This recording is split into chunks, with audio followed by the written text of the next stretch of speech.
Ladies and gentlemen, please remain upstanding for the national anthem of India.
Well, some nerve. From the player's point of view, at this stage, once you get out on the ground, you really just want to get on with the playing, and that's the only way you can get rid of the nerves. Just going back to that, to the toss and Ganguly's decision, you just suspect that, that one of the other reasons why he might have done it is because he feels there is a little bit of moisture there. There might be a bit of movement around earlier on, and he wanted to protect his batting lineup from facing Glenn McGrath and Brett Lee early on. And if you're doing it for that reason, then it's the wrong reason. The key factor in a World Cup final like this, there's going to be a lot of noise. India have got a great amount of support over in South Africa. There's plenty of Australians there, as we saw during the national anthems. The key is to settle down. How quickly have you got to settle down? And you know, if you do bowl a couple of ordinary overs initially, you know, that can really set a pattern for the game. Yeah, I think the best thing is, you know, the bowlers, you just want to get on and bowl a couple of deliveries. It's, I guess, in some ways, it's not bad for the opening batsman because you get out there first. You don't have to sit around and wait and get nervous. A lot of guys like to get out there early and just hit the ball. So I think that's the thing. Probably for the fielding side, you at least get the chance to settle everybody down early on, and that then means that your batsmen are reasonably settled when they go to bat this afternoon. But if you're chasing a big target, it's not so easy. Yeah, the sun out in South Africa. Plenty of rain overnight and this morning, but everything seems to have settled, and the sun is shining this World Cup final.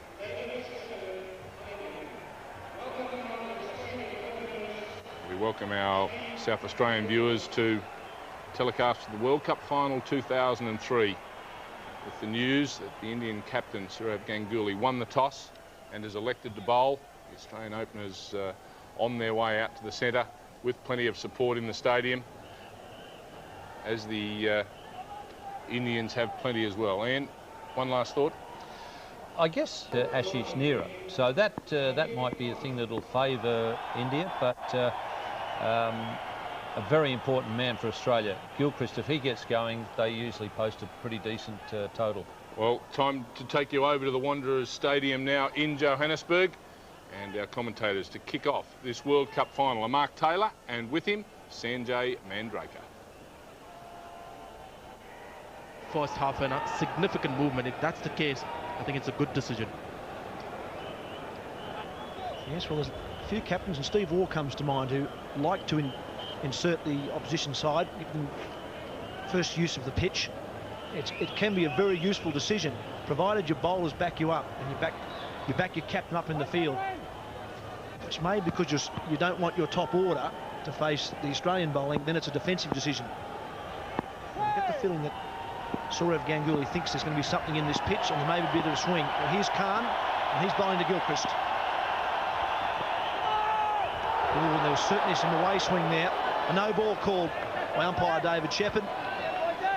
Two extremely experienced umpires out in the middle. David Shepherd, he's at the bowler's end at the moment, and at square leg you've got Steve Buckner. Plenty of experience between those two. Yeah, the two best umpires and two most experienced umpires in this World Cup and in the circuit, and they've had a good tournament. We talk about cricketers being in form. These two, Shepherd and Buckner, have been in excellent form in this tournament. Oh, was there a nick there? No. It's a flash from Gilchrist. That's the way he plays. He'll play his shot right from the word go. Adam Gilchrist sees a bit of width and he goes at it. Well, the Australians will realize that this is a different side from the one they played at the Centurion. It's a lot more confident and certainly more aggressive. Zahir Khan on the follow-through. Continue to glare at the batsman. You don't see too many Indian bowlers doing this.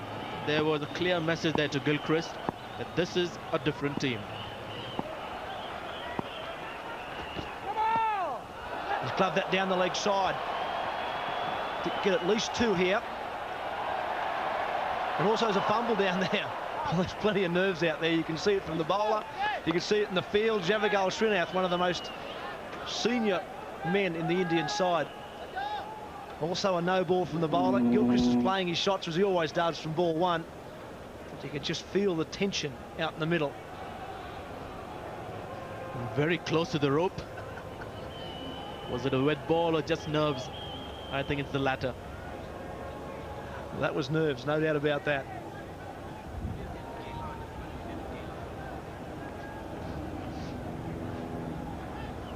There's only two slips in place for Gilchrist at the moment.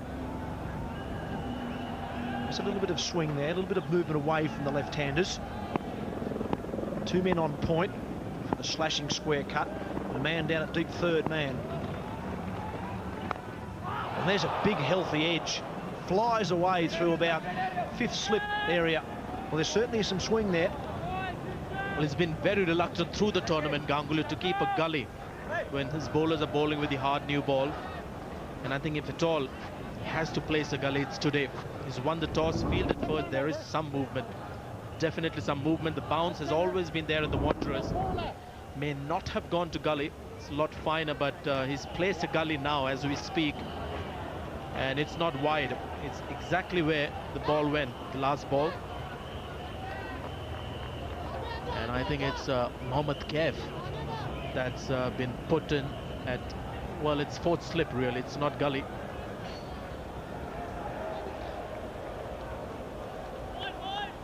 It's quite an unusual position, that.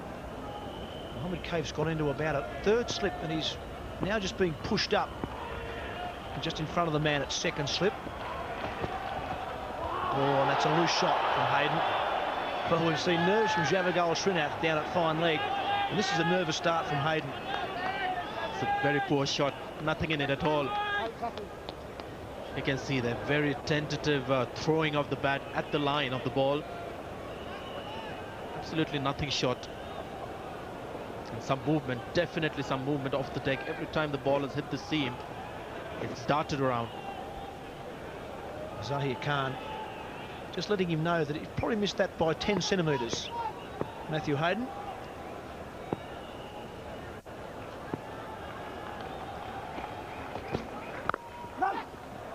That's much better.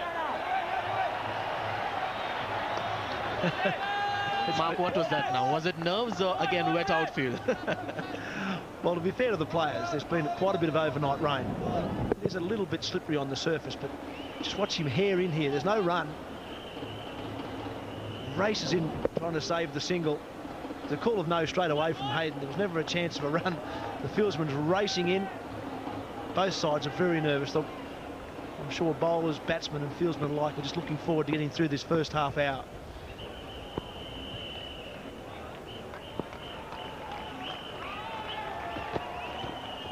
Oh, and that is 4 wides.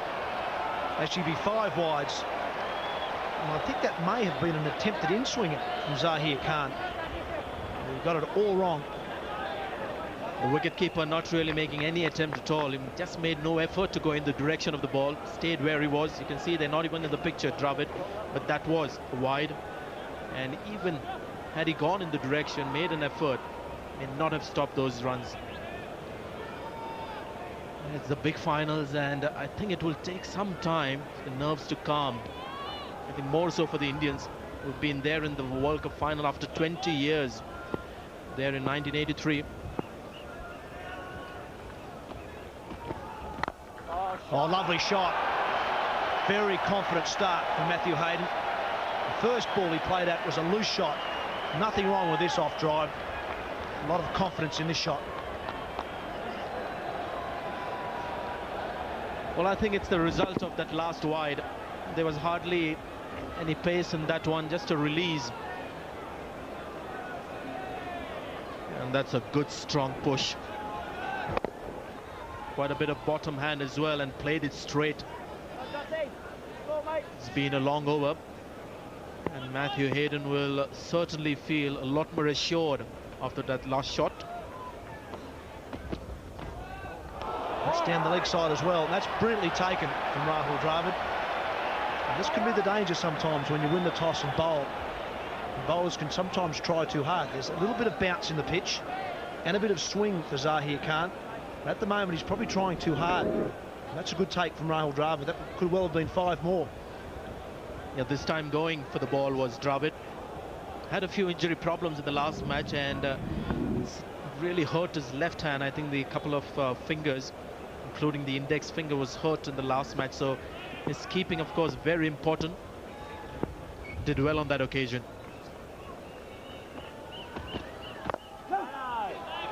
Got one right to finish off the over. Well, 15 runs from the first over, including 8 extras. A nervous start by both sides, to be fair. 8 extras in the first over from Zahir Khan and Javagal Srinath. I'll be interested to see how Javagal bowls today. 33 years of age, plenty of experience, 229 matches, 315 wickets. He's had a good World Cup. India need him to bowl well here and set the example. Just what India need at this stage. After the exuberance of youth, a calm experience, Srinath. Thick outside edge, once again through the gully region. Ganguly has 3 slips in for both left-handers. Really feels there is some movement out there, but his bowlers have to get it in the right spot. Yes, and maybe at the cost of speed as well. Zahir Khan was very much in the 140s, but the line wasn't good enough. They could sacrifice speed and get the line right. There is just that spongy bounce at the moment. The batsman is not on top of the ball. Very likely that the ball will carry to slips nicely, comfortably, at comfortable height. It's important for the length to get fuller, and the line, of course, spot on.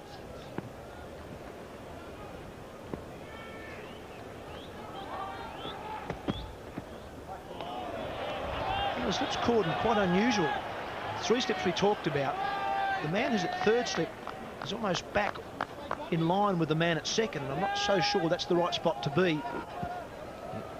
The man on the far left of your screen I'm talking about is almost on the same line as the 2nd slip man. He should be up about a metre or 2 at least. He's probably there for the slash, but what you don't want is those 2 men closest to camera getting each other's road if a catch is to come in that area. Well, if you find his position unusual, you should watch his stance. It's even more unusual.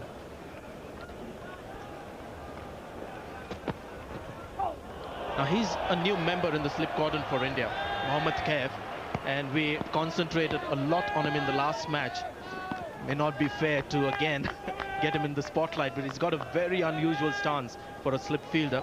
Virendra Sehwag has normally been one of the slip fielders for India, but he's hurt his finger but hasn't recovered. I'm not sure whether that's the case or they've just forgotten about Sehwag. But Kaif is very much a cover fielder, brilliant at point. The slip cordon for India today, Dinesh Mongia, Ganguly at 2nd, and Mohammad Kaif at 3rd.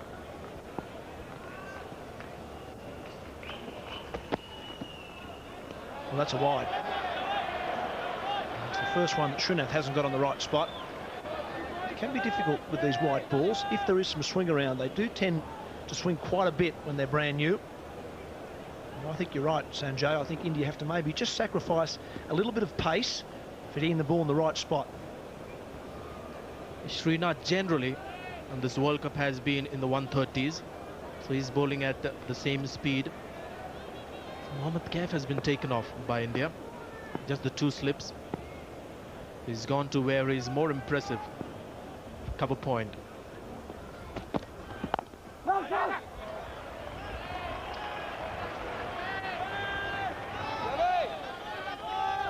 Matthew Hayden just trying to get himself nicely balanced at the moment, trying to keep the head still. Played a lovely off drive in the last over. The thing that I liked about the drive, apart from obviously the boundary, was how still his head was. Look at that. No real big flourish, just the head nice and still, and good balance. And that's the way you want to play the off drive, particularly against the new ball. Don't try to hit it too hard.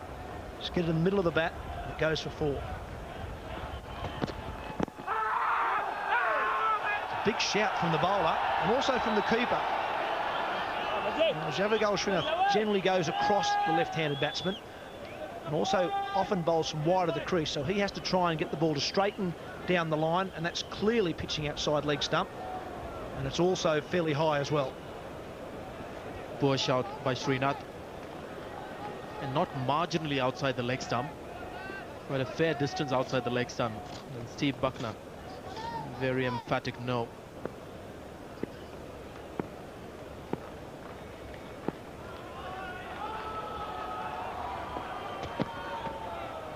And that's a good over from Srinath though, just the 2 from it. 17 without loss, Australia.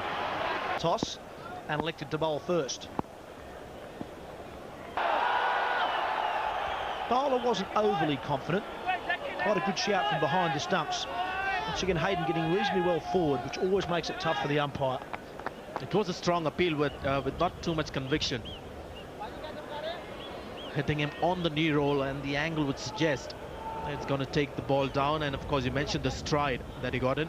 I think it seems pretty good. The back foot is in fact outside the crease. Well, he's batting out of the crease. Well, you're at that's where Matthew Hayden starts his stance. And when he takes a stride from there, he's the best part of 2.5 metres from the stumps with that front pad. And that's a much tidier over from Zahir Khan. 22 without loss after 3. 4 overs for 28 runs. Huge Indian crowd in here, Sanjay. Plenty of support for the Indians. But also quite some bit of support for the Australians as well. Lots of tour groups over here. Superb atmosphere. 2 best sides. I suppose a promoter's dream, really. The favourites, Australia, coming into the World Cup, and India, the world's most supported side. And not often do you see smiling Indian supporters. They've been happy through the tournament. The team has made them proud. Indian cricket has always had support at all venues around the world. Not often they come out feeling proud about their team. But this team certainly has made them proud. Just floated down to the stands, and the excitement in the crowd. Even grown-ups, 50-year-olds, behaving like kids, and they want nothing else. They want India to beat Australia. They aren't proud or happy that their team is in the finals, taking on the best team in the world. Now they've got their team, the team that they support in the last 2. They want them to be #1. Nothing less.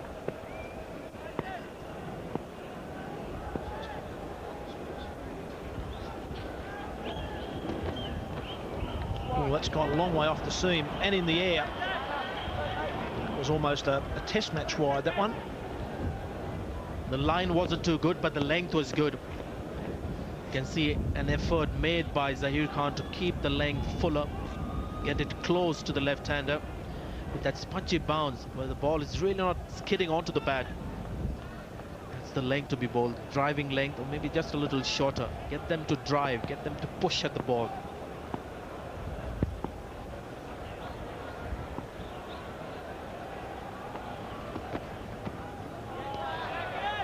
Well, Sanjay, you talked about the Indian side and how they've made the country proud.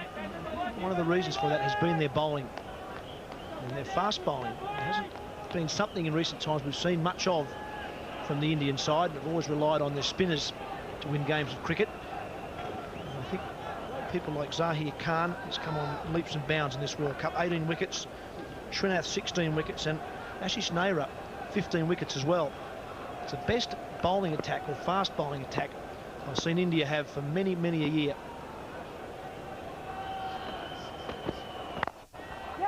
It's not quite out of the middle. Pick up 2, Matthew Hayden. With more an inside edge, but actually might pick up 3. Well, that's superb running. Superb running from Hayden.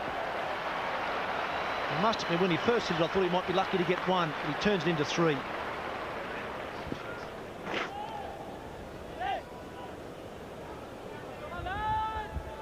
Ganguly must be increasingly frustrated. He wants early wickets.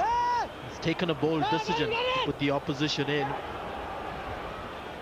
But at the moment, the batter is certainly dominating the ball, which has had a tendency of being wavered in the first about 25 minutes of play that we've seen.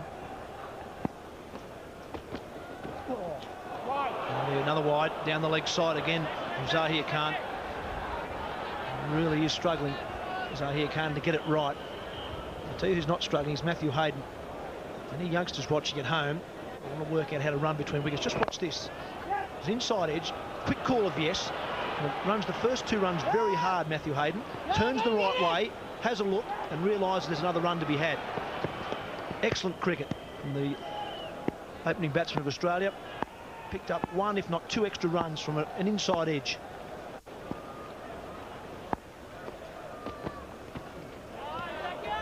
You mentioned about this bowling attack that India has, and of course they've got 4 genuine bowlers playing virtually through the tournament, and all 4 wicket takers for India. Harbhajan Singh against Australia. Ganguly will look at him as the strike bowler, one who can take wickets.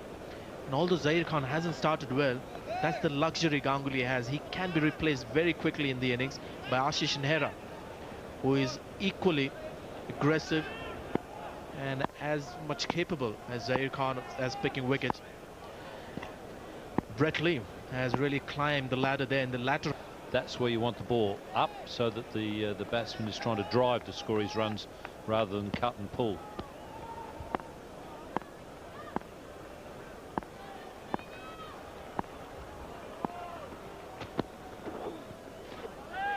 Nine runs from the over, 46 without loss, Australia.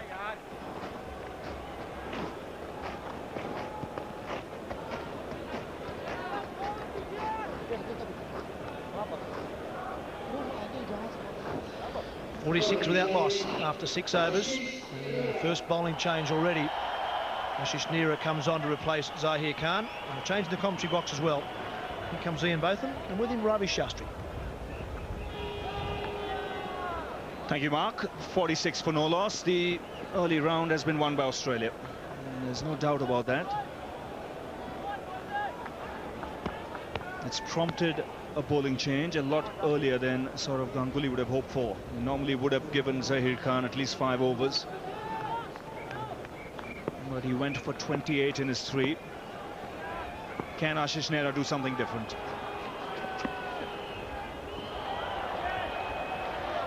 I have to say, Ravi, looking at the first over this morning, it came as no surprise to me India winning the toss and deciding to bowl.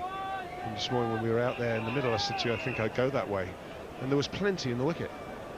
But you've just got to get it somewhere in the right area, and whether it's the occasion, which will affect players, but whether I just wanted to say Zahir Khan just tried too hard. He suddenly wanted to be 2 or 3 miles an hour quicker than he normally is, and didn't have the control. And once you give these Australians some impedance, it's very, very hard to drag it back. Well, you're dead right. I think with Zahir Khan, it was over-enthusiasm.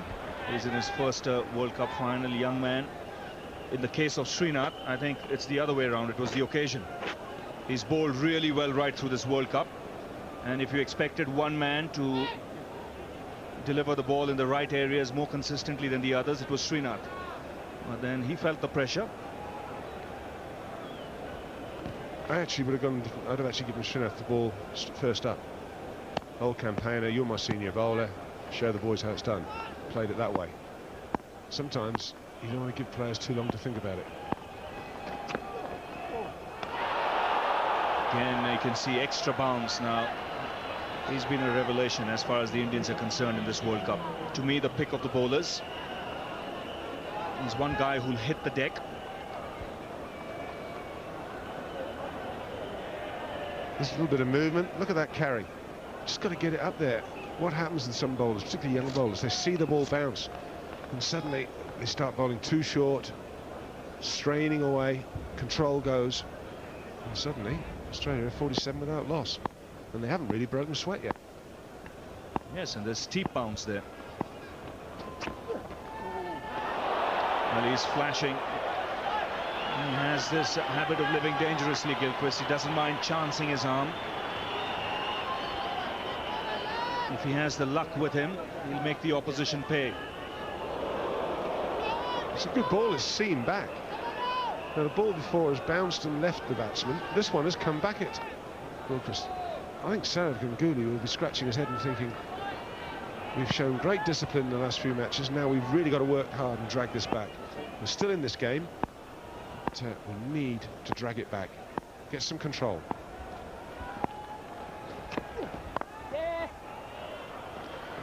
Gilchrist will get to.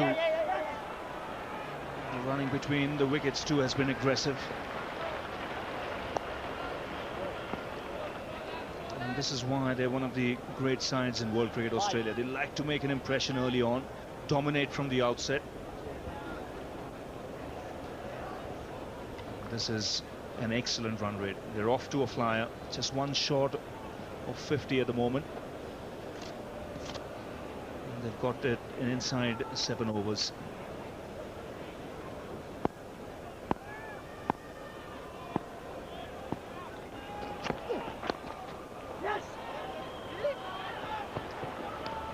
So 50 on the board, and that's the score after 7 overs. For no loss. India have to play some catch-up cricket here. Now he's doing something different. Srinath is deciding to change the angle, come around the wicket, try and cramp up the left-hander. But he doesn't. It's short and wide, and it gets the treatment. It's a no ball as well, so that won't help India in any way. I always think it's a very dangerous ploy to come around the wicket to Gilchrist. It's a big no ball, short, and that, to me, your line's got to be perfect, your length has got to be perfect to someone like Gilchrist from around the wicket. If you're short, you know, he can hit that, as he will do through the offside. If you're straighter than that length, it goes over mid-wicket. I think it's a mistake. Srinath went past the outside edge of Gilchrist a couple of times from over the wicket. Why change it?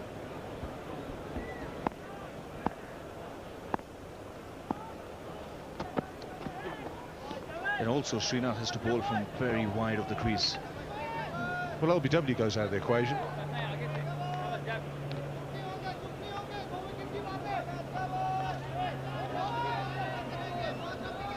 He's right on the edge of the crease. What he really wants is to hit a round off stump and then get the ball to straighten from there.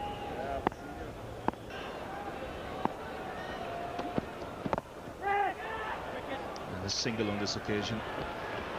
I just get the feeling this man loves batting on this ground. I was here about 8 months ago covering a game Australia playing South Africa in a test match, and Gilchrist took the South African attack apart. He got a double 100 here. So when you come back for a big game like a final, it lingers on your mind. You know, certain players like certain grounds. And just the memories come flooding back to your mind, and you suddenly feel upbeat, even if you're not in the greatest of form.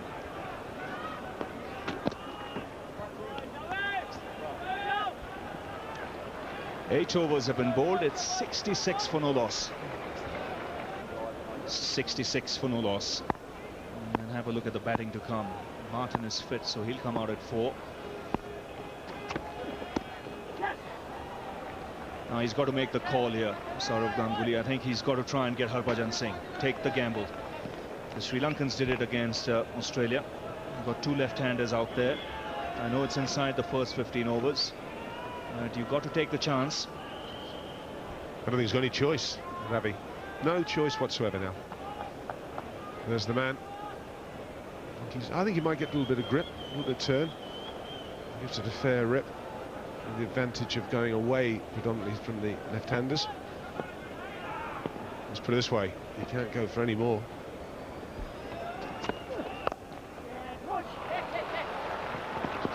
Again, 2 runs comfortably taken. They're scoring at will at the moment.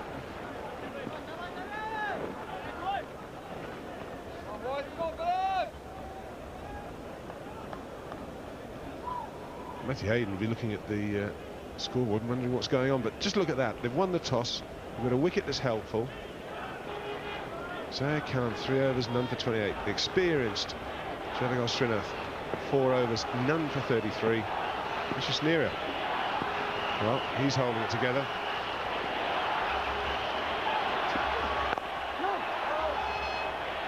A much better line. And you just got a feeling that the Indians were a little flat out there. Well, even the crowd realized that. They started cheering up, making a noise, trying to lift the Indian team up. The inspiration has to come from somewhere, because at the moment it's like a knockout punch early on delivered by the Australians. Just watch the body language of the Indians, and it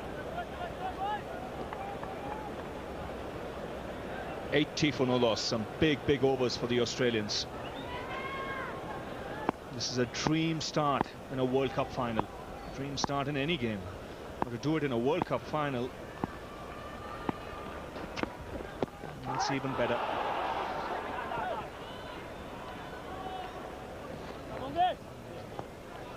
And Matthew Hayden played brilliantly against the Indians in India, and played this shot extremely well. Well, a bit of chat out there. At the moment, it's the Australians who are doing the talking with the mouth and with the bat. I think the bat's been rather effective.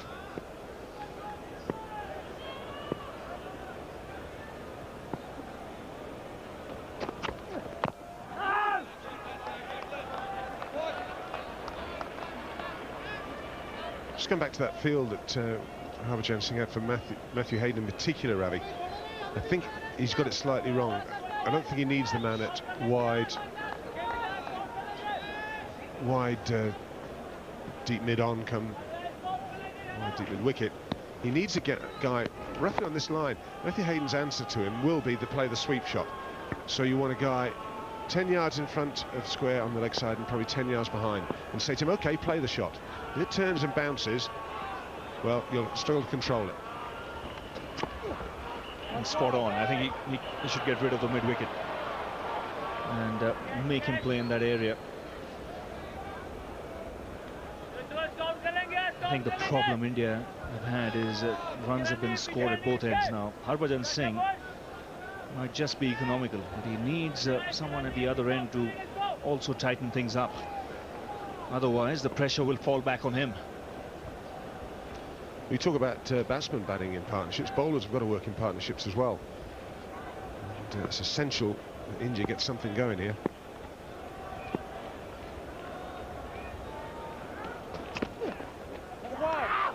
And this is not what they need. Poor old David Shepherd's going to be worn out soon. Well, they've done everything right up to today in this tournament, at least in the last 6 games. You can see Ganguly saying, well, let's have some discipline. Just don't try too much. There's been almost 2 overs of extra deliveries, 10 deliveries extra. Bowler knows it though, doesn't he? And we're into the 11th over. Still just under 40 overs to go.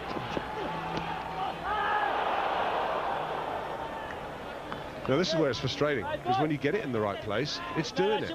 It's doing it for the seamers. It's bounce, the seam, movement. Again, this one nipping back, seam up. Look at that, that's coming back a long way. Now I just wonder, Glenn McGrath and Brett Lee will be watching this and thinking, well, this isn't going to change much all day. It might get maybe a little better, not so much movement, but it might get a little bit quicker. Get it in the right place. The ball will do it for you. Well, Australia look good at this stage to get a big score, but any score in excess of 260, 270 in a final, you're under the hammer straight away.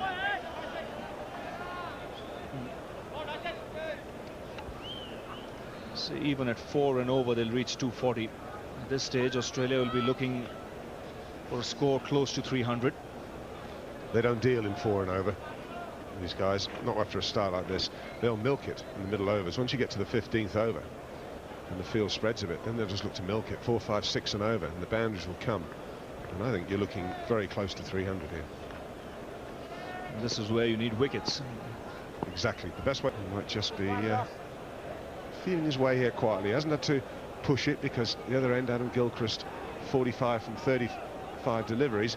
It takes the pressure off Matthew Hayden. He can play.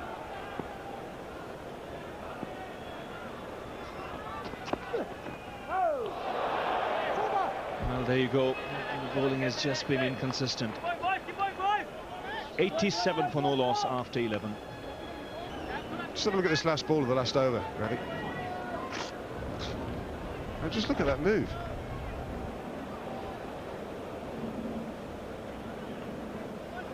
It seem just it's there.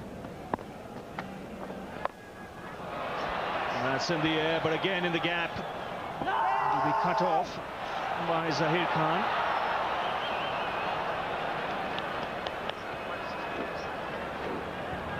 Both these players like to sweep now. It was Gilchrist on this occasion. Well, that's what I'm saying. It's hard to control if it turns. And that's the shot, that's his get out of jail shot, Matthew Hayden, to keep the ball ticking over.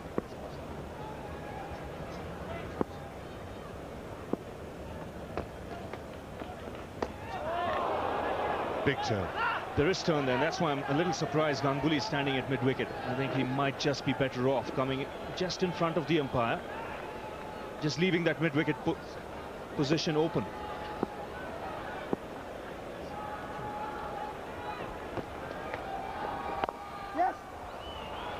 Well, good footwork, just giving himself room. Hayden.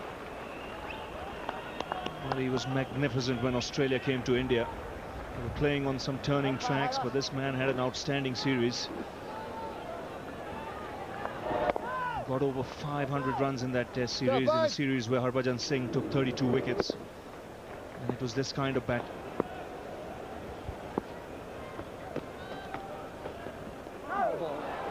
And you can see he just doesn't want the bowler to settle down. He's got the ability to play shots both sides of the wicket. He's a good sweeper, he's a good driver.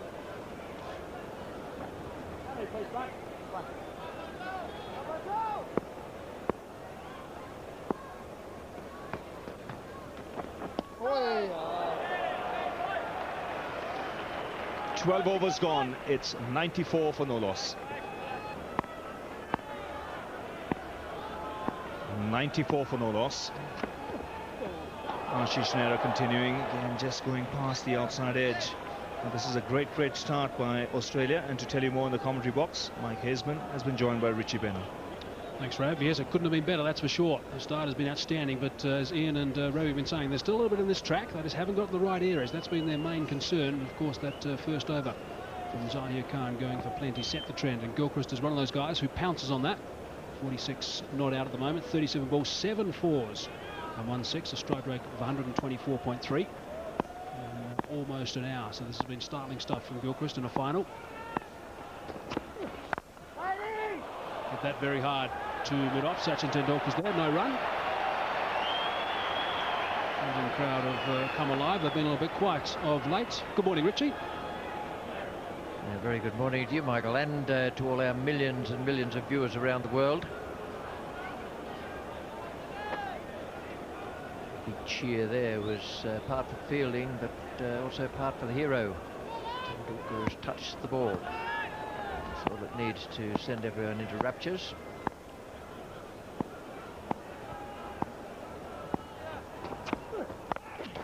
Well, for the pull shot, it's not out of the middle. He's going to be okay, though. He'll pick up a couple of runs. And go back on 48 now, Gilchrist.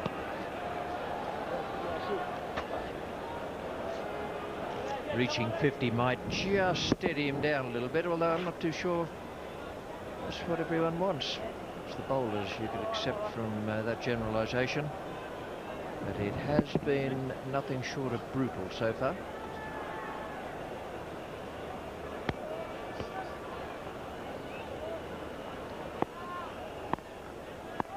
Partnership on 96. What a start this has been. It's gone again. This time it's up in the air. There's a fielder out there. Should take the catch. The catch is taken. Verinder Sehwag it is. So that's the big breakthrough they wanted. Australia have got off to fly. Harbhajan Singh has picked up the wicket. Went miles in the air, but Sehwag has taken it. Well, you'd have to put a question mark against why he did that at that moment.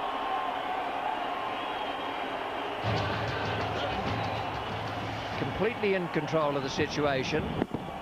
He's almost caught the ball before, and Harbhajan Singh has got him here with, it almost looked as though it came off the middle of the bat, but it was just a half swing. Not too sure that it didn't nearly escape either. 105 for 1 now, Australia. Gilchrist gone for 57, and drinks it is here at the Wanderers in the big final. Time for the skipper to go to the crease, averaging basically 41 in one-day internationals. Playing his 168th one-day international. The strike rate also very, very healthy. And Ricky Ponting had a long chat with Matthew Hayden during that drinks interval.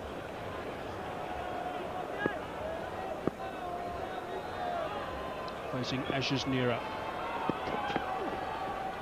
Good leave, good bounce, good line as well from Nehra. Harbhajan Singh was aboard in the attack fairly early, and Verinder Sehwag is the man that took the catch. It was the end of a fine knock from Gilchrist.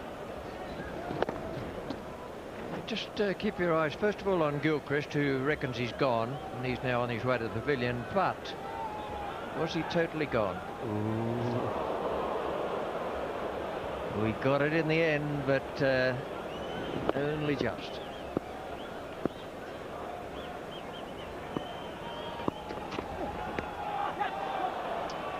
It's gone nice and fine. Leg by call by umpire Dave Shepherd. Yes, it went a mile up in the air, this one. Verinder Sehwag was under it for a long time. Had to come in about 20 metres. Sachin Tendulkar in the background checking it out, and it just pops its head out at the last minute, but it sticks. And the crowd went berserk when that eventually nestled in the hands of Verinder Sehwag. There's a look with the zoomer. 36,000 people here today at the Wanderers. Majority of them are Indian supporters. And gee, they desperately wanted that stick. There's a chance for things to settle down a bit here at the Wanderers.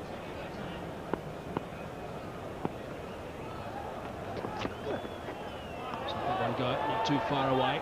Good line and length again from Nehra. They need to apply a bit of pressure now, India. Need to get back in this game. I'll give you an idea of the tension out there. Just have a look at the close-up we've got of Sehwag. There's the long-distance shot, and you can see the ball appearing from between both hands. But now just look at the tight lip bit. That is tension.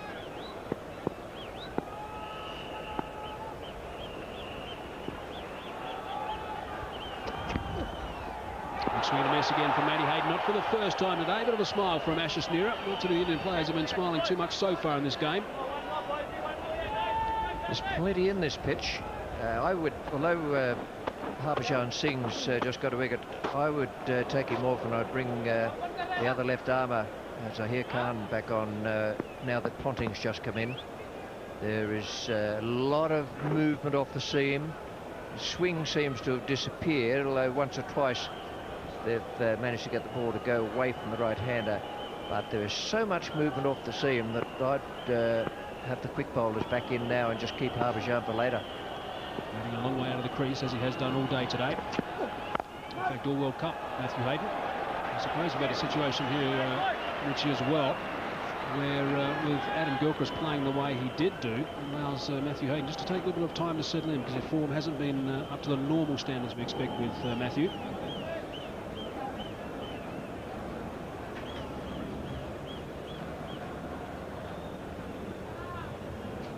Still just a little bit of cloud cover around. The forecast is not great, somewhere around about 3 or 4 o'clock this afternoon. Let's keep our fingers crossed. 5 millimetres of rain this morning.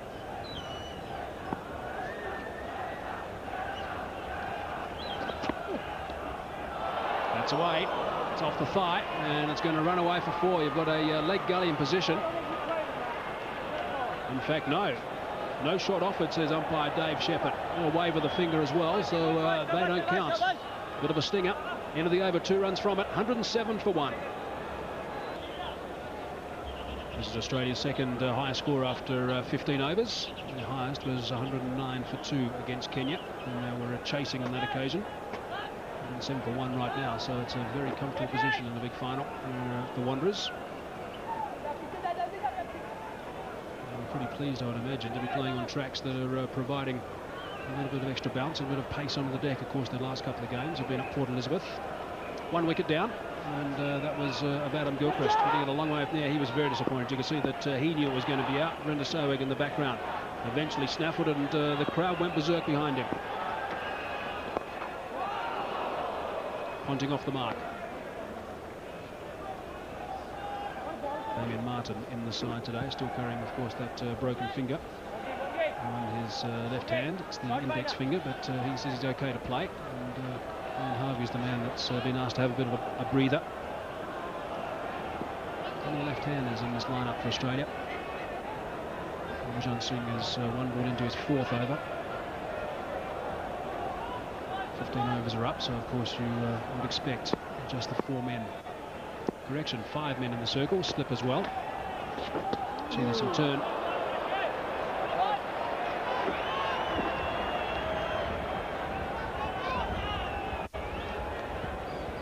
Good seam position there, and there's plenty of spin, and as mentioned also a release shot gets him down the non-striker's end.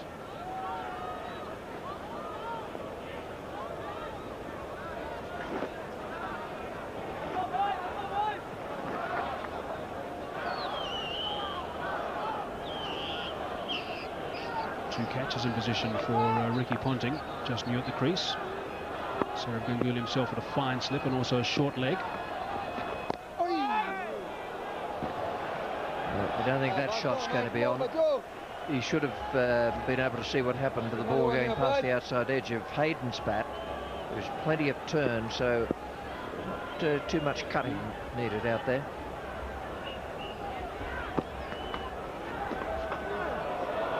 Tucked away. Big chase on. Now we're going to come back for 2. Well, they come back for 3rd. Matthew Hayden is very quick. He thought about it, and the last minute decided against. Yuvraj Singh was the man that tidied up.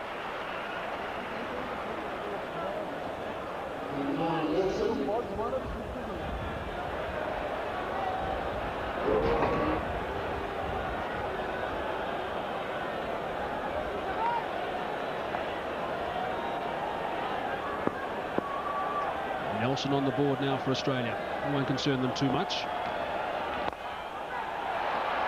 But over mid-wicket, not exactly where he wanted to go. End of the over, 16 overs gone now, 5 off that, 112 for 1. Chaminda Vaas, Kenya, and Andrew Symonds. 3 wonderful moments we've seen in the last 6 weeks. To vote for your favourite moment, SMS 0428 553 690 or call 1902 553 690. 3 magic moments, LG great moments we've had during this World Cup tournament. Chaminda Vaas, Kenyans, didn't they surprise a few? And Andrew Symonds, he's come of age on the international arena.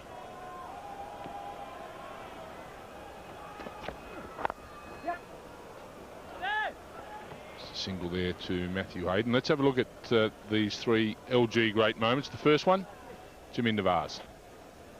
Special hat-trick for Chaminda Vaas. The first 3 deliveries of the innings. Now that was against Bangladesh. Absolutely ruined that innings. Finished with 4 in his first over. Hat-trick to start the game.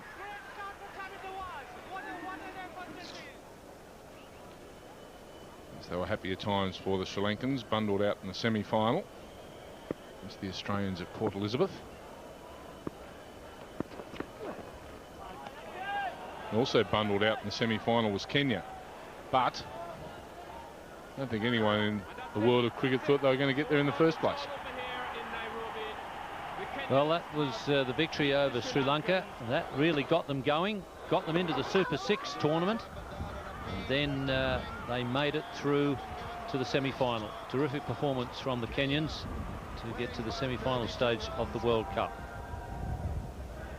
Plenty of colour and action from the Kenyans. And Andrew Symonds, he has come of age in this tournament, become an integral part of this Australian lineup. And a brilliant century in the first match against Pakistan. Australia in trouble, and out he came on the international arena. We haven't seen this before. We've seen it again and again during this tournament. Yes, he followed up that century with a tremendous innings in the semi-final, and he really has turned the corner, Andrew Symonds. Brilliant one-day 100 for Andrew Symonds. Certainly was. There are the numbers: 04285536.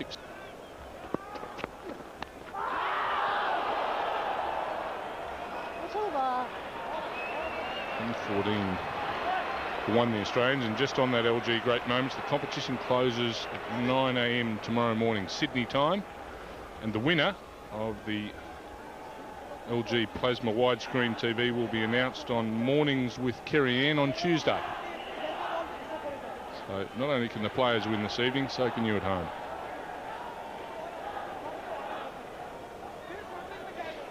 And we'll take you now back to the Wanderers Stadium in Johannesburg to Mark Taylor, and with him, Michael Holt.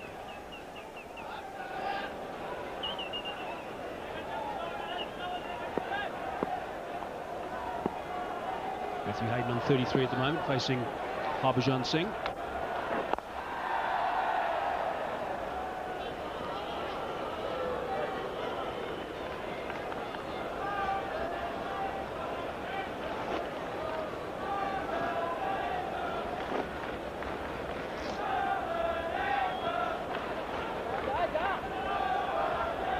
Of turn here for Harbhajan, and also a little bit of bounce. That's why Sourav Ganguly has decided to employ a short leg. He is extremely fine. Obviously there's that the top spinner, also the one that goes away a fraction that he can bowl. Yes, yes, yes.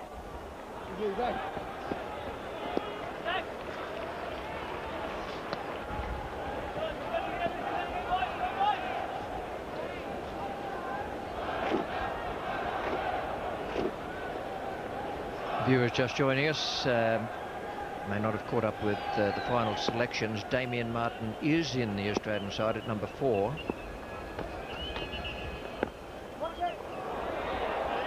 Came as quite a surprise to a lot of people because everyone was saying that he wouldn't play unless 100% fit. So I suppose we've just got to assume he's 100% fit.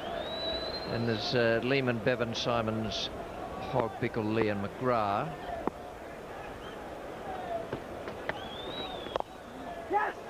Once a quick single. He's going to get it quite easily in the end. Also, Rich, a little bit of concern about Andy Bickle yesterday, I understand. A bit of a shoulder problem for him. I understand that it's his bowling shoulder, and that there's a bit of a twinge there. He's had some intense physio from Errol Alcott overnight. It's just a little bit of a question mark there. You've got Damien Martyn batting with a broken finger. Andy Bickle bowling with an injured or strained or slightly sprained shoulder.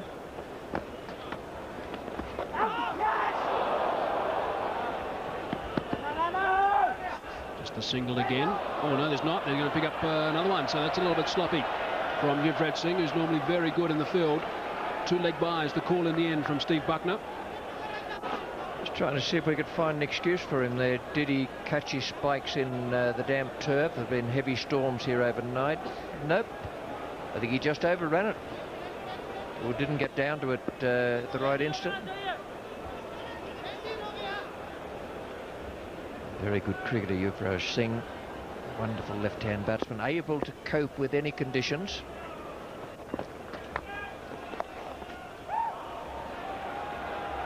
He's in the game again, Yuvraj. This time it's just the single. He gets a round of applause as well.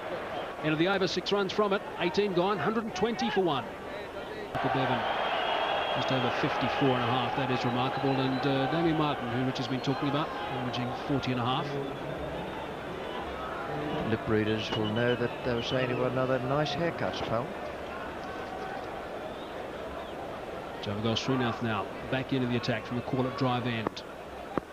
Normally has been terrific in the World Cup. Not a good start for him so far. He used to get in the right spots. That's better.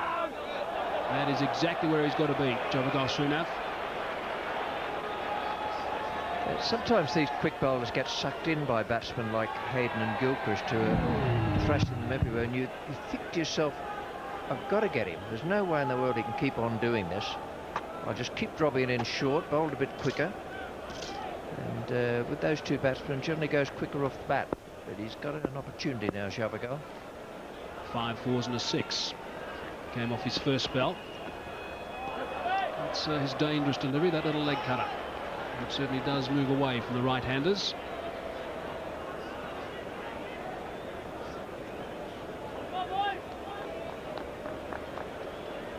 Moving away some distance, in fact.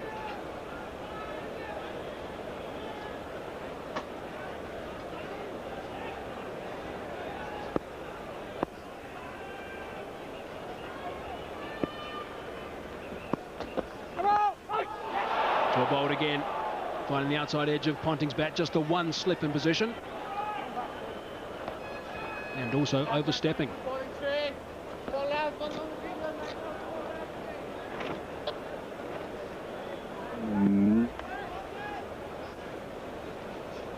Once again, some movement off the deck for Javagal.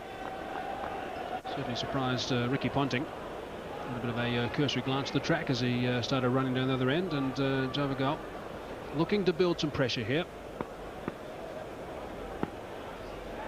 12 wides and 4 no balls.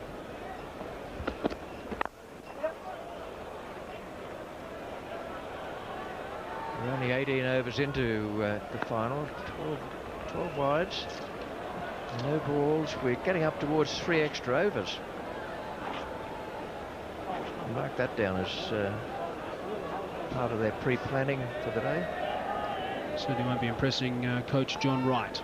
It's something that he's been very keen to get spot on, the extras, the lack of extras in this World Cup campaign.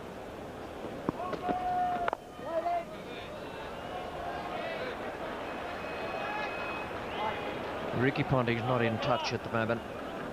Whenever he starts going hard at the ball at the beginning of his innings, you know that what he needs to do is just settle down. All his watchers in the dressing room and fans watching on television will know that that's the hard bit when he goes at the ball.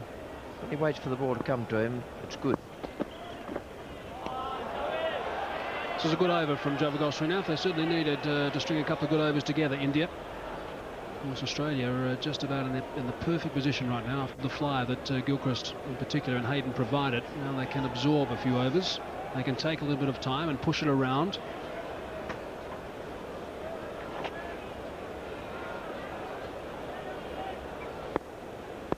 Just 3 runs from this over so far, including the 1 no ball. And he finishes it well also. So that's good stuff from the experienced seamer. 123 for 1. Current rate, if they go at 6.47, they'll end up with 324, which is a great total on final. Matthew Hayden advancing down the track, a danger of that ball turning past the outside edge of the bat. In the commentary box now, it's going to be Michael Holding and Mark Taylor. Thank you, Mike.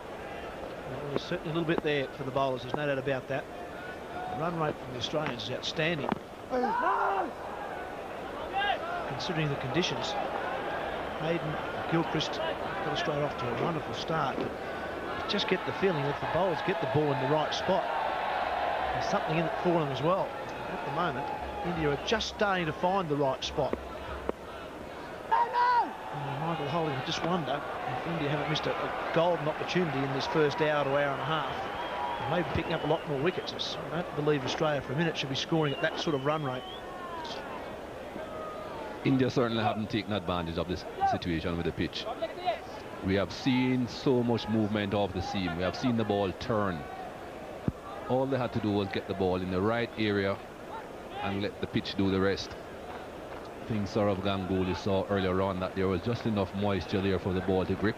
We have seen that ball gripping. But I'm sorry, the seamers apart from Ashish Nehra haven't bowled well at all.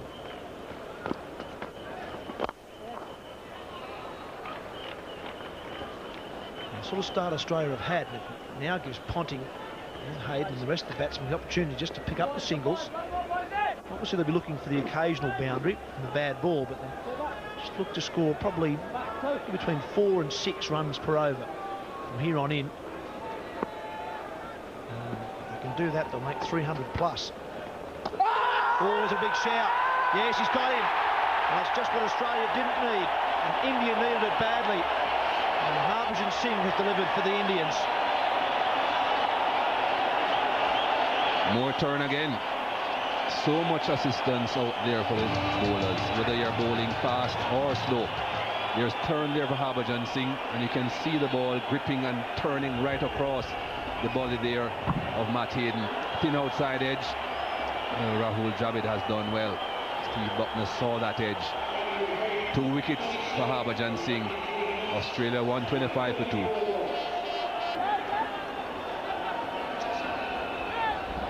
Damien Martin is the new man for Australia, replacing Matthew Hayden.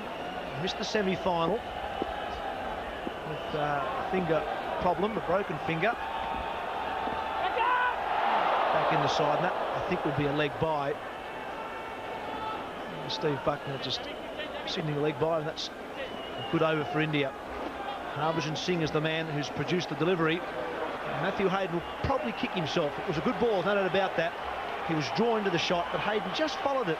Certainly spun. Hayden just followed it there. A good catch from Rahul Dravid, who's not a specialist keeper, but has done a wonderful job for India during this World Cup. That was a mistake that Matt Hayden made. You can just see the bat just going towards the ball. If he had kept that bat in the original line, it would have had an excellent chance of spinning past the edge. Well, India needed to take wickets. They needed to take early wickets. They didn't, but at least they are trying to pull themselves back into this game. Gilchrist and Hayden, they scored that quickly that Ponting and Damien Martin can afford to take things easily for the time being. Get a good start.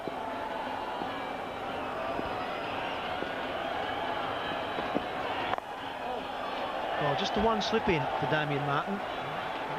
I'm not sure if I wouldn't have at least another slip at this stage.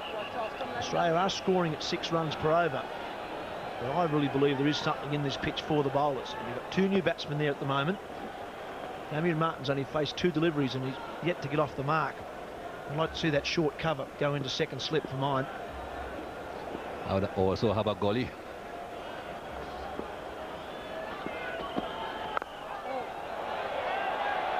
We have seen on so many occasions the field that New Zealand, Stephen Fleming, the New Zealand captain, has set for Damien Martin, and it has worked so many times.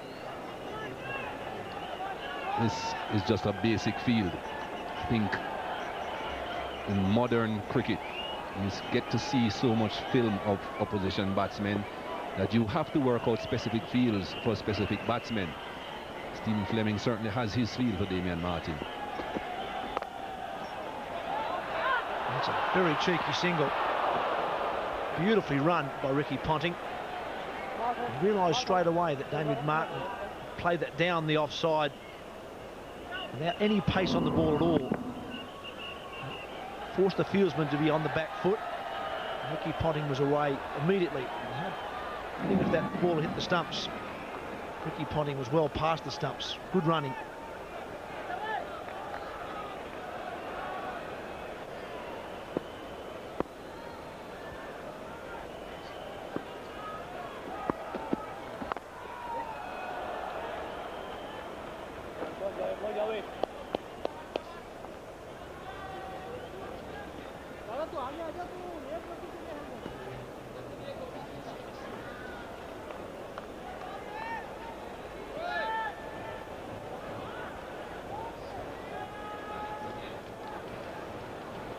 You're still that man at short cover for Damien Martin.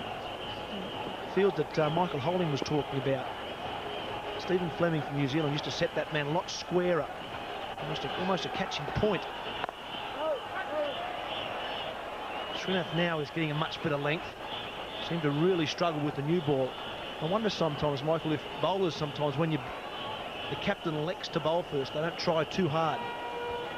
That happens a lot of times. Another time that you'll see that happening, Mark, is like the last hour when you declare and give the bowlers, say, an hour to bowl at the end. They try too hard and they just don't put the ball in the right spot. I think that's exactly what happened to Srinath this morning. Oh, it's a great shot. Damien Martyn, there's that little bit of width that he loves. Hits it in the air, deliberately in the air. Hits it with a lot of power. 132 for 2. For 2, Harbhajan Singh will continue. He's now into his 7th over. There's no doubt that the Australian top order players, particularly Martin and Ponting, don't feel as comfortable facing the spinners first up. The problem that Ganguly has got now, he's only got 3 overs after this one left with Harbhajan Singh.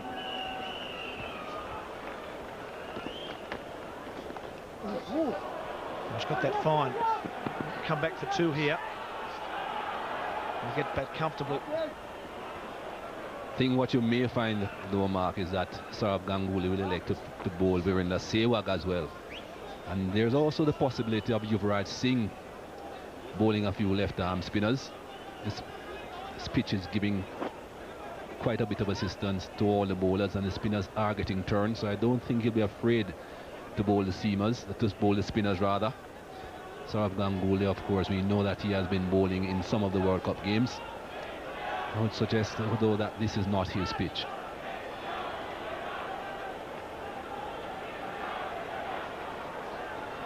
Just moving a man back. It looks like he's going back to almost a deep cover point on the offside. Ponting. Maybe a little bit of bait being tossed out here by Sourav Ganguly. Ponting doesn't forfeit. He works the ball on the onside. And that's beautifully played. And also beautifully run. He just weighted it nicely on the leg side. Ponting in between 3 fieldsmen. Picked up 2. Everything was good about that from Ricky Ponting. Got that left leg right across, but missed the bat. It would have hit him outside the line of our stump. Just played it gently into the onside, into that gap. 2 men chasing, neither one could have stopped the second run.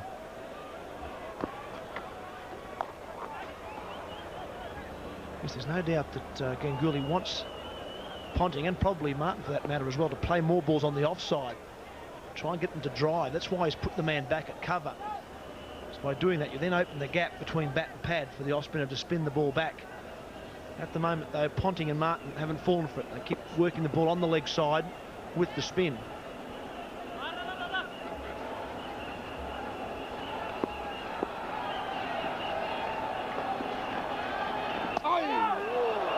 And that's the one that goes the other way. Beautifully bowled.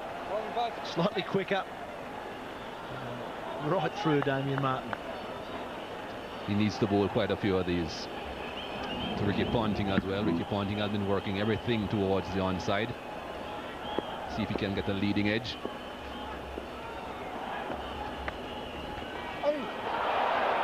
Now Martin's a mile down and a smother the spin. No shot off it. Steve Buckner waving dead ball. 22 bowled. 137 for 2. 22 overs bowled. The run rate is superb from an Australian point of view. 6.23 on a pitch which I think's got a bit in it. To get the ball in the right spot. Here's Srinath. I think this is a very poor field. I know it's Javagal Srinath that's asking for it. We heard Sanjay Manjrekar talking about his negative attitude at times. Had 2 men out deep behind square, and one of them has now come in. I don't see any reason why you would want to have 2 men out deep behind square on a pitch like this that's offering so much assistance off the seam. Pitch the ball up, hit that seam, move the ball around. Why would you want to be bowling short?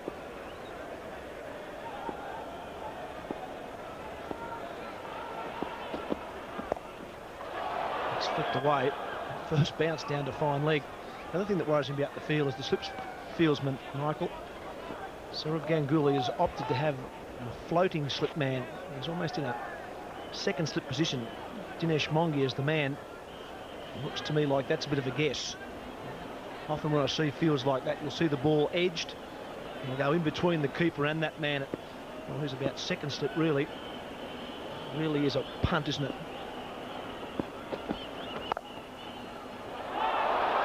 That's well done. Brilliantly done.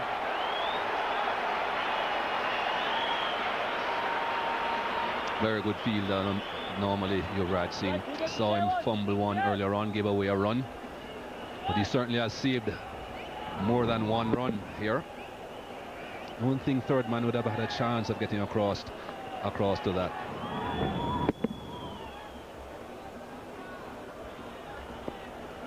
Well done.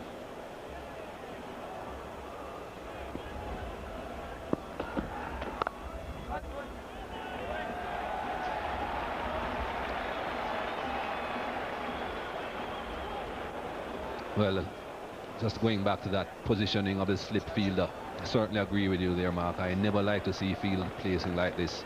You put a man in the slip cordon, you put him wide because you think perhaps the ball may go in that direction. Well, why not have two? Have a first and a second slip. Ponting has just used the pace on the ball and put it between the two men at fine leg and deep backward square. Perhaps it didn't bounce as high as he thought it would have. You can see him there starting at first to play the shot as if it would have bounced a bit higher. But he kept his eyes on the ball, which was very good. Down on it. The boundary. Not even the two men out there could have prevented that boundary. So why have them? Yes. 7 runs from that over. Another good one for Australia. 144 for 2.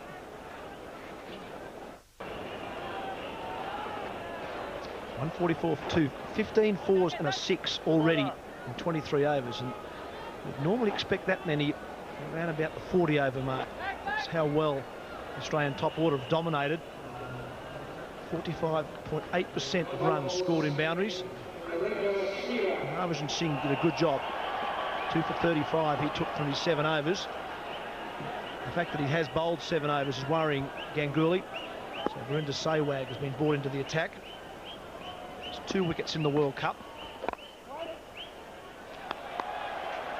But I don't think the Australians will be as worried of Sehwag as much as they would have been Harbhajan Singh.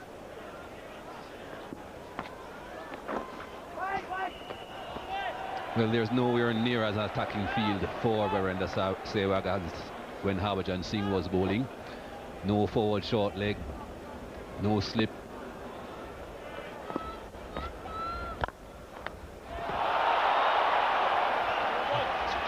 All the crowd thought it was out. All the Indian crowd anyway. A huge cheer when Virender Sehwag clutched that ball. Smashed hard into the turf by Ponting.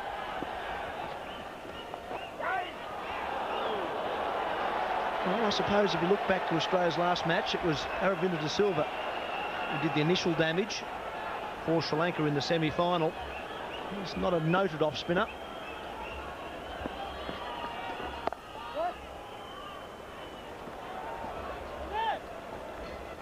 One positive for Sourav Ganguly and Virender Sehwag, though, is that he hasn't immediately pushed everyone back.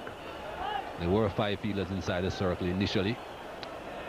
Another one is going outside now, down to the point boundary to leave 4, but there were 5 initially.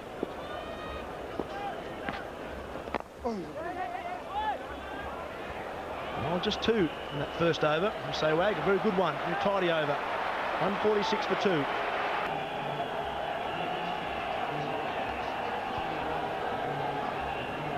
.314 matches, 112 wickets. Straight away, Martin this time has got him away. It may have been an underside edge, or almost the toe of the bat. But the 150 is up for Australia in the 25th over.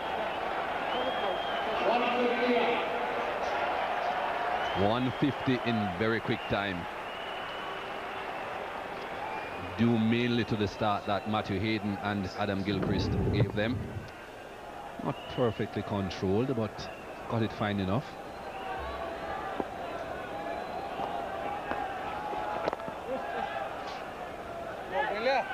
Well, there's certainly some turn there. It's not overly quick turn, mind you. It suggests there may be still a bit of moisture just underneath the surface. The Australian scoring rates have been outstanding.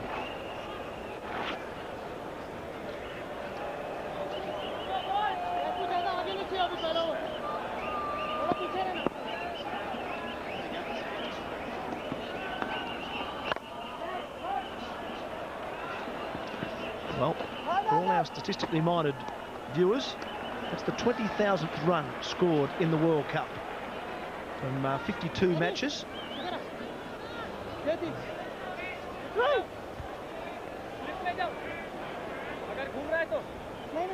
Sachin Tendulkar having a quick chat with his captain, changing the field a bit. Very interesting. Big gap on the onside. 3 fielders on the onside, all of them on the boundary. I know Sachin Tendulkar has been known to break partnership, has been known to take wickets. Still would prefer to see Zaheer Khan operating though.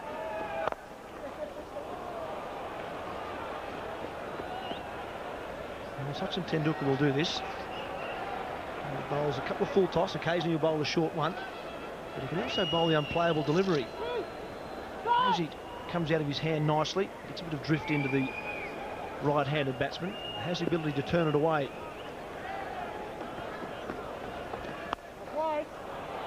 And that certainly wasn't it.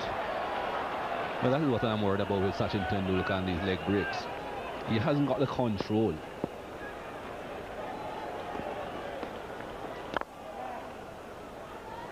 Runs are coming quite easily here for Australia. 8 runs, 9 runs off the over already, 8 off the bat. I think it's time for Zaheer Khan to be brought back into the attack. He only had 3 overs.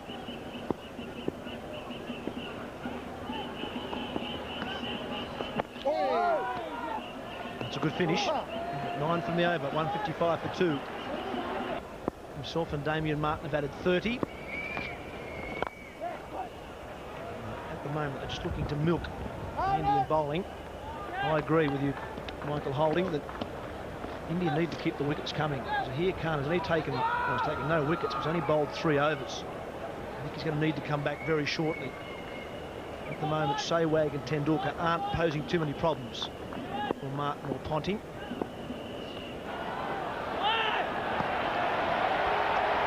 I think they can keep Virender Sehwag going actually. Finger spinner.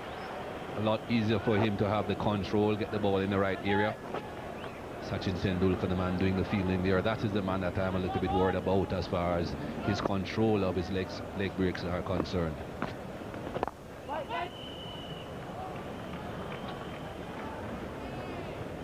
think if you see Tendulkar and Sehwag continuing, you'll see a lot more of this.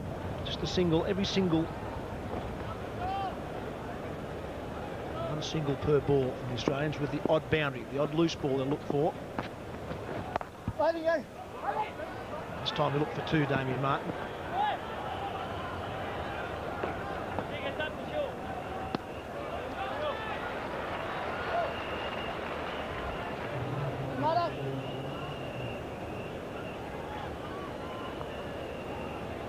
Still 3 men on the offside, saving 1. A man out at deep point. Martin's doing it nicely. Didn't seem to have missed a beat, really, Damien Martyn. He's came out today. He's already hit 2 fours. 17 runs off 17 balls. He's just milking the bowling nicely.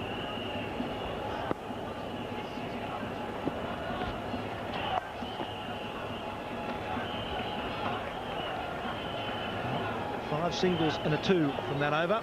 162 for 2. Never been below that the entire innings. I think with Sehwag and Tendulkar bowling, it's not going to change much either. Run a ball at the moment. Getting them quite easily. Got the loose one. Damien Martyn put it away. Good batting. We mentioned that Sachin Tendulkar hasn't got great control of his leg spinners. Martyn and Ponting are picking up the singles at will, and they're just waiting for the loose one. And that's what Martyn got here. Not the first full toss that he has bowled either, but this time it was a lot higher than previous ones, so a lot easier to put away. Got another one. He tried to give it the same result as well.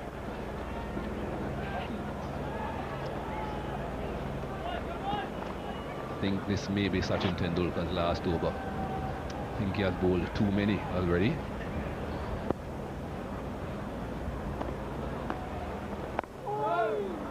listen, you have to be positive as a captain. I'm always in favour of trying something, trying a Tendulkar type bowler. If he's not working, you have to get him off straight away and go back to one of your strike bowlers.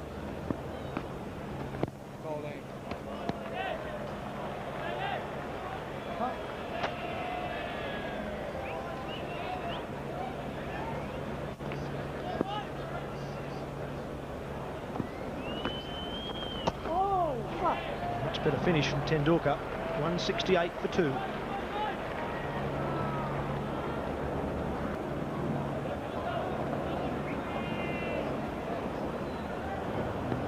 Over, 169 for 2. Changing the commentary box. Comes Sanjay Manreka, and with him Ian Bath. Thanks, Mark.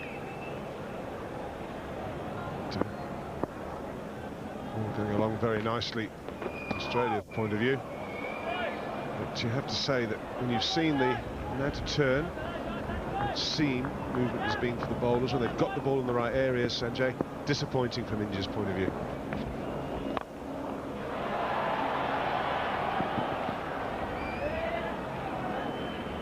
Is absolutely right. If you mentioned spin in the pitch, it's been there for Harbhajan Singh, there for Sehwag. Harbhajan Singh, of course, utilised it well.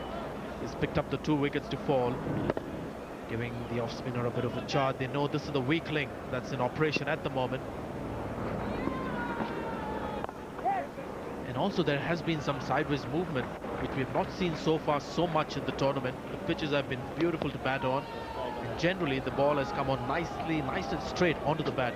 Not too much of lateral movement of the pitch, but today we had in the morning. I think probably a lot of that's down to the fact that we had the early hours this morning, or 5 o'clock, absolutely hosed down. Lightning and thunder.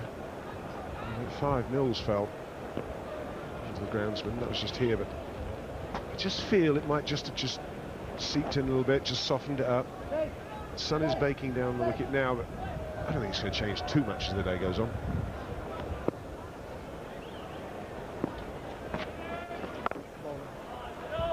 Five from the over, 28 gone, 173 for 2.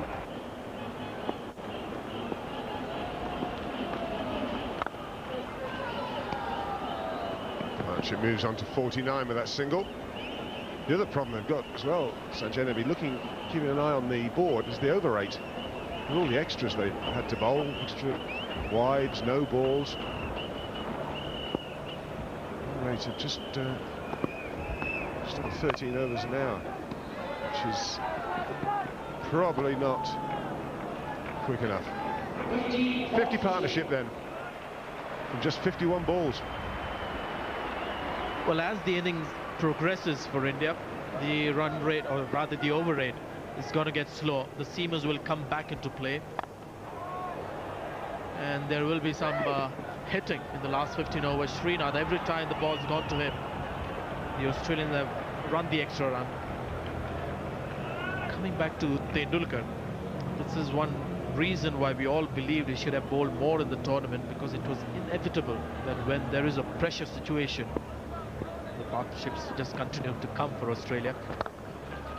They would invariably go to Tendulkar to fill up as the 5th bowler. It's been the Yuvraj Singhs, the Dinesh Mongias who've bowled a lot more than Tendulkar, but today he's been called upon to bowl at an important stage with not too much of match practice in this World Cup.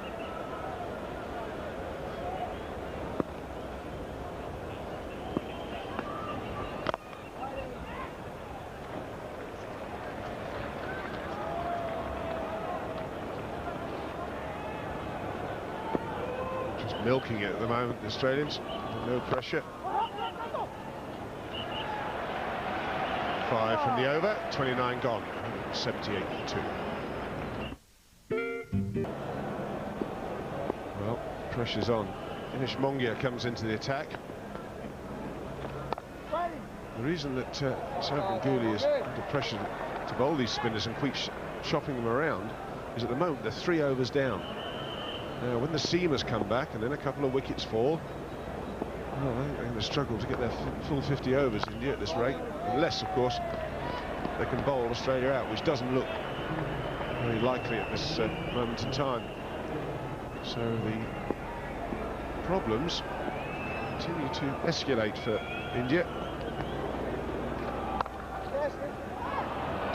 That's chopped away, and that's going to go for 4. Australia just cruising. Well, Yuvraj Singh is the man at point. Dinesh Monge is aggrieved that that fielder was coming in far too much. It's a square cut, and Yuvraj Singh was out there to save the single. And of course placed in the gap also by Damien Martyn, so I think you're being a bit harsh to the fielder as well, but that's what Dinesh Monge thought, who's been bowling more often than the spinner at the other end in this tournament. This is his 26th over in the tournament, so he's done a fair bit of bowling for India. Now Zahir Khan, for me, has just bowled the 3 overs in this inning. He's been the star for India. I understand the importance of bowling the spinners at this stage. We'll get 2 for this comfortably, but I think there was an opportunity for Sourav Ganguly to get some confidence back into Zahir Khan when the batsmen knew when the 2 left-handers were back in the pavilion. He went to Srinath for a couple of overs, and after that it's been just spin from both ends, which means he's just bowled the 3 overs and perhaps will be brought in the death, which means he'll be under pressure again. So not an easy day for Zahir Khan.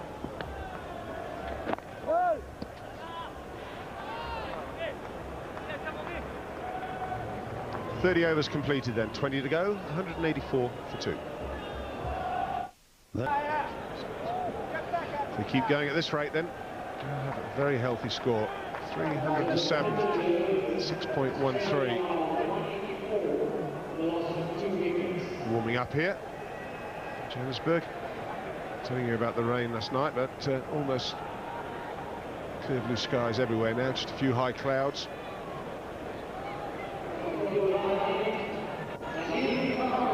Well, you get exactly as you wanted. Zahir Khan comes back into the attack. A little late for Sanjay, but he's here. And he'll want to redeem himself. 3 overs, none for 28. He won't be happy with that. He's done much better than that in the tournament. Whether it was the occasion or he just possibly tried too hard, which often you often see that in the big games. But it's not easy to drag it back when you've gone at nearly 10 runs and over. Of course, as I said, the captain had to make some difficult decisions, but I get the feeling he is a bit late with this particular decision with Zahir Khan. There's a great chance to introduce him at the time when Matthew Hayden was out, but Ganguly preferred Srinath, and Srinath is the kind of bowler who bowls short of length, and he needs the ball to be hard and new to really create inroads, whereas Zahir Khan bowls the Yorkers, the full-length deliveries. Just like that, he looked to get very close to the batsman with the older delivery. That's why I thought he was perhaps a better choice at that time to pick up a wicket. But now when he's been asked to bowl the 4th over, when his first 3 overs have gone for 28, he's got 2 batsmen well set, one batting on 33, the other on 34. That much more difficult the task on hand for Zahir Khan. That's a very defensive field, as you'd expect. 4 men saving 1 on the offside, just 1 saving 1 on the leg side.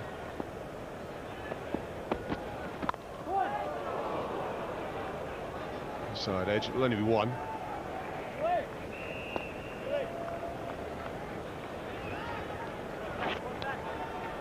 Not quite where he intended this. Damien Martyn playing with a broken finger. Had a fitness test yesterday. And playing the best he's played in the World Cup so far, so there you go. It just shows you what you can do if you want to play badly enough. Fingers broken, but quite happy to battle it.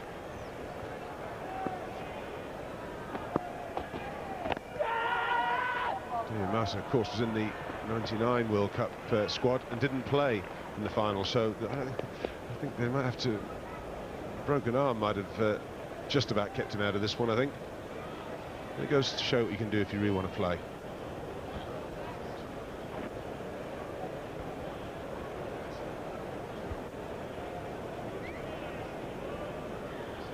The bull ring has gone quiet. Can be a noisy venue, but at the moment the Indians are battling. The Australians supreme at this stage. The Indian supporters quite content to just watch. Fine shot, well fielded though. Sourav Ganguly, captain, throwing himself around. Certainly saved a couple of runs here. Can't stop the Damian Martin picking up 2, but certainly saved 2 more. Beautifully played. Damian Martin getting a full-length delivery. Didn't seem he was totally prepared to pay that, but in the end, timed it quite well.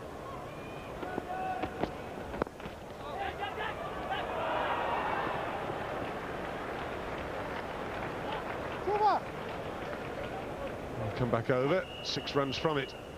Khan, 31 gone, 190 for 2. 6.13 and over.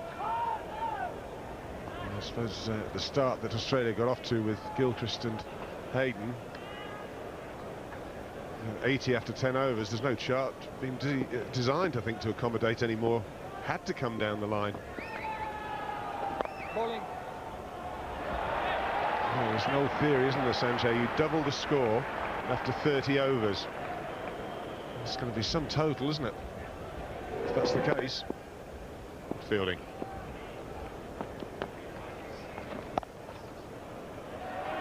Well, that's why an opener like Adam Gilchrist, or somebody who plays in that fashion, can have such an impact on a one-day match. Just talking about 10 overs in the match, very early, can be taken away from the opposition. The worst possibility that could have happened, or he could have expected, Sourav Ganguly, has happened, which means he didn't get the early wickets. In fact, a lot of runs were scored in the first 1 hour, and his biggest apprehension coming into this World Cup has been the form of his batsmen. It has been pretty good, but now they'll be the extremely talented Indian batting lineup will be coming out in the afternoon, looking to chase a score very likely in excess of 300. The worst fears have been realized today for Sourav Ganguly. Well, you have to have some thoughts for the captain here. I think he did the right thing. He's been let down. There's nothing, you can't turn the clocks back. India are going to have to play extremely well. 192 for 2. I always feel that's a sign of where are we going next. 7 bowlers used, and we're in the 33rd over. Problems for India. Down the wicket and smashed away up and over. Should be fielded. It is. 2 more runs.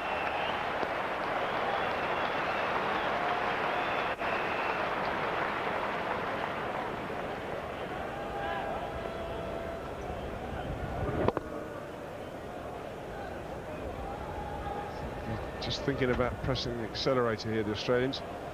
They know they're in a position to put India in all kinds of trouble. But when you look at that bowling, really do feel for the captain of India. Smashed, it's up in the edge. Is it going to be taken? I don't think so. Sourav Ganguly was the man trying to get under it. Never, ever looked like getting anywhere near it. Well, this is why Zaheer Khan, I think, is a better bowler than Srinath with the older ball. He keeps the length full. He's not afraid to pitch the ball right up the batsman. And he got Ricky Ponting playing a big shot here. Went all wrong. And Sourav Ganguly at one time, at that point of time, thought he was going to get underneath that one, then gave up. It was just a couple of yards too far from him. This is what India want. A few careless shots to allow them to come back into the match. They'll be wide, another extra. Again, this is affecting the over rate. Problems increase. And you've got to say, Ganguly has kept his cool for a man who's been in charge, where everything's worked for him. Bowling changes, fielding has been good, line length has been consistent. It's not been anything like it today. Innings extras going to 26, and credit to the captain, the Indian captain. He's not blown his top too much.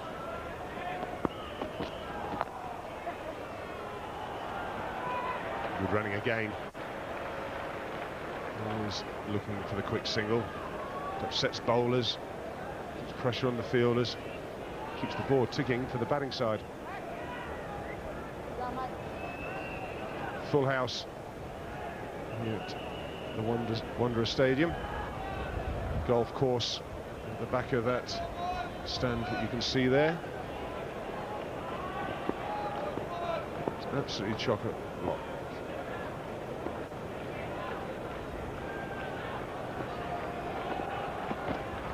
Well, there's another extra ball. Well, the bowlers have let him down today, the captain. The only thing he can do is stand there and scratch his head. What can he do?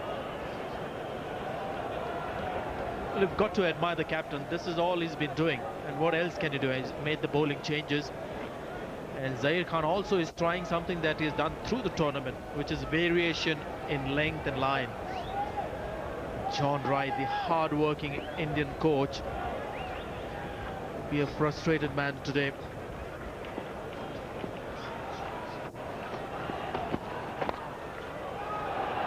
That's going to be 4 more. That brings the 200 up. Well, two sides of the wicket, wides, half volleys, and more runs for Australia. Well, he's searching for a wicket, Zaheer Khan, but the line has let him down. And had this not been connected, would have been another wide, the 3rd wide in the over. Ricky Ponting, or rather Damien Martin there, no problems tackling with this one. It was the full-length delivery, searching for the Yorker in an effort to get a breakthrough for India, Zaheer Khan. You can see there 19 fours and a 6, and add to that the extras, 27.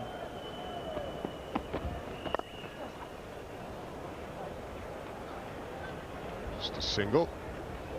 Still a ball to go, and there's 2 extra deliveries, 2 wides, 12 runs already from the over. Poor discipline. It just started from the first over of the match, isn't it? Zaheer Khan bowling with the new ball, just couldn't control it, and then it just got on with the rest. 8 extras in the first over of the day, beat the bat a couple of times. It was there was plenty there, there's still plenty there in this wicket. But you've got to give it a chance, and that means getting it in the right area. Slow ball, so 13 runs from the over. It's 205 for 2 now from 33 overs, a partnership of 80 from just 79 balls.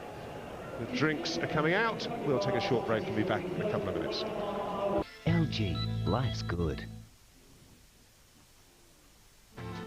Whitewater Sports is pleased to bring you the only Australian World Cup team-signed memorabilia products. Firstly, there's the 2003 Australian World Cup cricket team bat. This is a full-size cricket bat, hand-signed by the original 15 players named in the Australian World Cup squad. The bat comes beautifully cased and sealed in a walnut-finished timber corner unit. It's designed as a freestanding unit and can also be hung from the wall. A limited edition of 200 worldwide, and to be yours, $2,495 plus postage and handling. And then the mini jersey. It's a replica of the original. Includes the official 2003 World Cup logo. Comes in a 3-dimensional walnut finish box frame with gold trim. Fantastic, unique collectible for home or the office. And again, only 200 available worldwide. With the mini jersey, also includes the signatures of all the World Cup squad.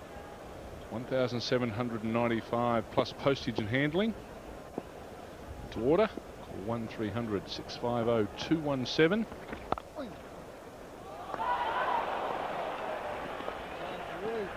Either of those articles could be yours, or visit 9msn.com.au/spot shop. Number again, 1300 650 217. Or visit 9msn.com.au/sport shop.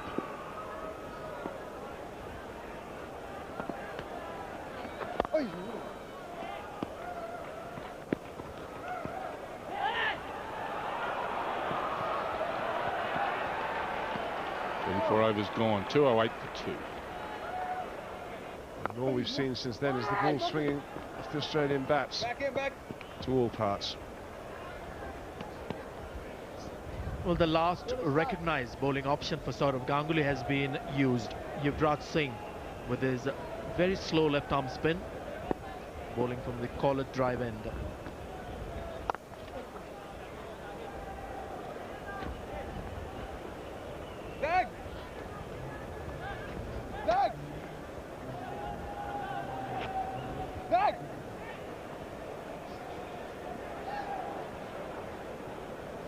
Just 21 years old, best of 4 for 6.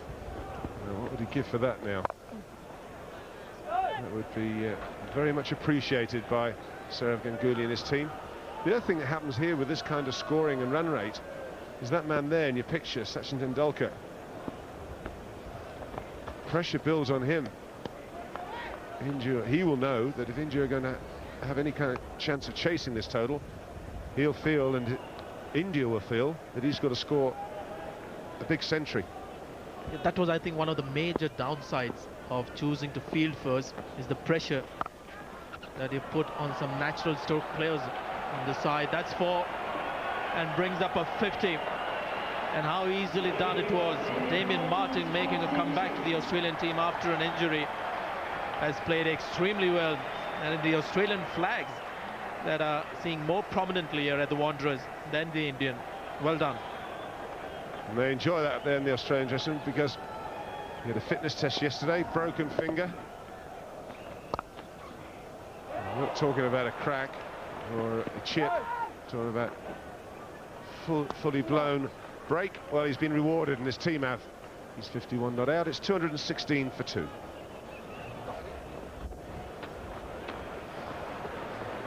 Good running with a single stolen. Big total is looming for Australia. 217 for 2 then. Time for a change in the commentary box. Richie Benaud with Ravi Shastri. Thanks, Ian. Weather's cleared. Crowd is happy, or most of them happy. And certainly the batsmen are, because after 1 or 2 floating little moments of indecision once the 2 openers had gone, they've moved along very well. 45 to Ponting. Martyn has done wonderfully well. In great doubt with his broken finger. Finger is broken, and it was very badly swollen. And he's come out, declared himself fit, and now he's got a half century.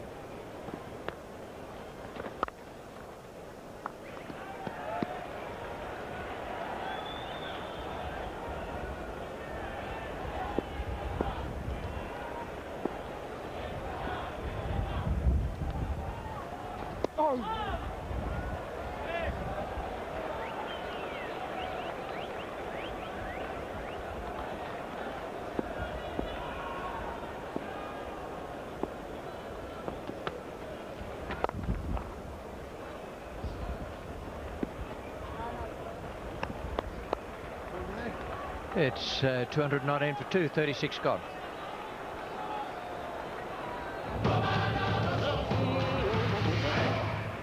Well, this is a big day for Damien Martyn. He started off by slashing one away over point. Then he got Tendulkar away. He's been very severe on anything short. It's been the big thing about his innings, and his placement has been really, really good. He's hardly gone unnoticed. That's the beauty about Damien Martyn. Just came in there and quietly nudged the ball around, hit the boundaries. And he's scoring it quicker than a runner ball, and that's taken the pressure of Ponting. Ponting doesn't have to do anything silly. All he knows is that a total of 320, 330 is on the cards. Ponting wasn't really in touch when he first went out. He was reaching for the ball. I was disappointed that Ganguly didn't bring back the quick bowlers at him. Well, they might even think about 2 there. That's wonderful running. That is brilliant. Just the faintest fumble by the captain, who will be looking askance at everyone else to see if they're looking at him. Well, they played superb cricket today, the Australians. Every aspect of the game has been covered, including the running between the wickets. And they picked out fielders and put pressure on them, the likes of Ganguly, Ashish Nehra in the deep, Javagal Srinath. They are under immense pressure once the ball gets out to them.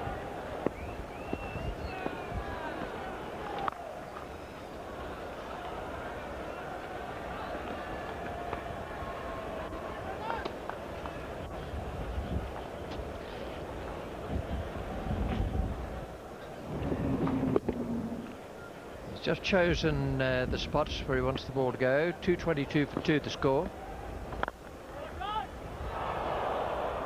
Well, the roar from the crowd there was a little bit of wishful thinking. It's 223 for 2, 37 gone. It was a bump ball. Close. Quicker ball. Defeated Ponting with the speed of it. Probably left arm round the wicket, missing leg. And struck in line and struck on the back leg. That's a good shout, a very good shout.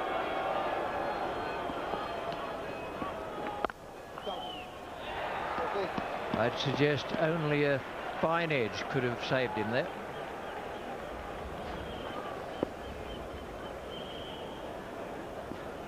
It might just have been. Some bat on that. But again, very good running. They're doing it easily.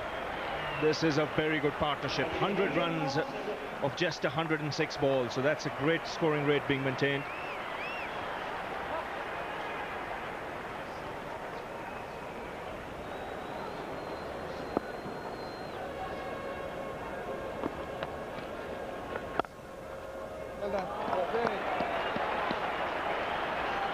That was well fielded because there was a certain boundary.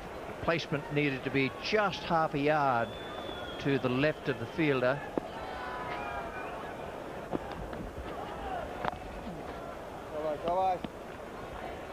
Looking at the score at 25 overs and 30 overs, sometimes you can get a bit of a guide on what's going to happen. Well, there's 13 overs to go after this one, and we're looking at around about 320.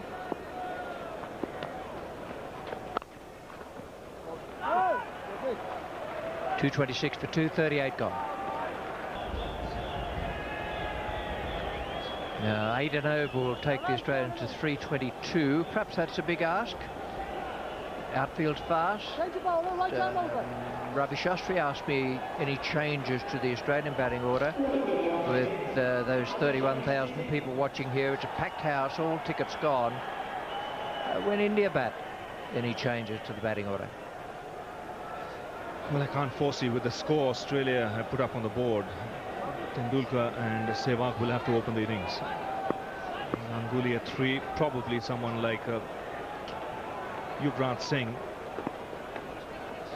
may just be sent in earlier. But I think the important thing is you need a start. Once a side gets a score in excess of 300, there is something there for the fast bowlers. There's been some seam movement. I'm sure Lee and McGrath would have been watching the way the ball was behaving early on.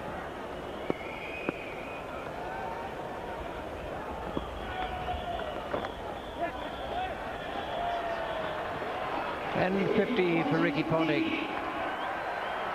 He started in, for him, slightly scratchy fashion and gradually gathered it together. Martin has been very good for him. Martin has come in and taken a lot of weight off Ponting's shoulders.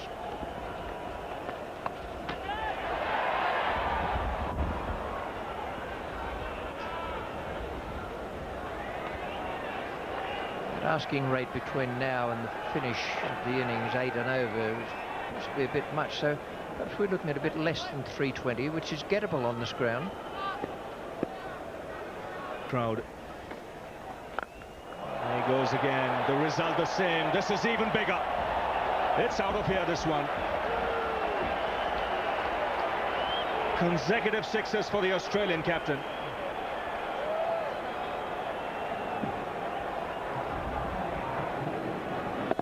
good footwork. And he didn't actually try to hit it too hard, but it went a long, long way.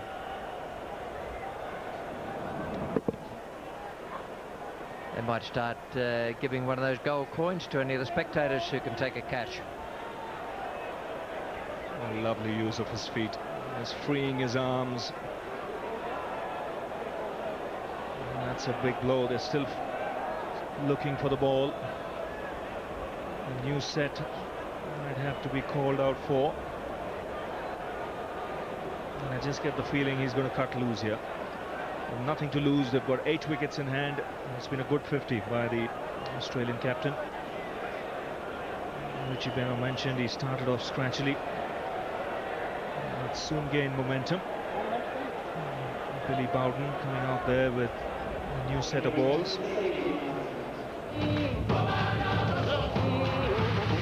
The cuts and pulls. His footwork has been very good. Those are consecutive sixes.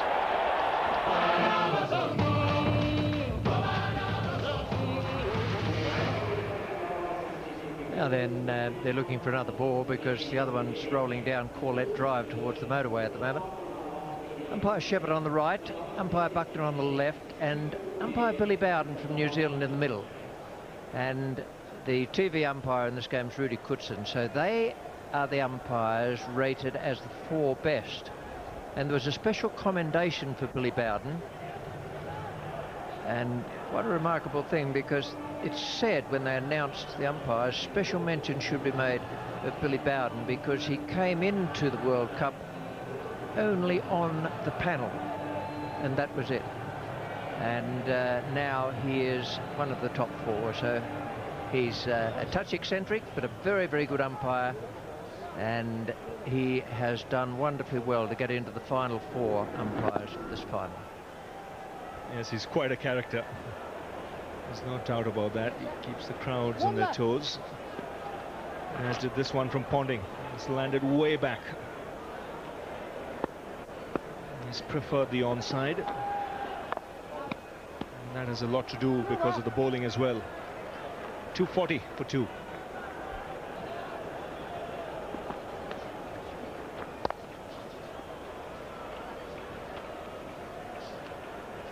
I was saying a little earlier that I thought Ganguly made an error in not bringing back his left arm quicks as soon as Ponting came in. Gave him a respite. He was edgy, but he got over it.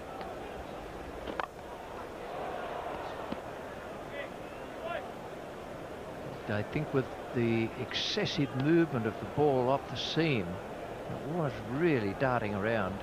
I thought that was the time to get in, not keep them back for the last 7 or 8 overs when everyone's going at it. One just gets the impression now these two are going to throw caution to the winds. Great platform here for Australia to reach even a score of 340, 350.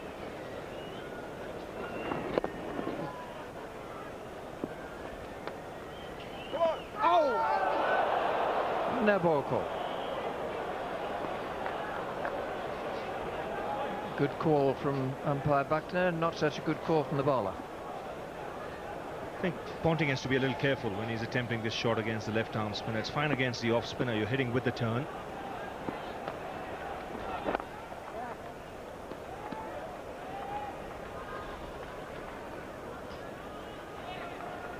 I'm sure they're going to look for the big shots here, not just the singles. They want the boundaries.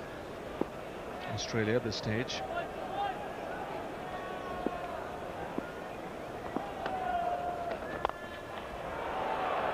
Placement is the thing if you're going to go over the infield in the cover and extra cover region. Mongie, the fielder, way out on the boundary. The one thing the 2 batsmen need to be careful about is they don't start trying to hit the ball too hard. They've been timing it beautifully. Now suddenly if they start flinging the bat at it, their timing's going to go.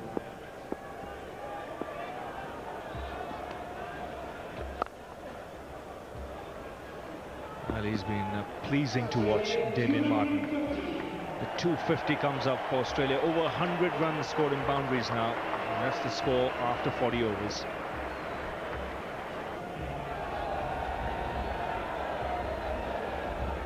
6.25 the run rate at the moment, 250 on the board, just the two openers out. They'll be happy enough with what they did, but they might also cast a bit of an envious glance over the easier conditions out there now and think, what if? Ashish Nehra is coming on now. He's bowled 6 overs so far, 25 runs. He's one of the better ones, and he's the one I'd have had on against Ricky Ponting early on. Yes, he hits the bat, and he's had a good World Cup, Ashish Nehra.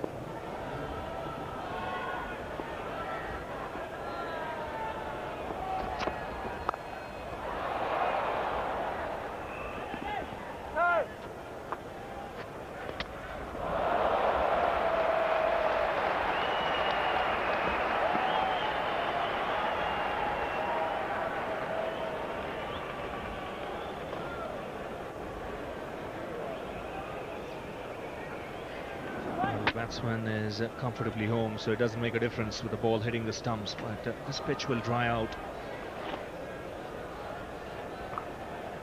The ball will start coming onto the bat a lot better.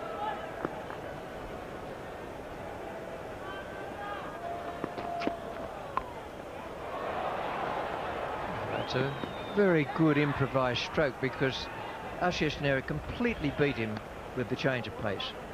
It was beautifully bowled, and the batsman merely adjusted to it and then swept it.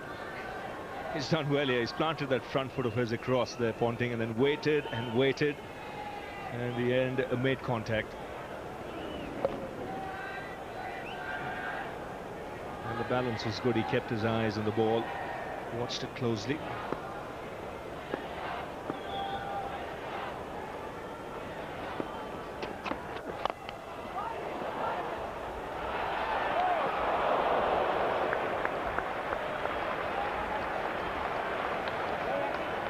Good fielding, and Damien Martyn was backing up. The ball had gone a little too quickly to Srinath. But I just get the feeling Ponting wants to really take off now. He's not happy with 7 and 8 runs and over. He wants more. I think his aim now is to just shut India out of the game. Try and get that bigger score.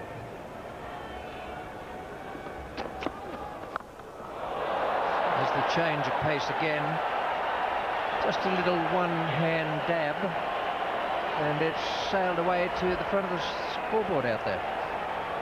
And into a good position as well. It's flooded with Australians in that region, Australian supporters. Even though one hand comes off, it's a meaty blow. Plenty of yellow shirts there.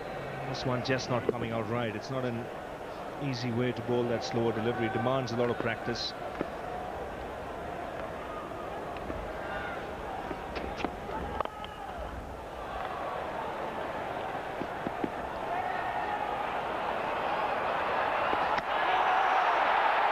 Now, Buckner isn't going to call for it. I think Ponting was moving quickly enough, but just for one moment I wondered if he'd slid his bat.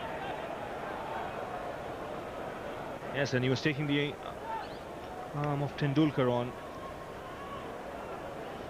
He's quick, he's done well.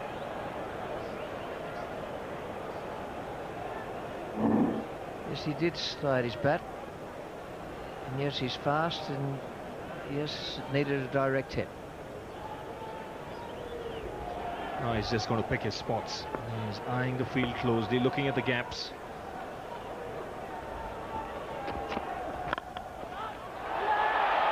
On ball again, 261 for 2.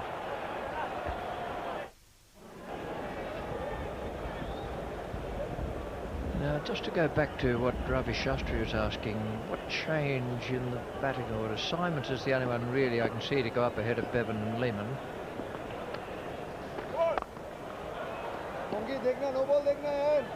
Although I suppose in the light of his exploits in Port Elizabeth, Andy Bickle would be worth a go, but he might not want to risk his shoulder. That's a no-ball call from umpire Buckner.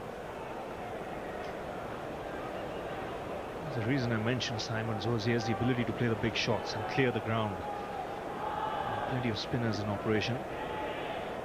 Single to finish the over, but another very good over for Australia. 10 runs coming from that. They are really capitalising now. 46 overs gone, 305 for 2 it is. And Ricky Ponting has been outstanding today, Mikey. Absolutely brilliant. He has played shots all around the ground. Medium pacers, quick bowlers, spinners. Hasn't been afraid to take the fight to the spinners. Used his feet quite well there to Harbhajan Singh on both occasions. That's a full toss that they usually say it's quite difficult to put away unless it's reasonably high. It wasn't that high. It was 6, no? 5 sixes in this knock. Lovely shot, that one. Gee, that is a great shot. Terrific stuff. Just giving himself a little bit of room, and Dave Shepherd has to do some exercise this time. Damien Martyn enjoyed that. Well, Ashish Nehra trying to do the right thing, trying to keep it as straight as he possibly can and as full as he possibly can. Didn't quite get it up into the block hole. You can see that ball pitching short, well short of the batting crease, but what a shot. What a shot over the extra cover region.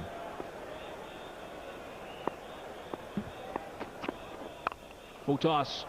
Sliced away. Sweeper is very square. Just the single.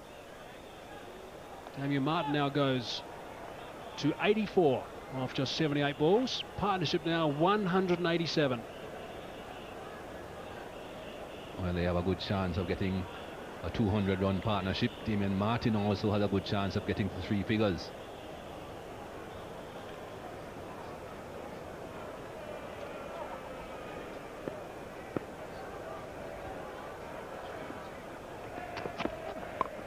That's cheeky, and it's also in the air for some distance.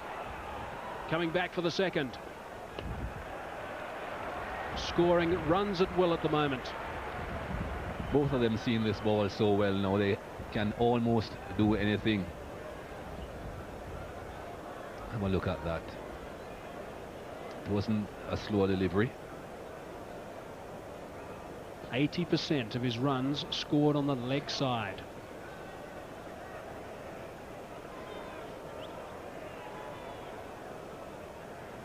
I think a lot of that though has to do with the fact that Harbhajan Singh bowled at him so many overs.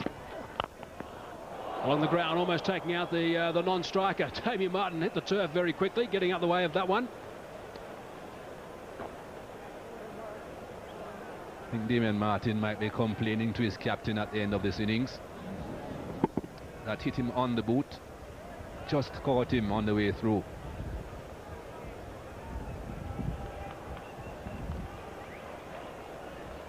High score now on this ground, of course, going past Australia's previous against Pakistan in this World Cup of 310. To a bowl, saw him going away, trying to give himself some room, and followed him. Martyn a little bit upset that he didn't get that away. What was good about that as well was the length. Have a look at where this is pitching, right up by his toes. Yes, I think he wants to join his mates with 3 figures on the board, Mikey. Trying to get down that other end. There's 1 ball left in this over now. 10 runs again from this over. There's been lots of overs in this innings that have gone for 10 or more. 8 of those, in fact.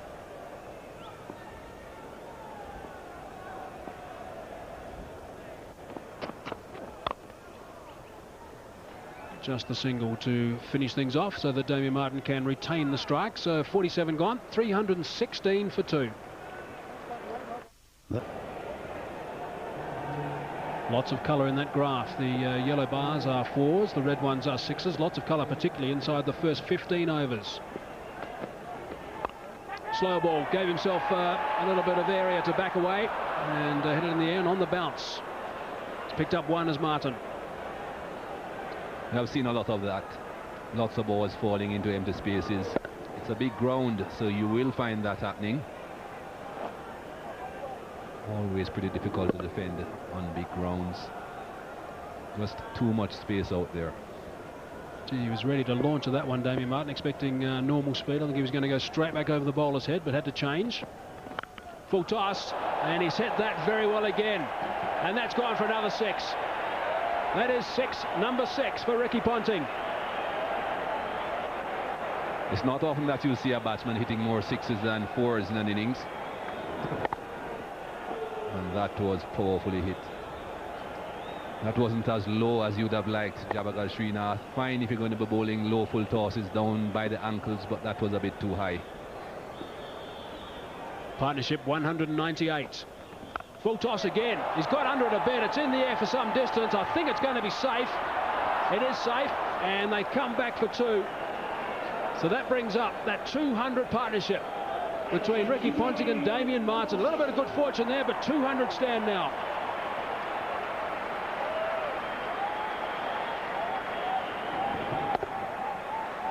Here we go again, into those gaps. Sourav Ganguly running back. Mohamed Kaif running in. Neither could get there. 169 balls. It's a good shot. That is a terrific shot. Has he found the gap straight? Good fielding. A little bit of tag teamwork. Harbhajan Singh is the man that eventually gets it back.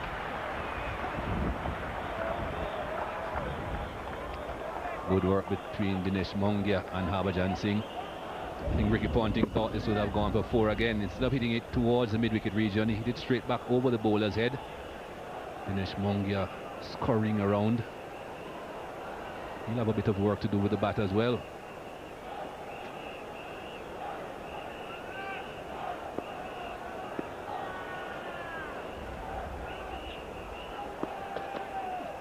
Slow ball again.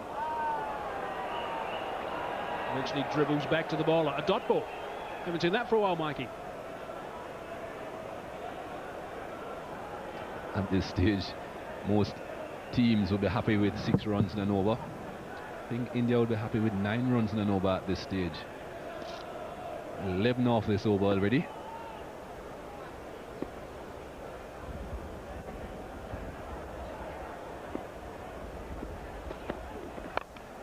Dragging that leg side. Single to finish, so 12 off it. 328 for 2. What a day it's been for Australia so far. India won the toss, asked them to have a bat, and they made the most of it. Gilchrist and Hayden set the trend very smartly at the start, and then Ricky Ponting and Damien Martyn have taken over. Ricky Ponting, absolutely superb. 117 not out, his 13th one international 100. And Damien Martyn now 86 not out. This partnership at this stage is 203. And we've still got 2 overs remaining.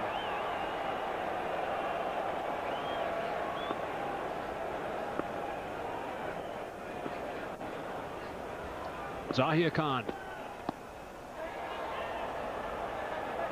It's running away towards the boundary. We'll have to wait for confirmation from David Shepherd. It is going to go to the rope, and I think it's going to be leg byes. Yes, it is. Ricky Ponting knew that is the direction in which he was going to be trying to go anyway. Fine leg is up. Moved a long way across his stumps. Look how far outside off stump he is.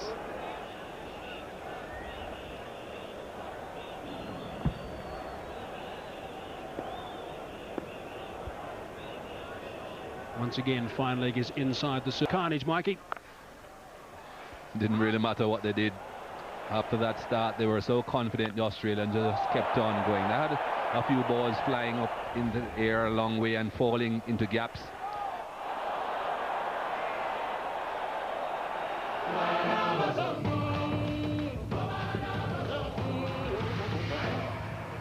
Well, I don't think I have a good enough grasp of the English language to come up with any superlatives for that, chaps. It was awesome. 359 for 2. Stunning. I can't say any more. Well, you can put it down, I think, to Adam Gilchrist at the start. I think he just disoriented the Indian bowlers.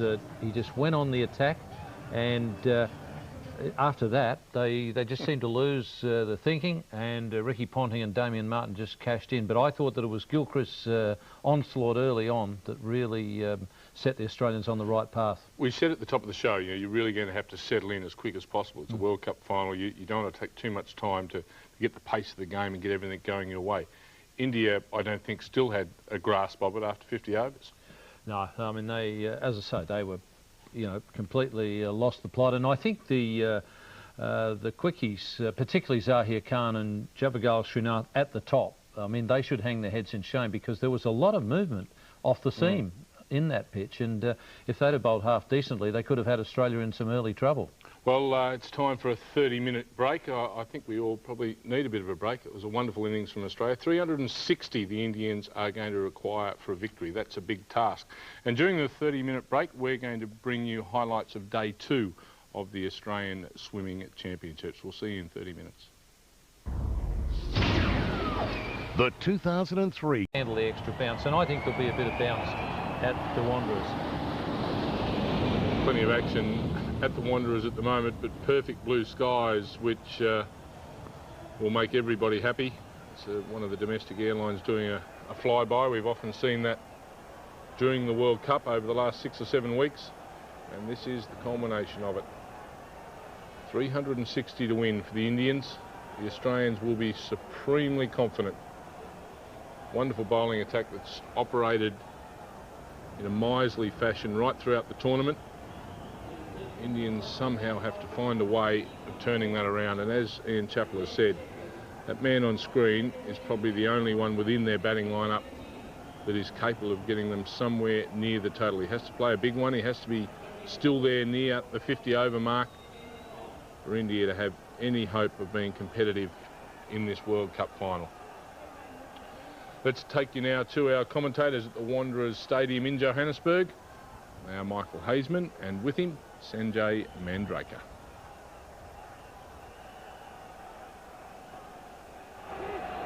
.274 wickets at an average of 22.29 with an economy rate of 3.89.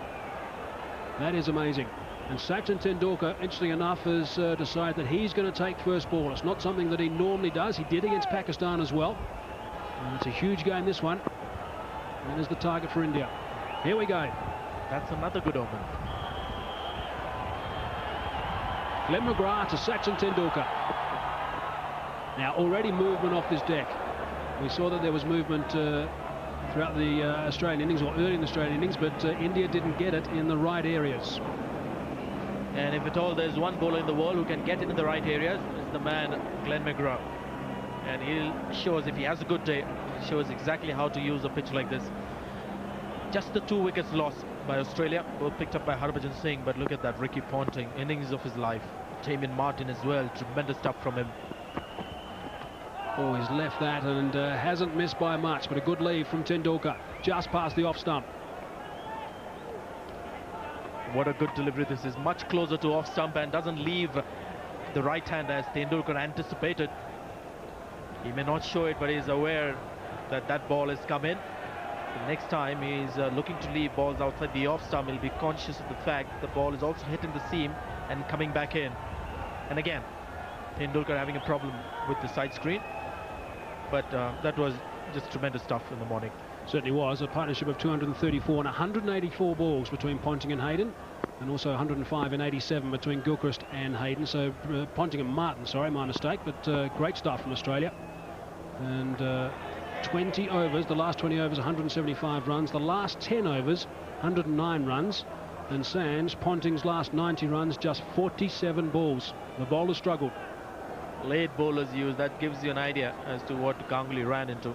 Severe problem right from the first over that India bowled after winning the toss and deciding to field first. Ashish Nehra, under the circumstances, you've got to say, did a wonderful job. Ricky Ponting in that 100 of his. Full shot off the mark is Tendulkar. The crowd has gone berserk here. Lots of Indian supporters. It's running away towards the boundary. It should be 4 and is 4. There's the start.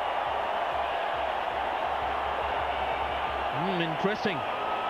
Never looks to do this against Glenn McGrath, Sachin Tendulkar. But it's a shortish length, and I'm sure a premeditated shot where he had decided, looking at the pitch, anything short in length, that's where he's looking to score aggressively. And didn't bounce high enough as well, so he got the inside half of the bat. That's the way to start for India. They've got to get the boundaries early, show the Australians that they're betting in this over that anything short in length is going to play the full shot. This was short. If ever a skipper's innings was needed, it's now. Sourav Ganguly's out there taking guard. 300s in the World Cup so far, average of 43 in his career, but Sachin Tendulkar is the big wicket Australia wanted. just asking too much of himself was Tendulkar. It wasn't too short and also deviating off the seam. You can see they got into a hopelessly wrong position.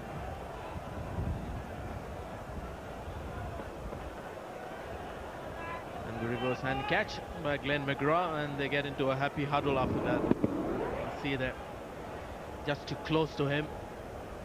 And also I think that movement that McGrath got, which even made things even more difficult for Tendulkar. 3 slips in the gully.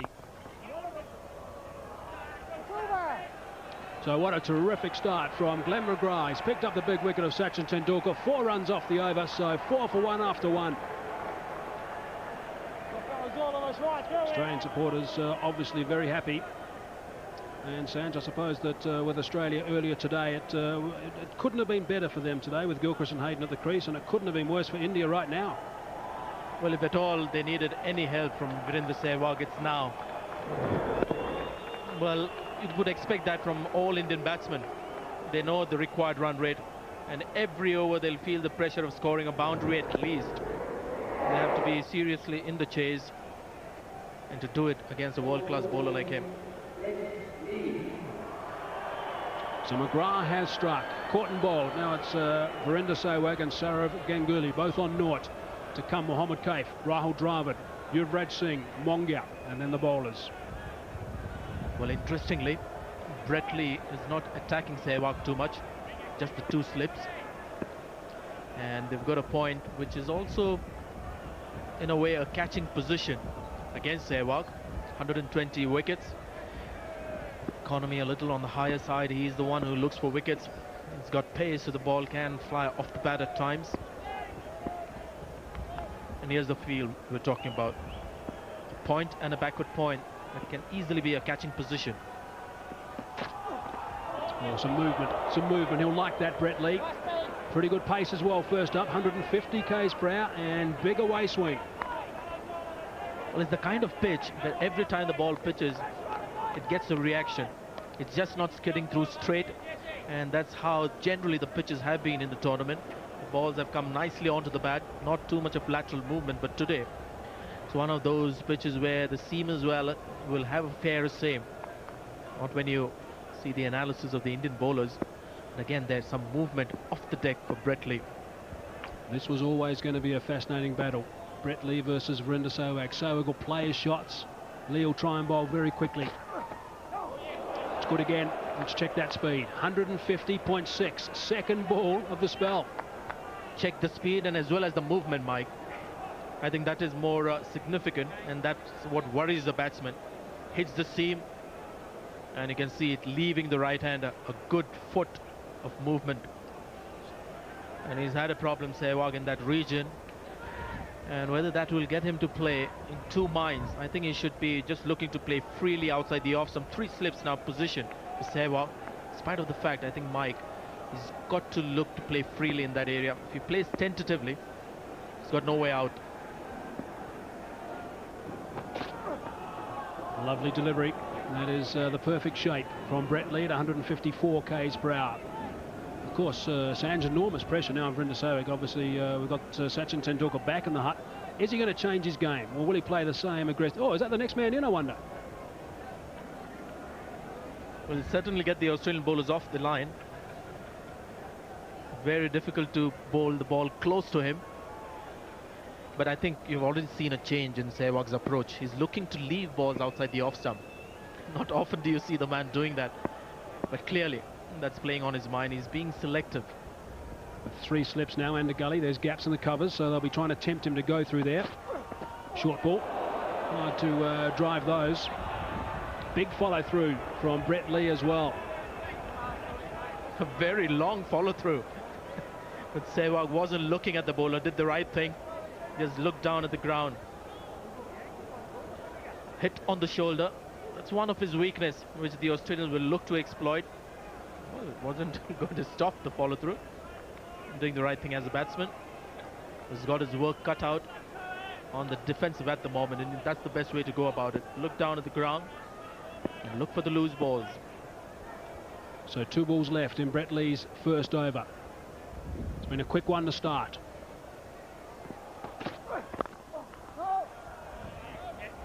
Can't get that away. 155 k's per hour. He's getting up there.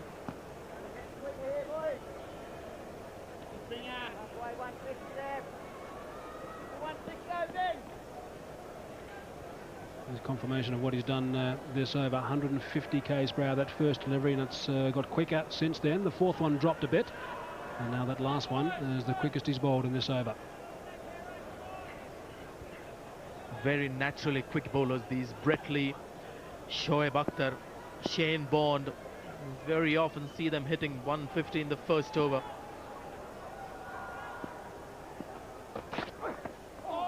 Spotted that, but it moved away some distance. So that's a good start for Brett Lee. That's a maiden from him. 2 overs gone, 4 for 1. For the last 5 games, that lineup has been unchanged. 7 batters, so they've got plenty of batsmen out there, have India. And now it's Sourav Ganguly on Nort facing Glenn McGrath. Down the track, and looks to loft him straight back over his head in the stands. Big swing and a miss, and a big smile also from Glenn McGrath. Well, I'm not surprised, really. It looks terrible when you miss it. Looks a bad shot. But Ganguly is able to do that against good bowlers as well. I've seen him hit Sean Pollock for 6s, stepping down the pitch. With Glenn McGrath, of course, a much superior bowler than Sean Pollock. But that is the pressure the Indian batsmen have. Required rate 7.44. Now he's away. Tucked it around the corner on the leg side. Just seeing the Australian bowlers bowl. This is the 3rd over of the innings. Just vindicates Sourav Ganguly's decision this morning to field first after winning the toss. There's certainly something there for the seamers in the pitch. And had the Australians bowled in the morning session, they would have got even more help from the surface. The Indian bowlers just didn't give us enough of a demonstration how to use the pitch, but there is definitely something for the seamers. The Australians are just showing us that. 2 slips for Virender Sehwag. That's a lovely movement. Terrific carry as well through to Adam Gilchrist.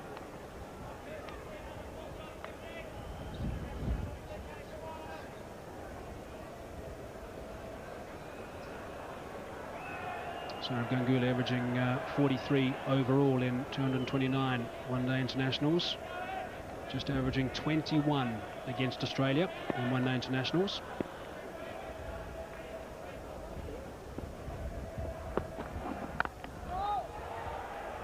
Mid-off is quite deep, Darren Lehmann. Now that was a full-length delivery. We'll just have to make a note of it because there won't be too many to the Indian batsmen. 100, and that was exactly 100 against Australia. And look at the strike rate as well. That also drops against Australia. Yes, I robbed him of a run. It's actually 22.67, not 21. One of the interesting things that the Australians would have worked on with Virender Sehwag is the way that he doesn't get back and across, doesn't really get in line to the quicker bowlers. I think that was a prime example. That last ball from Glenn McGrath just went straight back. They've got 2 catches in position, first and a second slip. By the time the gully or the backward point comes in, he's at a deep gully. He'll be in the game as well.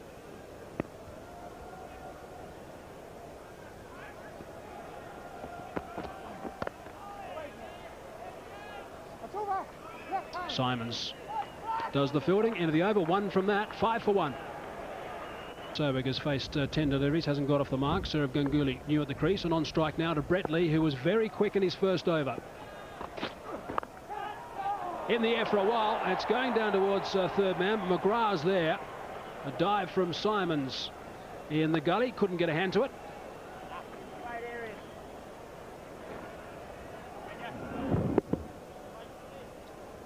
Well, opening the face of the bat. Pretty close to the fielder out there. That gave us a great view as to what the fielder saw. Was never going to be close to him.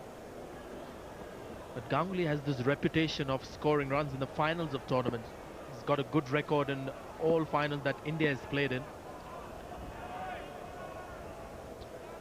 First delivery of that over, 155 k's per hour. That's another beauty.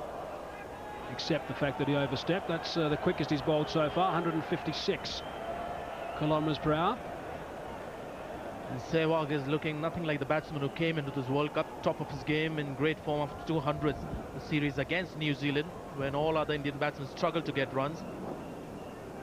Today in the final of the tournament, with no big scores coming into this big one, seems a little tentative with everything that he's doing. 21.70 is World Cup average. His best of 66 against Sri Lanka at this venue. Wide called, so overstepping first ball, second ball rather, and the third one a wide. Well, just watching him, Sehwag, it seems like a lot is going on through his mind. But he saw the width, went for it, but it's a meek effort to score runs off a loose delivery. And then after that attempt, just shrugged and went away. Sort of Ganguly.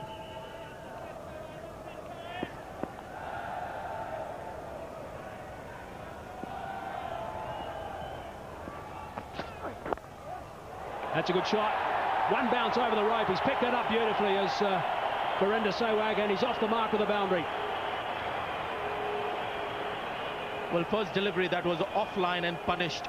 He's very strong in this area. Brett Lee trying to get it full, get the speed going. This is a pitch where you're better off just controlling your line and let the pitch do everything. There's enough in the surface for you as a bowler not to try too much. McGrath is a perfect example of how to use the pitch. If you try and bowl quick like Zaheer Khan did this morning, it doesn't quite help your cause.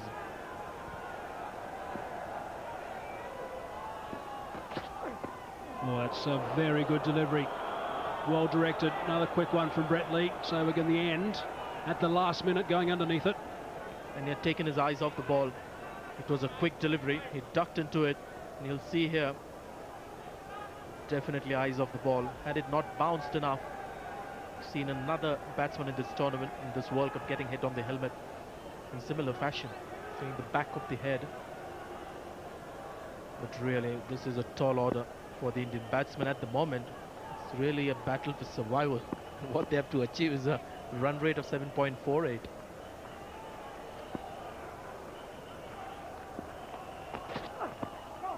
Another swing and a miss.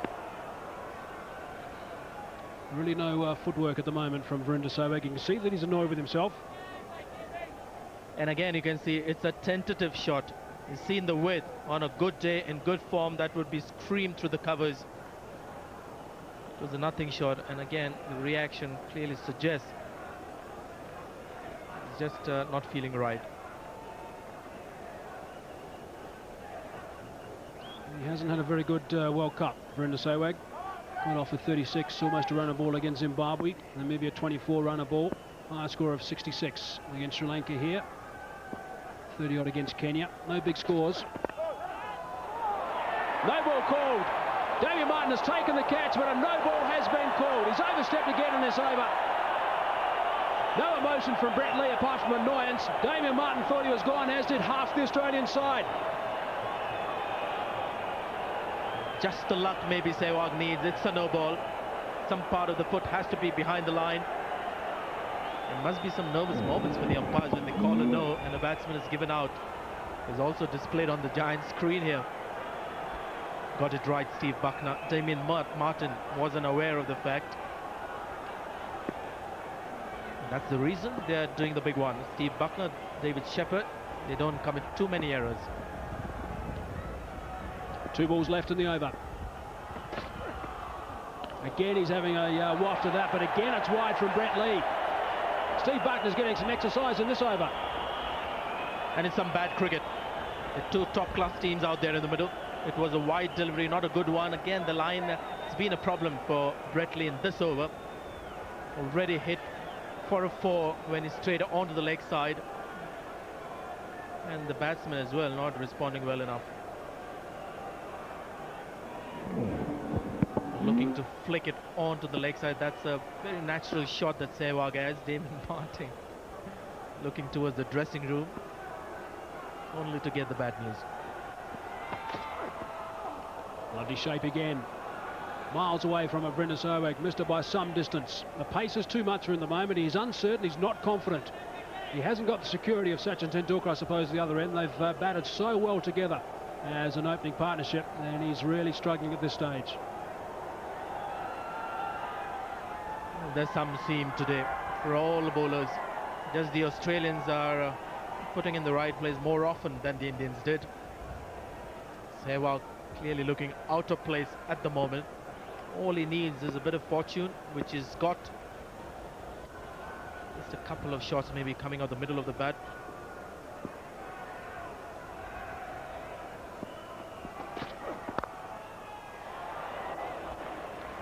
Simon's been busy in that region. Eventually that's the end of the over. 4 overs gone, 14 for 1.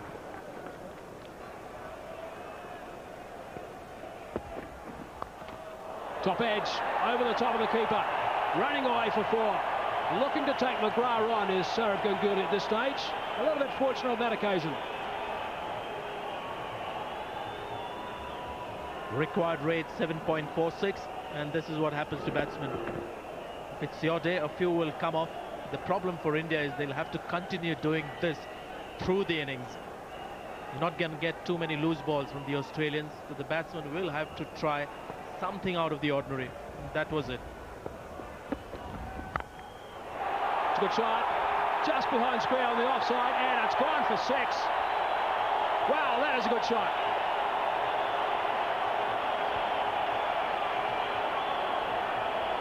Well, he's gone to a shot that has fetched him a few runs in his career, giving the charge to the bowler, but making sure at that time when he's doing that, that he gives himself room to play on the offside. And then just a freeing of arms, and of course the timing is always something that he's had. So all of a sudden, a bit of strength in his legs. Ganguly sprinting for that first one. Yeah, it's more positive now. Just a couple of runs under his belt, and it's a different game for him. Enormous responsibility on his shoulders, of course, today. Strike rate very healthy, but very early in the innings. 13 not out at the moment. He's been in wonderful form in this World Cup. Just gone past 450 runs. It's a good shot from Sehwag this time. Maybe the confidence is spreading between the two. Lee does well, but Sehwag, with aggressive running, comes back for 2. When he hit that 6, sort of Ganguly, Virendra Sehwag went up to the captain, punched his gloves, and this is what he needed. Sehwag has not been in great form, but he lost Tendulkar early, and that didn't quite help him. So with Ganguly playing well, at least in this brief innings, I just get him to gain his momentum. Oh, he's played and missed again. That is the perfect line and length. Bit of a mutter also from Glenn McGrath. Once again, Sehwag not looking at the big fast bowler. But this time at least the front foot, when he was looking to play on the back foot, was in a better position. This will give us a good look right in the channel and just about ending up on off stump. Normally, even when the ball reaches the keeper, his front foot is on leg stump, very much frozen on leg stump. This time at least it was moving somewhere. Over the top, has it gone for 6? Yes, it has. Square on the offside for 6. That's a good shot also, this time from Virendra Sehwag, and that is a huge over for India. 19 runs coming from it, 5 overs gone, 33 for 1. The run rate are India. It's at 6.6 at the moment. Just needed a fraction over 7 at the start of the innings.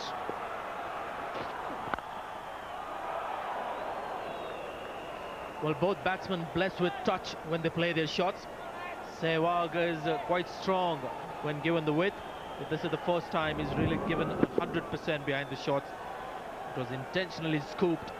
Short side boundaries is an invitation for the batsman to play these kind of shots. So when they're looking to play the cut shot, a fraction of a second, a decision is made because of the short side boundaries. Why not go all the way, scoop it up and go for maximum? That's what Sehwag did on that occasion. Lots of times throughout this World Cup we've seen the situation where a batsman's got a good boundary and then really kicked on. It's good pace from Brett Lee. Let's check it out. 153.2 or 95.2 miles per hour. Remember that first game, the terrific game, West Indies versus South Africa, to kick off the World Cup. Brian Lara was not at his best, and then suddenly hit that straight 6 off Alan Donald, I think it was, and he was a different player from there. Went on to get a terrific 100. Both these men have hit a couple of outstanding strokes of late, and obviously their confidence will have gained enormously. We've seen plenty of sixes in this match. That's what keeps the game interesting. And there's always a chance of a big shot coming out of the blue. We're talking of 6 runs straight away. Over the top of middle stump. Brett Lee doesn't say too much normally. Not a bad attempt because the length was short, and he is looking to again make room to play on the offside. A decent enough attempt considering the situation. He's also looking to do what he did to McGrath, making sure that he's not coming too much in line of the ball. I think that's one thing he makes absolutely certain. Brett Lee will continue to be aggressive, and so will the Indian batsman. What a battle this is. Thankfully the clouds are not building up too much at this stage, but this is fascinating cricket. That is quick. Nice and direct from Brett Lee. 154 k's per hour, a bit of a stare as well. Wasn't so long ago, Sands, that Sourav Ganguly was using quite a heavy bat, somewhere over 3 pounds. He's now to about £2.10, £2.11. Ganguly's World Cup so far, 454 runs and an average of 64.85 looks impressive. His 3 centuries have been against non-test playing nations. In the 6 matches India played against other major sides, Ganguly scored 116 runs only at an ordinary average of 18.83 with a higher score of 48 against Sri Lanka. Backs away and he's slapped that through the covers for 4. He's taking on the big quick. What a good shot that was as well. And is blessed with God-given talent. Ganguly may not have a good record against the Australians. He can certainly hit a few good shots. That's all India needs. Every batsman coming out and maintaining a good strike rate. You don't need big hundreds from everybody. Just a few brief explosive knocks. The captain really set the trend in this innings after Tendulkar fell early. Partnership of 33 and 32 balls now. I think Brett Lee will take too kindly to that slap through the offside. And Sourav Ganguly not too happy with the fact he didn't pick up a single that last ball. End of the over, 37 for 1. There's a quick look back at what's happened so far in this final. 359 for 2 Australia. India need 323 more to win. Gone over the top of gully, and it's going to run away for 4 more. So they're really taking on the Australian bowlers now, these two, Brenda Sohig and Sourav Ganguly. To talk you through the next half hour or so, it's going to be Michael Holding and Mark Taylor. Thank you, Mike. Superb entertainment for the crowd, and they're loving every moment of it. I'm not sure Glenn McGrath's enjoying it too much, though. He's not used to this sort of treatment. It was very impeccable line and length, Glenn McGrath. It's not working at the moment. And another swing and a miss. Well, it's not easy to bowl to when batsmen are backing away and the ball's bouncing over the top of the stumps. I suppose Michael Holding, you've just got to try and bowl a good line and length and work on the theory that if they miss, you'll hit. Yes, it's pretty difficult when batsmen are backing away and running at you down the wicket. But you have got to just maintain your calm, your cool, know what your job is.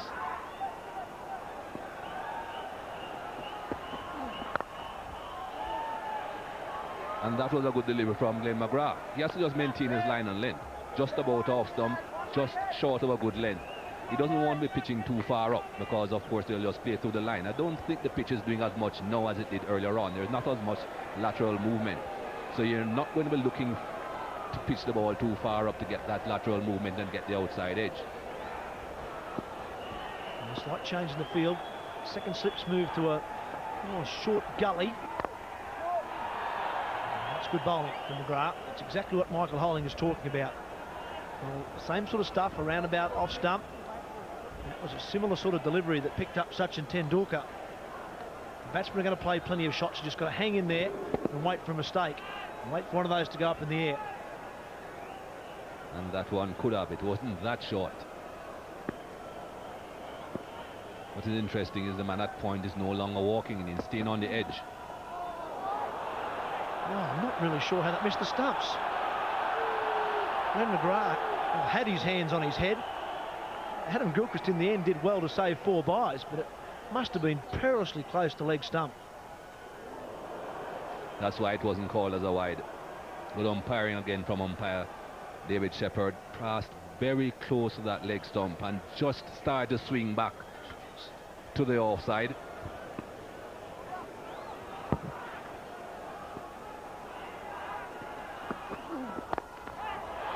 Well, he's got the one back over Glenn McGrath's head. The straight pull shot. 5 from the over. 42 for 1 after 7. 42 for 1. 6 runs per over at the moment. So it's a good start from India. Having lost their star batsman there, Sachin Tendulkar, in the very first over of the game. It's a huge blow. Sehwag and Ganguly are giving it their best. Oh, I'm not sure what happened there. I think Virender Sehwag may not have picked it up all that well. I think he was expecting it to bounce a lot higher. I think this pitch has flattened out quite a lot. There is not as much lateral movement. Look at that delivery. That should have bounced a bit higher than it actually did. And I know Sehwag expected it to. It was short. It has pitched very short. Was looking to go down, but he kept his eyes on it. In the end, he took his eyes off, but he realized it wasn't bouncing very high. Well, Mikey, I tell you what, he's very fortunate. It didn't bounce higher. He did take his eye off it towards the end, and in the end, the ball hit him on the gloves. Saved him what could have been a very painful blow. At least 1 for that. And in fact, he'll come back for 2. That's good running. Well fielded too from Glenn McGrath. The Australians are definitely trying to soften them up. This is what's been the Australian plan. Has been to bowl a fair few short balls early on in this World Cup. Try and soften the batsmen up. Has a strong arm, Glenn McGrath. Very good throw right by the stumps.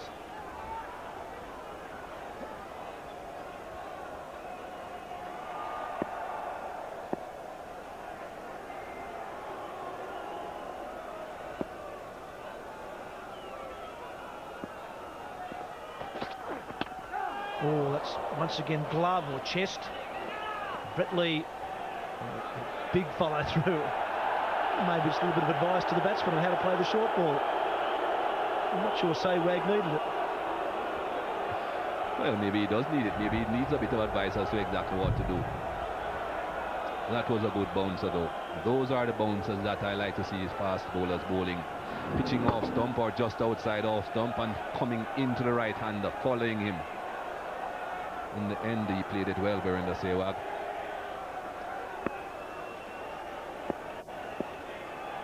Well, once again, no words. It's good to see from Brett Lee. Plenty of fire. Keeping it all in check.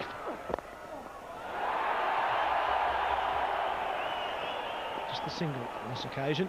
The crowd really has come to life here. This is why they call it the Bullring Wanderers Stadium in Johannesburg. A wonderful atmosphere.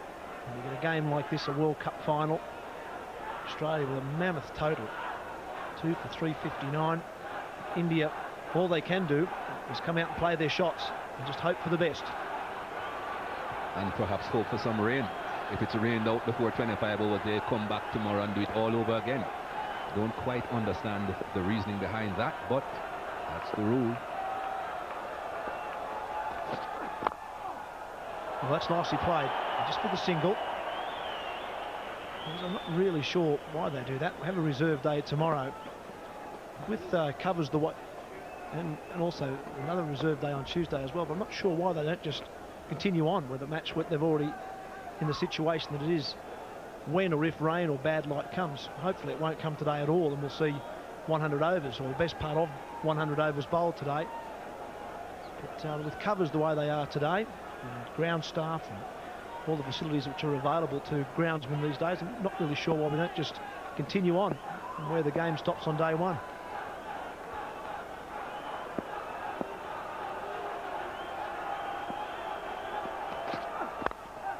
Oh, lovely shot. It's time Brett Lee over pitches. Sehwag smashes him through the covers. The 50's up. 1 wicket down and only 8 overs bowled.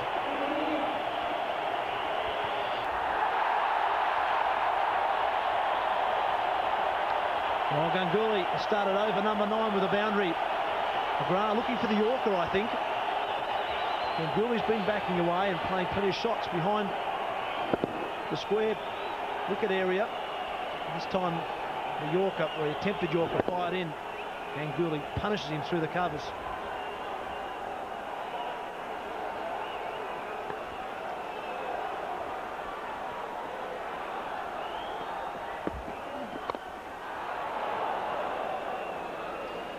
Not too sure this is quite the way to go. Sure, you want to be scoring runs quickly and you need to be scoring at over 7 runs and over from the beginning of the innings. But I doubt whether you can play premeditated shots like this throughout 50 overs, because that's what they'll have to bat to get these 350 odd runs. 360 as a matter of fact to get. Don't see them batting like this for 50 overs. They've got to do a little bit more thinking.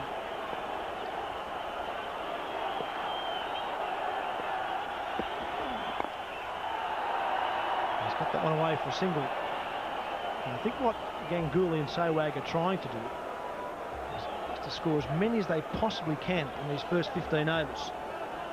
Probably 100 at least, maybe 120. And that way put the pressure back on Ricky Ponting. At least let them know that they're going after these runs. Nothing to lose. 7.2 runs and over at the start of this innings. It's now 7.35 required from here on in.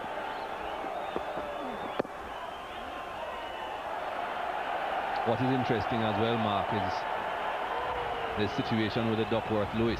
I've seen that there are a few clouds building up around the ground. Of course, if it rains and is washed out before 25 overs are bowled, it's all over. That's it. We come back tomorrow.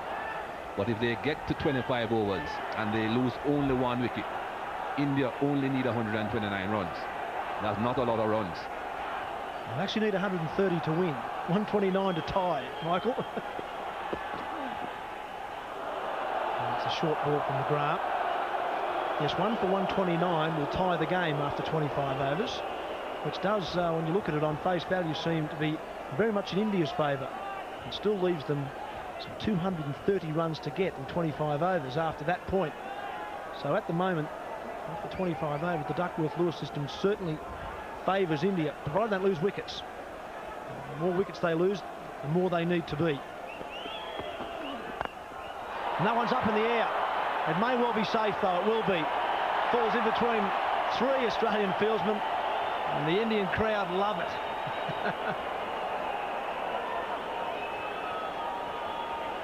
$57 for 1. African President Thabo Mbeki there, enjoying the cricket. Lovely to have him along here as well. And being entertained too. Some wonderful stroke play. Wonderful atmosphere. And it looks like, to me, like he's enjoying every moment. I think presidents don't get too much time off from their normal duties. So I would suppose you would be enjoying this moment. A time to relax, a time to forget the problems of the world.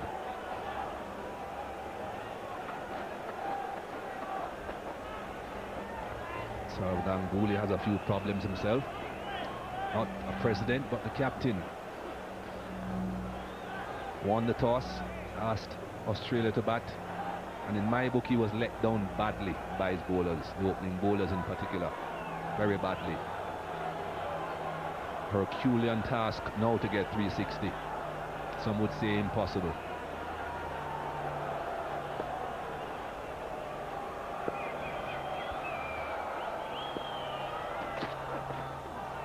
Another swing and a miss.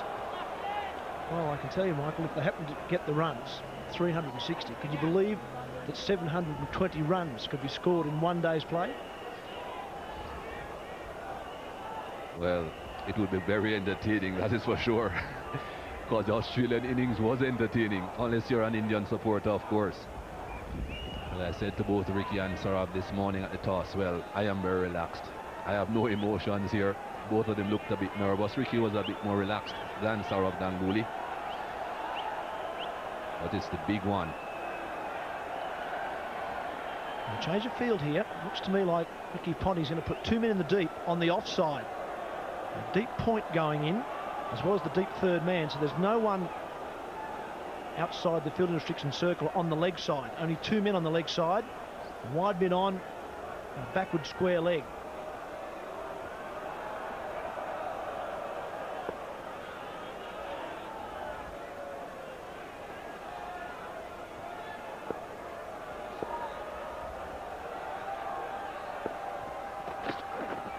And he goes leg side. What's good batting from Ganguly? He didn't get bat on ball here, but he knows that's where to score. Fine legs up. There's no one in the deep. If he gets any sort of bat on that other than a fine edge, he's going to pick up 4. Good thinking. Just to move a bit too far. He was too far away from the line of the ball when he played the shot. Got too far outside off stump. He needs the ball to be pretty close to that right shoulder of his when he's hooking. All he has to do is get something on the ball. Well, once it's not too thin on edge. What's the betting on the big Yorker? At the stumps. No ball called again. So the pressure is showing on the Australians. There's no doubt about that. Tactics used by the Indian batsman you wouldn't see in too many textbooks. When you're chasing 360, you can throw the textbook out. You're just going to try everything you possibly can to set the Australian off balance a little bit. At the moment, they're doing a reasonable job. Brett Lee started with a maiden, and since then, he's bowled a few no balls, 3 in total, 2 wides.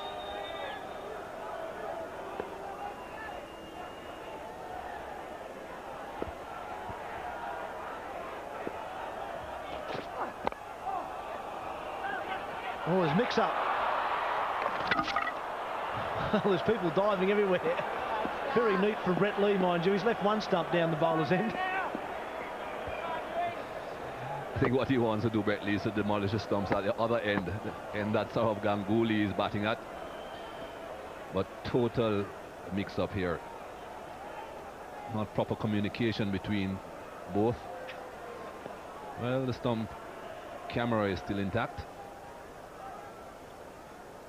Very nice of Brett Lee, actually. The one he left was the one with our stump camera in it.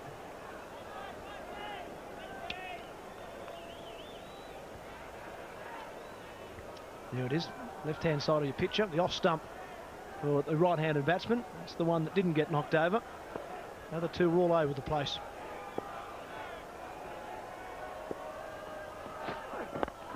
Straight up in the air. This should be out, and it will be out. Darren Lehmann has got it. There's the 2nd wicket. Brett Lee's got his first, and that's 21 wickets for Brett Lee. And India now are in real trouble, 58 for 2. It just could not last. No way can you just play premeditated shots throughout an innings like this and it will last. It wasn't short enough, but it was in his mind, Sourav Ganguly. 2 men on the onside, none of them in the deep. That's the direction to go, but you've got to select the right delivery. That wasn't. It's 58 for 2. Average of tick under 30. Strike rate of 73. That's quite acceptable. And he's out here replacing his captain, who, a bit like Sachin Tendulkar, tried to hook a ball that wasn't quite there. It's good captaincy from Ricky Ponting. Moved 2 men in the deep on the offside. Offered the bait for Ganguly if he's going to play the hook shot. It's not his favourite shot. And he was beaten by pace and probably the line of the ball as well. Another quick delivery to finish. Successful over for Lee. 10 bowled, 58 for 2. Loss at the same stage. That's over the top. And Brett Lee will do the fielding. Strong arm from Brett Lee. Strong right arm for bowling as well. You'll see that this wasn't very short. You can see the height that the ball got to, just above waist high for Sourav Ganguly. Not the right delivery to be trying to play the hook shot.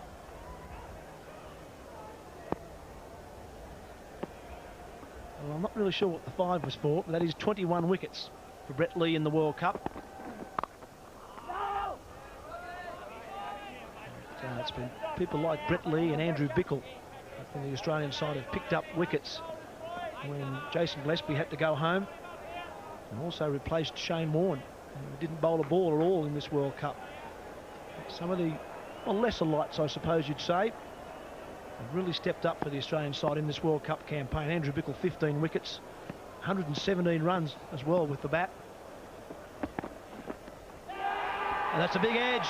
There's wicket number 3.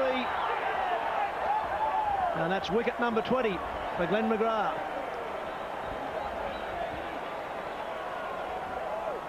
Well, it's just a matter of maintaining that line and length. That's what Glenn McGrath did. Just about off stump. Not very good footwork there from Mohammed Kaif. Drifting away from the ball, not getting close to it. Umpire Shepherd had absolutely no doubt. Well, India were in trouble. They are in deeper trouble. 59 for 3. India's Mr. Consistency, I would call Rahul Dravid. Solid performer in both forms of the game, averaging 39 in one-day cricket, 207 matches. He's taken over the keeping in this World Cup as well. And Mohammed Kaif, victim of some poor footwork.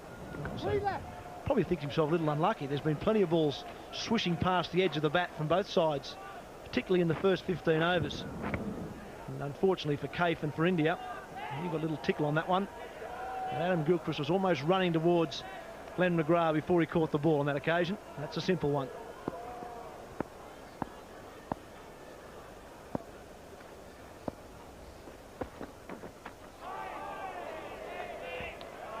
Well, one doubts whether you'll see that sort of stroke play from Rahul Dravid. Certainly technically one of the soundest batsmen in this Indian team. You won't see him playing a shot like this. Both feet together, not really getting close to the ball. Very thin edge through.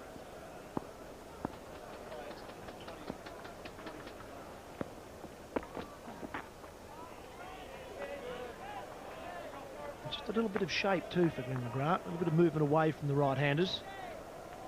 He's bowling into a nice breeze. He's bowling slightly into the breeze. And a few clouds building up, but nothing overly threatening at the moment. We tell from the locals that the rain actually comes from behind us here in our commentary box. It's a nice shot. Get 2 for that. And he's off the mark, Rahul Dravid. And a successful over for Glenn McGrath, 11 bowled, 61 for 3. Location, location. Located in Hobart's Salamanca precinct, the Customs House Hotel. A relaxing atmosphere with natural historical charm. Modern Australian cuisine with a Tasmanian seafood influence. Experience modern ensuite accommodation in an 1846 heritage building on Hobart's waterfront and close to the CBD. The Customs House Hotel, Hobart.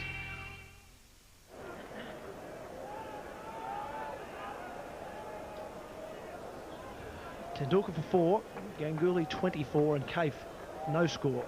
And the 3 men out. Sehwag on 26 and Dravid on 2. And there's the World Cup, that's what they're playing for. Australia the holders. And another no ball for Brett Lee.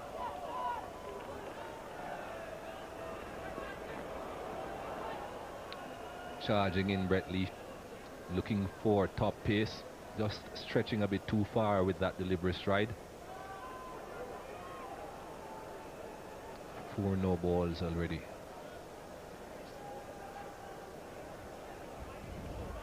There's 21 wickets to Brett Lee, 20 to McGrath.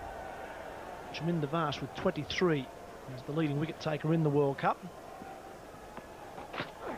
Oh, another good short delivery. Very well directed.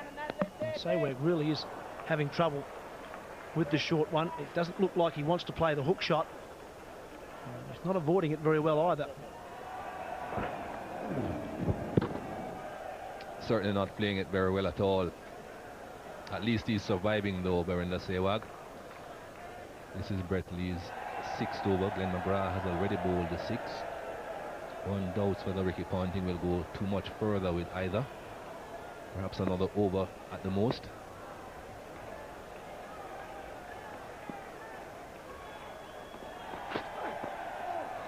Oh, it's just past the outside edge on that occasion as well.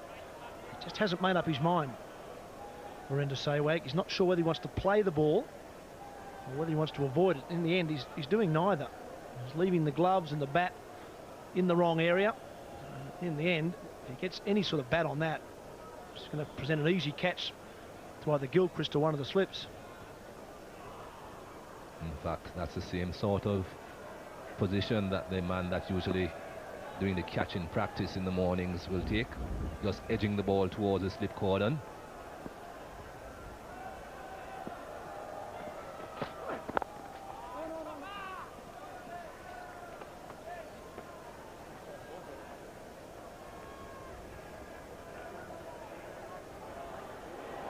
President Mbeki sitting back down, maybe just looking up to the heavens too, checking the clouds out.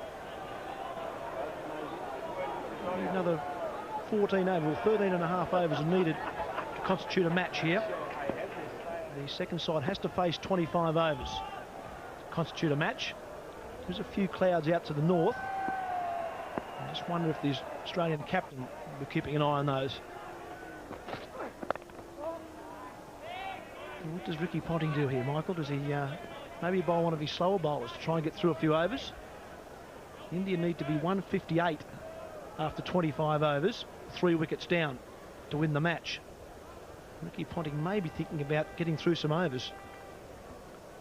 I think Brett Lee is the slowest as far as completion of overs is concerned, so you just may see one of the slower bowlers being brought on from his end.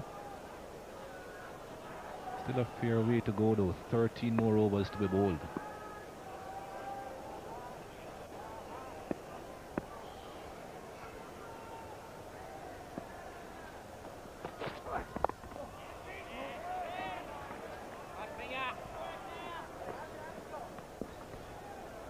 Well, we had some rain, overnight rain, quite heavy overnight rain. Fortunately, play started this morning. Sky was quite clear, but it does tend to move in rather quickly here. Quite a strong northwesterly breeze blowing. The locals tell me that generally the bad weather comes from the southwest. That's where you're looking now. Nothing major out that way. It's round to the northwest. There's a few clouds.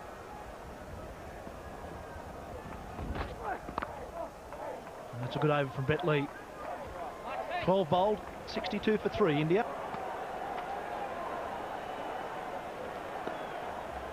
12 overs bowled. Australia are well in front in the comparison, with 32 runs in front, and 3 wickets to the better. But, I think Ricky Ponting has got an eye on the weather.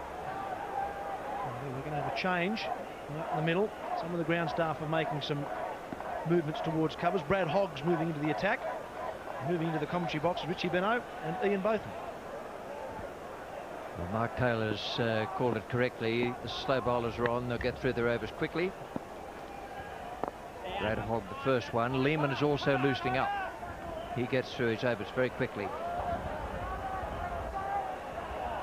So rain would play a big part here this afternoon.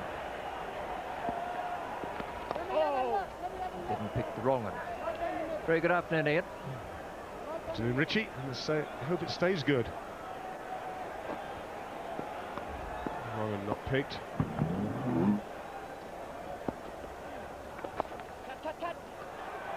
A couple here. Just hope for the sake of everybody that's in this ground that the game is finished today. It'd be a terrible shame it's not. It's never the same. But also we have this rule now. We have to start again, which I'm afraid I can't work out. The Australians made 359 for 2. India scoring 5 and a bit and over.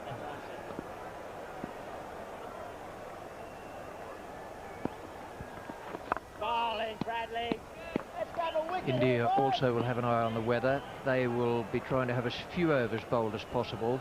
Situation they're in at the moment. They'll be holding up Hogg as much as possible. doggy.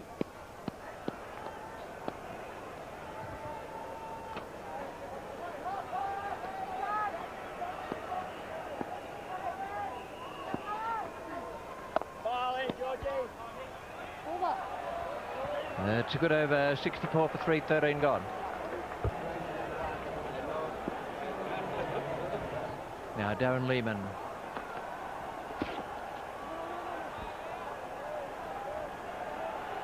Each time India lose another wicket under the Duckworth-Lewis system, their task becomes more difficult.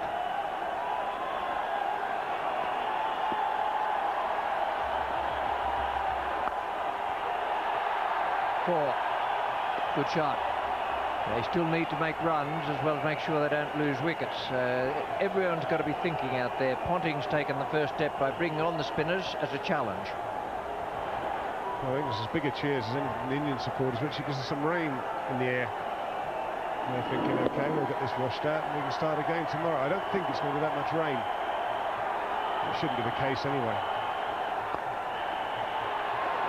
We're inside the 15 overs, so the two batsmen out there, Sehwag and Dravid, will take the opportunity to hit down the ground or hit into the open spaces to pick up runs and reduce their deficit.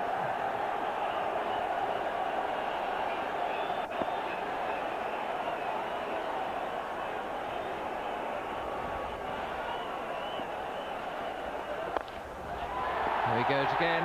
So Ponting's got to make the tactical decisions. He's decided to try and get through a few more overs. He won't be able to see on the ground that behind the rain clouds there is some bright sky. Sehwag's doing exactly the right thing. What he doesn't need to do though is get out. Because every time a wicket falls, as which I'm saying to you, it starts to climb the rate quite quickly.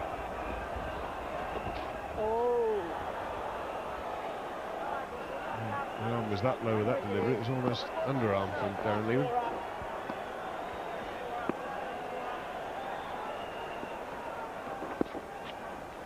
Bowled the last two very well. It's 76 for 3.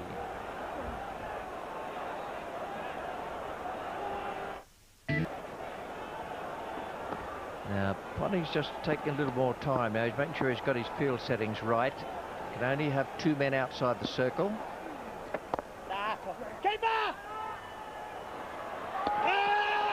Well,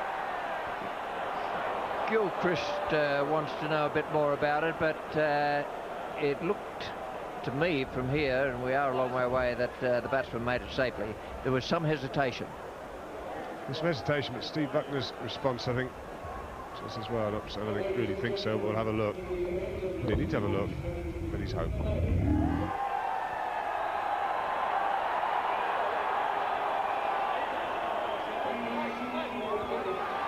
The batsman safe. Another situation where you actually need a direct hit to be able to affect a run out in those circumstances.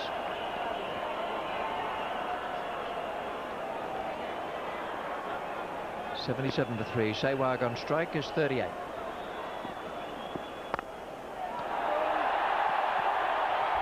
A bit of a freebie. When you're trying to get through the overs, you still have to concentrate when you're bowling, and that's short and wide. And really is a help yourself delivery. Hit it any way you want. He does.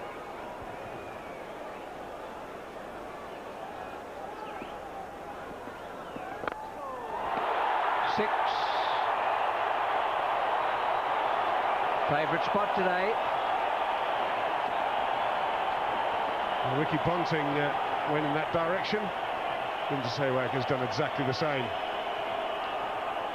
Good clean strike. Hit it with the spin. And a long way.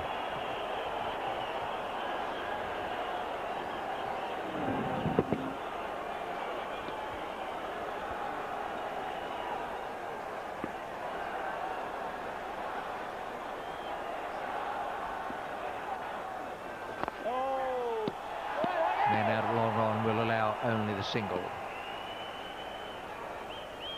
Come on, lads, one more wicket. Run and steady now, come on.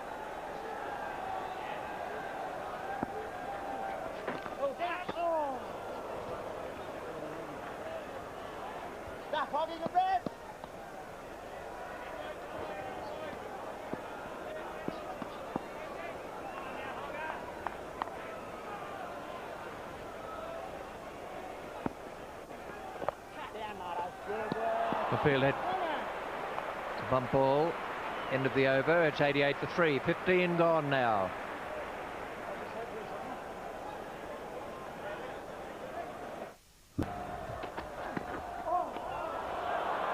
After Andy Bickle opens his spell with a wide, we'll have a look at the 3 LG great moments. The first one is Chaminda Vaz with a hat-trick. Yes, a hat-trick to start the match against Bangladesh. First 3 deliveries, 3 wickets. That certainly was a memorable moment for the Sri Lankan quickie, who at the moment is the leading wicket taker in the tournament. Great moment for Vaz and also the Sri Lankans. Not so at the moment for the Indians. But another highlight, I'm sure you'll agree at home, were the Kenyans. A revelation in this tournament. Sehwag just brings up his half-century. YG, the Kenyans, what a tournament they had. No one expected them to be in a semi-final. They were, and they were happy about it. Well, that was the moment they reached the Super Sixes, but they went further than that. They then reached the semi-final stage. That was Kennedy Otieno Obaya making the stumping.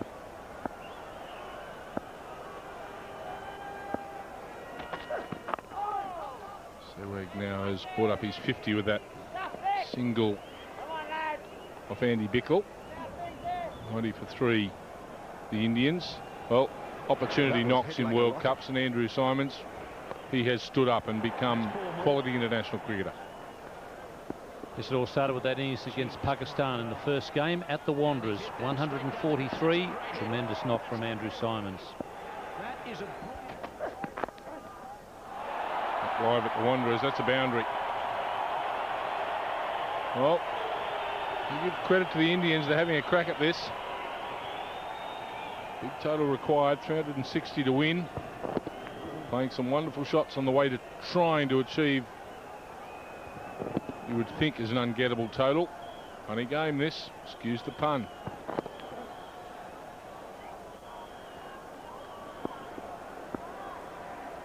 After this delivery, we'll just give you a look at the numbers again for the 3 moments this evening. LG great moments. SMS A, B or C to 0428553690 or call 1902553690. Just follow the prompts and you can win the big LG Plasma widescreen TV, 127 centimetres of it. It could be yours. It's more like a piece of art, doesn't it? It's all the great sporting moments, can even be a computer monitor. Now this competition closes at 9 AM Sydney time this morning, and the winner will be announced on Mornings with Kerry Ann on Tuesday. There's the LG great moments. Chaminda Vaz, Kenya, Andrew Symonds. The numbers, SMS or call. Plasma widescreen TV up for grabs. 127 centimetres, 50 inches. It's the next World Cup on a wonderful piece of machinery. India now 96 for 3.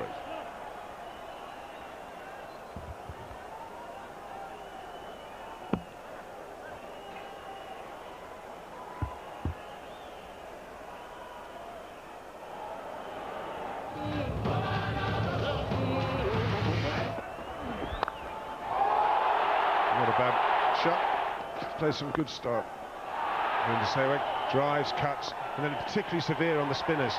He wasn't going to let them settle. That was a bit of a freebie. We'll just check the next one. Nothing wrong with that. That goes a long way.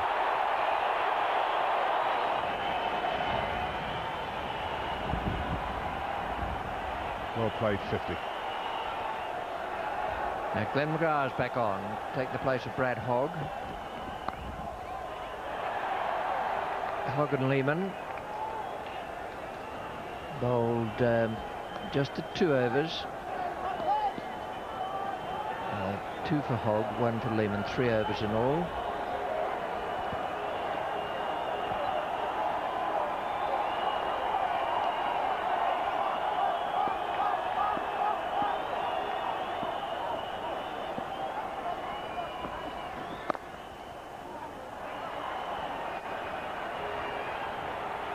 So frustrating for bowlers.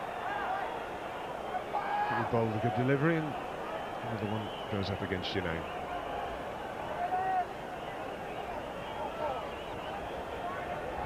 Now the lights have been put on, although the light's better now than it has been in the last half hour. The sky's clearing, although we've got some rain.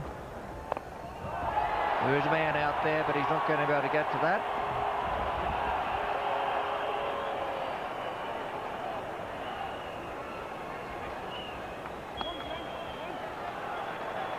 $100 up for India. So we've got a very exciting contest on here. India doing well in the face of this mammoth target set for them by Australia. Well, India must be thinking, oh, we keep going like this. If we do come up to 25, we could be in a position where we win the game.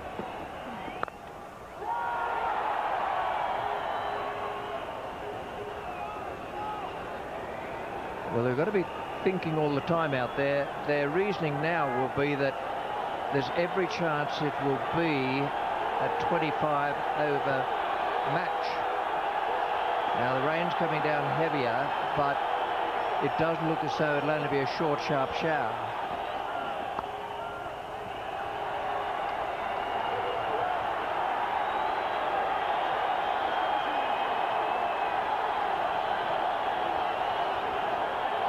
They might have a chat after this ball, the two umpires. But I agree, I think it's only going to be a short break. Not very long at all. It's the brightest it is now, and it's raining the heaviest. Who'd be a weatherman?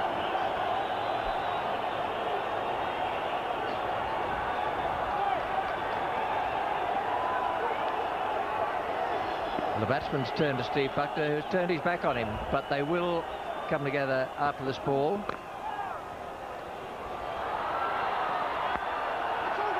Umpire Shepherd's going across to umpire Buckner now. The sun's coming out as well. We've got the lights on. The umpire's saying bring on the covers. A lot of Indian supporters think that's the end of the game. I think they need to read the rules, Richie, because this will be a very short break. Short and sharp. And I expect them to be back out there very shortly. 17 overs have been completed. 25 is needed to constitute a game. So what India will do is have a look and see how many runs they need.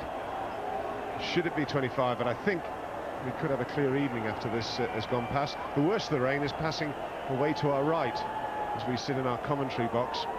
That does look quite heavy out there, but it is heavy at the moment. The sun's out, the lights are on.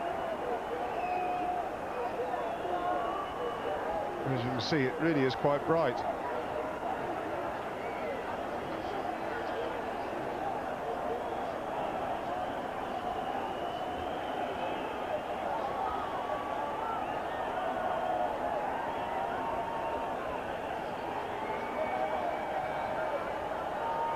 That's the rain that's gone. That's way over to our right. And the rain is coming from a little further to the left as we look now.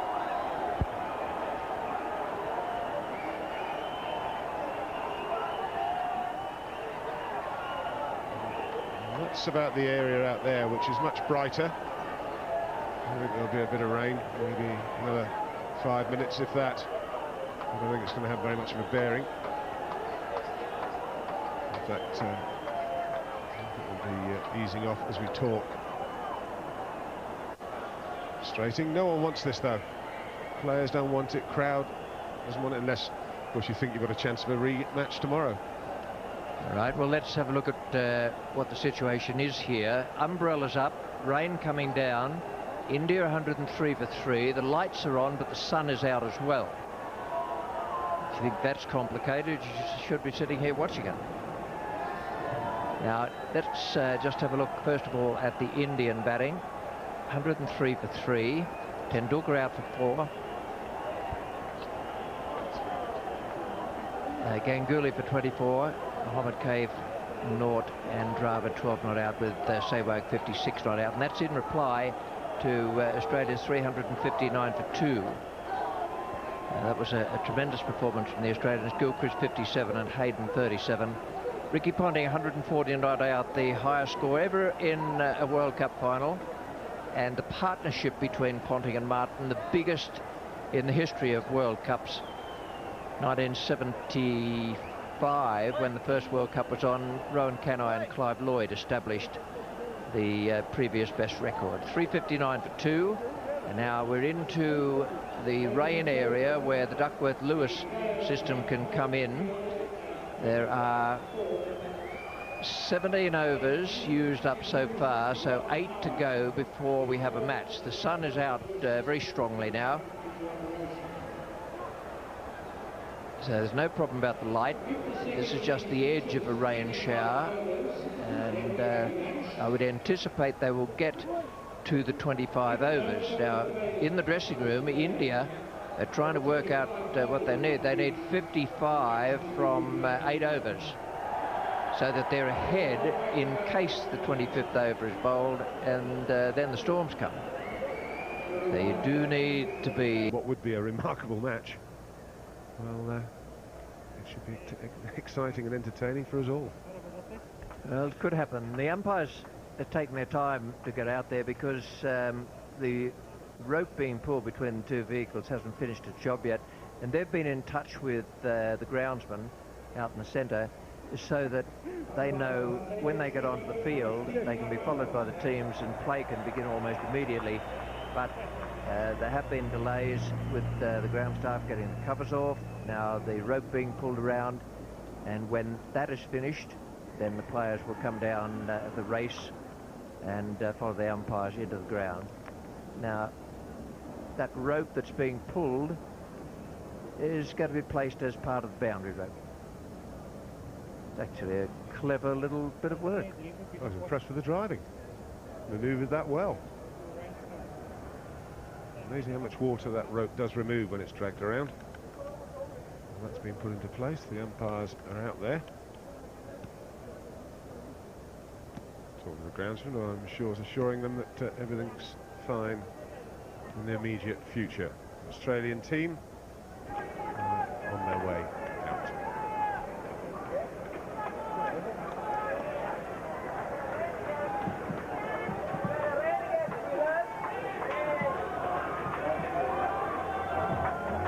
The Australian players on their way out now, just momentary delay down the bottom while they clear all the vehicles and the ground staff get off the field.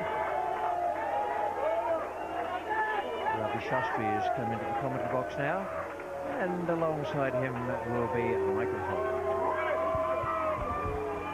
Thank you, Richie. So the wait is over for the Australians.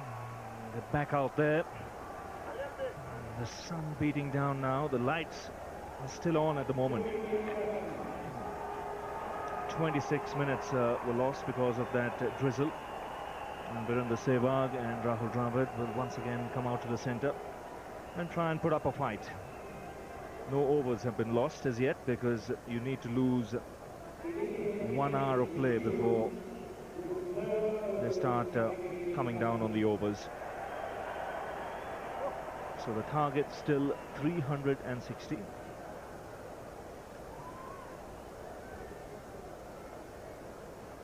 And that's good to see, really. The last thing you want in a big game like this, after one team has played so well, is for the rain to intervene and be a spoiled sport.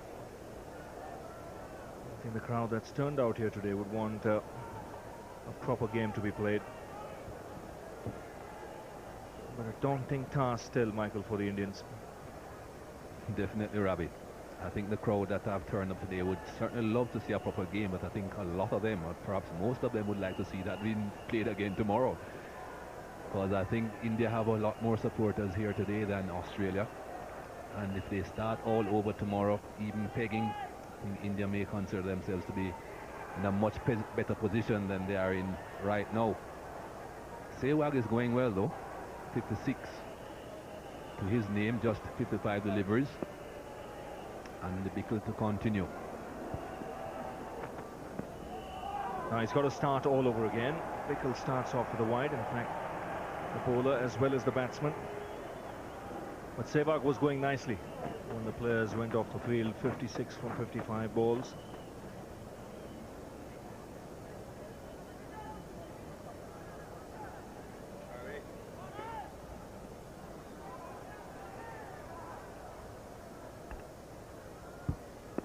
Seven fours, 2 6s for Virender Sehwag.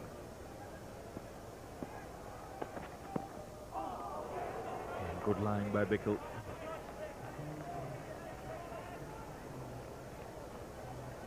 And what the Australian bowlers will want to do is just keep the ball in the right places. They know the Indian batsmen have to take the risk. The required rate is 7.8 at the moment. And Ricky Ponting, of course, has decided now with the weather as it is, more than likely it will go the full distance.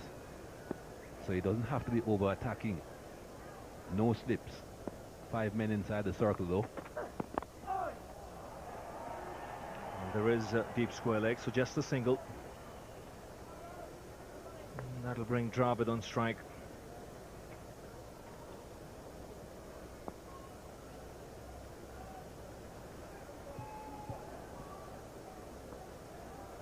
You won't see Rahul Dravid scoring at a run of ball at the beginning of his innings. Very rarely that he even gets there at the end of his innings. Sehwag will certainly have to do the bulk of the scoring. But that's him, that's the way he'll go about it. Pushing the ball into the gaps, picking up singles. Of course, he has the ability to hit boundaries if he gets bad deliveries. Yes, this is his job, is to rotate the strike, give as much of the strike as possible to Virender Sehwag. He's the man who's got the shots in his armory, he's got the ability to find the boundary. Bickle right in the way there, he was apologizing later.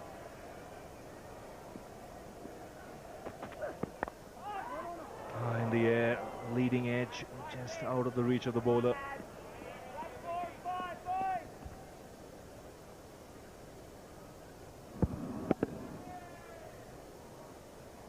Was a fair way away from Andy Bickle, but he was still intent on trying to get there.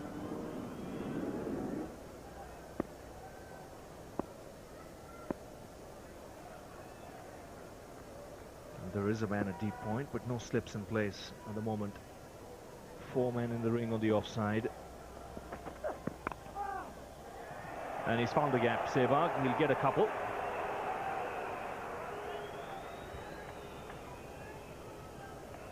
Of course, with that rain, the outfield would have slowed down a bit. That's another negative for India. This is obvious, the line is off stump. 4 men inside the circle on that offside. 2 others deep. 3rd man as usual, man on the point boundary as well.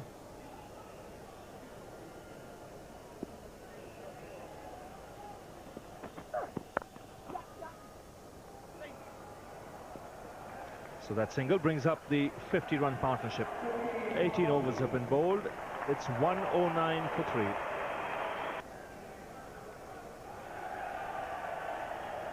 So the second 50-run partnership of this Indian innings.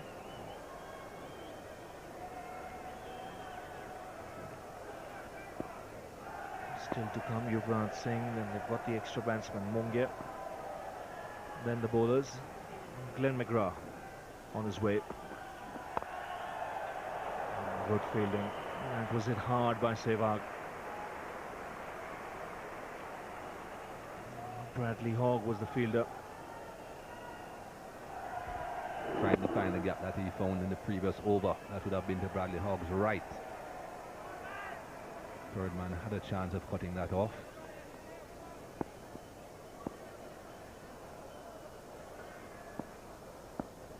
Imagine that, still 250 to get.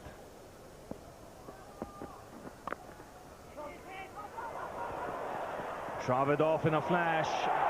He'll get 5 runs, but a direct hit would have had him in trouble. He was taking on Andrew Symonds. Bit of a risk here. Took off initially, then wasn't too sure if Sehwag was answering his call. He was a long way out, a very long way out.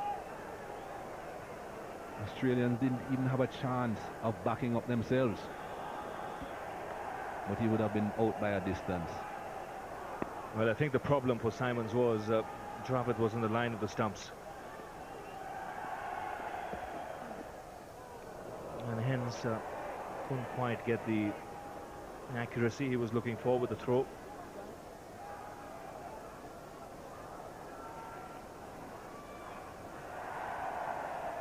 Still doing something when it hits the seam, but certainly it's a lot better for batting now than it was when Australia batted.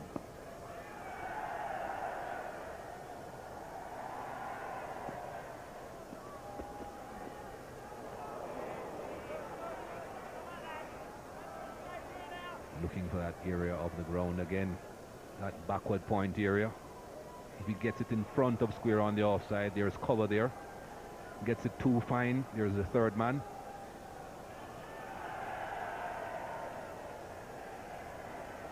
Now Virendra Sehwag flashes hard, and you can see the Australians realize that they're right on the edge of the circle. Point and backward point. So it gives them the extra bit of time. And he doesn't mind taking the aerial route when he looks to hit in that direction.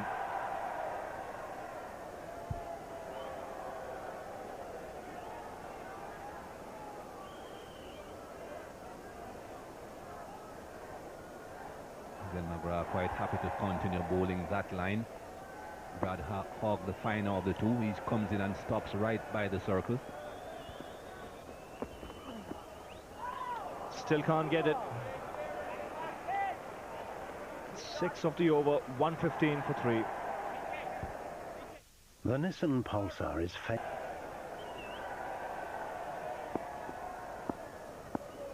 115 for 3.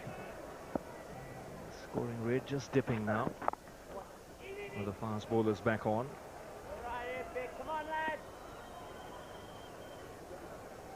And really, one would have to say Sehwag is the key man.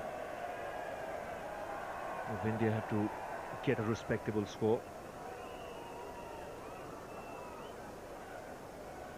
There's still Yuvraj Singh to come. He's one man who can hit the boundaries. He's a clean striker of the ball.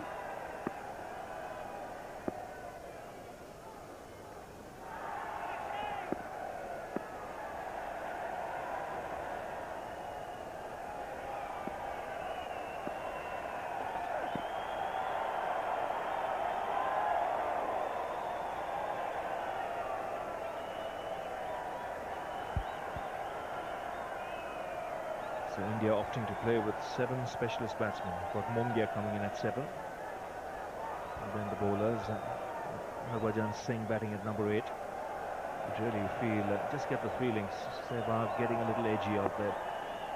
And he's going to try something, even look to improvise.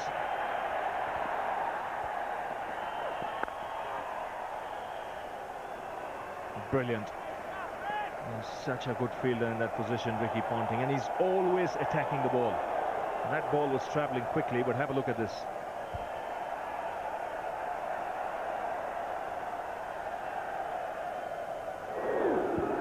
Thinking about throwing as well, Ricky Ponting. Decided not to. Didn't want to take the chance of Brett Lee not being able to back up on the other side of the wicket.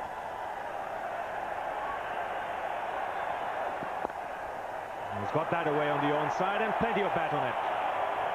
Beats mid-on, finds the boundary.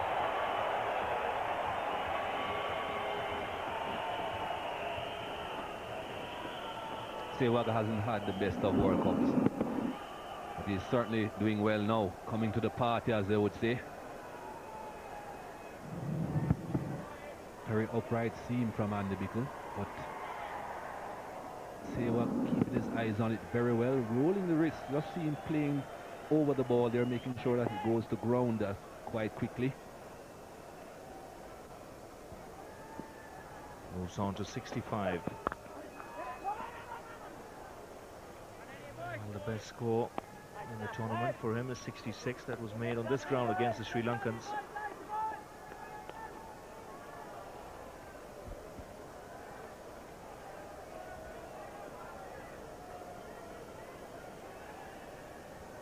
See, otherwise, nothing to write home about. He got a few starts, but didn't really go on to make the big score.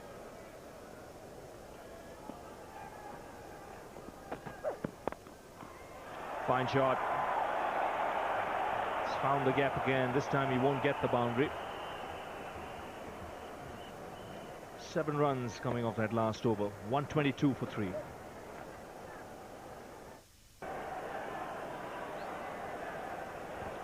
.122 for 3. Australia at this stage were 126 for 2. So not much to choose between the two sides at this stage.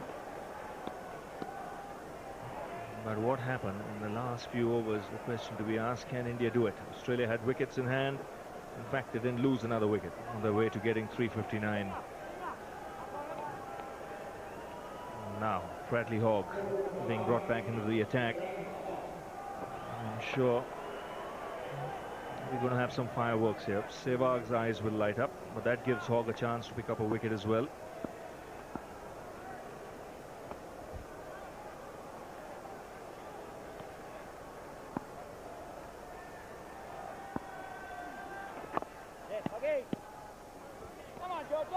For the time being, though, it's Mr. Stability, Rahul Dravid, that's on strike.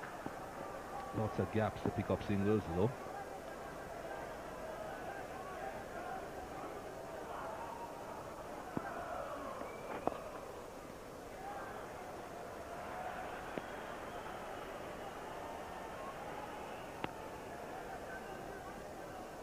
I think Ricky Ponting could well afford to have another fielder or two inside the circle when Rahul Dravid is on strike.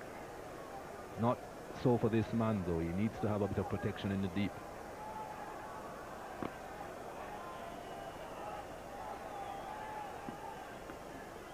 Well, he goes for the big one. He's not going to waste time with Bradley Hogg. He's found the boundary, Sehwag. He feels that's India's best chance of just gaining some momentum. Well, this is a story when you're playing against Australia. You have got to try and survive the Brett Lee, Glenn McGrath onslaught.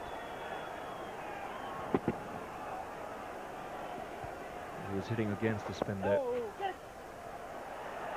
This time he takes the single.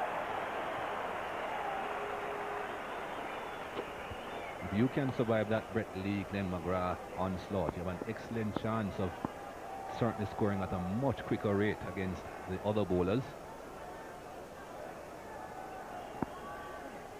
Darling. He's playing sensibly at the moment. Rahul Dravid. He will nudge and push till Sehwag is there. 1 ball remaining in this over. Will he look to keep the strike or look to hit the big one? That's the question to be asked. Oh, damn. That's right. Can't get it through. 7 again off the over. 129 for 3.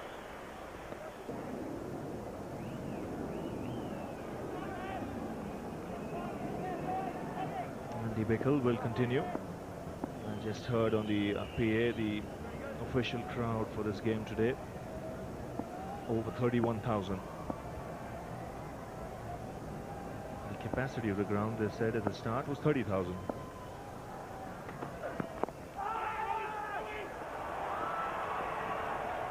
So the new capacity for the moment is 31,779.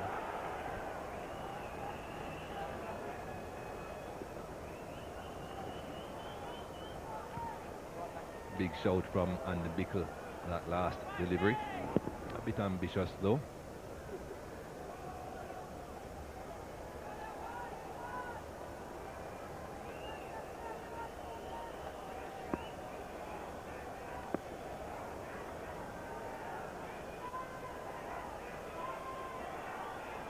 Now there's the mid-wicket for Virendra Sehwag. got a boundary in the last over in that direction. So just 3 in the ring on the offside. You can see a mid-on and mid-wicket.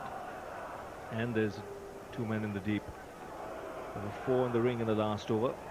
So 1 man has been taken off from there. So clearly suggests the line is going to be much straighter to Sehwag.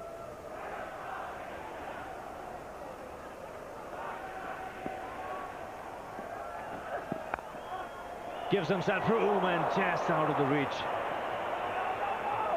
of Bradley Hogg. A valiant attempt, got 1 hand to it, but the ball didn't stick. Great attempt though. Sehwag giving himself a bit of room there, trying to hit through the offside.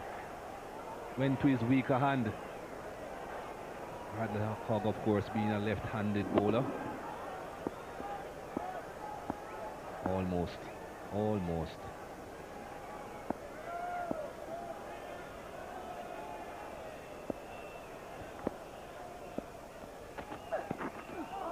Oh, that's a good delivery. That surprised Dravid. That came from nowhere. Excellent delivery. Rahul Dravid was looking to come on to the front foot. Pitch certainly has flattened out. Last 20 overs or so. Latter stages of the Australian innings and the first stages of this Indian innings have been the better part of the pitch on which to bat. That was a good delivery. Smelling leather.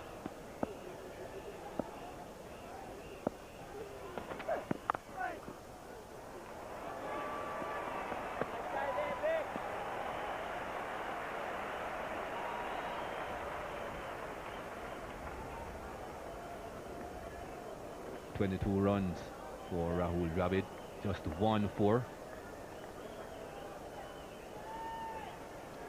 Not quite the same form of scoring by Virender Sehwag. He has 9 4s and 2 6s in his 72.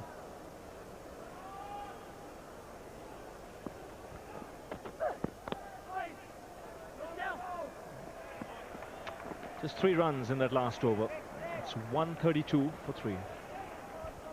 The Nissan 132 for 3. 22 overs have been bowled. Brad Hogg will continue. That's well played. Dravid will come back for the second.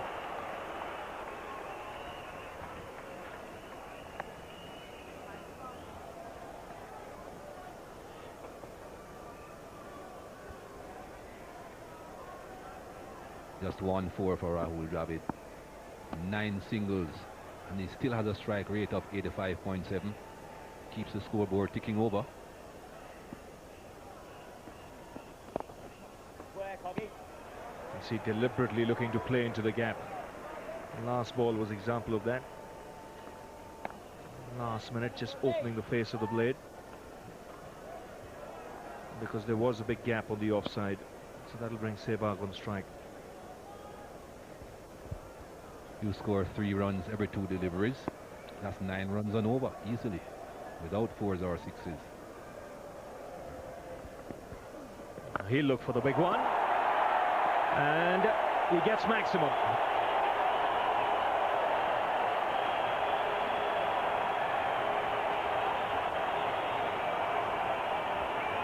So Sehwag carries on to fight for India.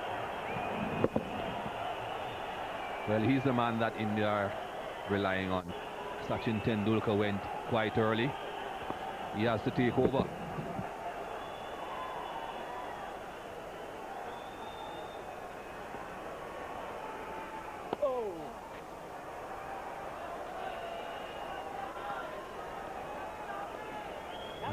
There are 2 men on the onside on the boundary, long on and deep mid-wicket. It's in front of the wicket. But Sehwag's the kind of player, he'll still take them on if the ball is in the right area. He'll look to go over the top.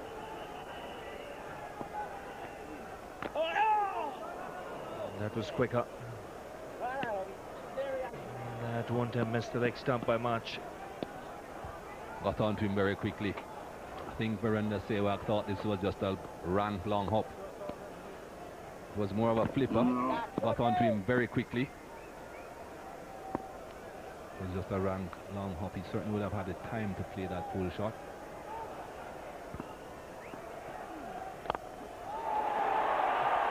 Terrific hit. One bounce over extra cover. 13 taken off the over. It's 145 for 3. 145 for 3. India maintaining a similar run rate to that of Australia. Pickle continuing. I'll tell you what, Ravi.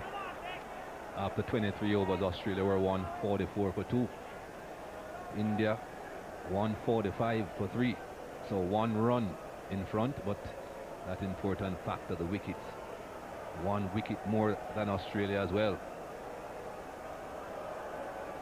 But have a look at that. Still 215 to get. 360, that's a big score.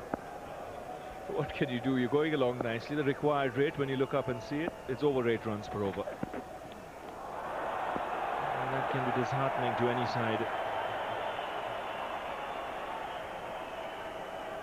The run rate they're maintaining at the moment is over 6. Certainly can be disheartening, Ravi. When you're batting, you have to keep an eye on the scoreboard just to see how things are going. But you don't want to be seeing the asking rate over 8. Those are the highest totals in one-day internationals. Not in the World Cup, in all one-day internationals. Sri Lanka, top of the list. No, no!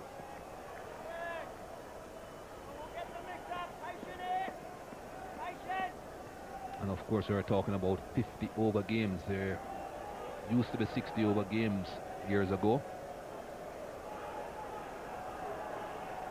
359 for 2.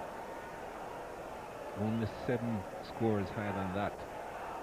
If India win, they have to make the 8th highest score in the history of one-day internationals. 50 over one-day internationals, that is.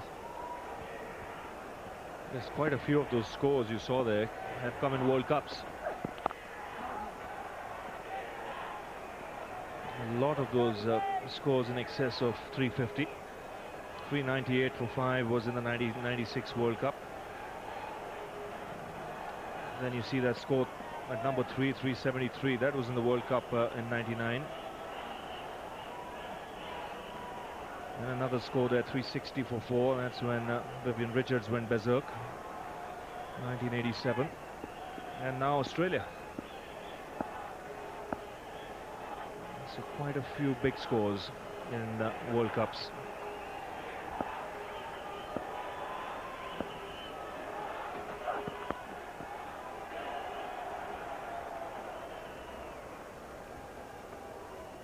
And the Bickle continues to bowl well, though. Just the wide and now the leg by of Andy Bickle. Well, apparently that was a run. No signal coming from umpire Steve Buckner. So the wide and the single, 2 runs from the over so far. To maintain scoring rate required, you've got to score at both ends, and the Bickle making sure that doesn't happen at the moment.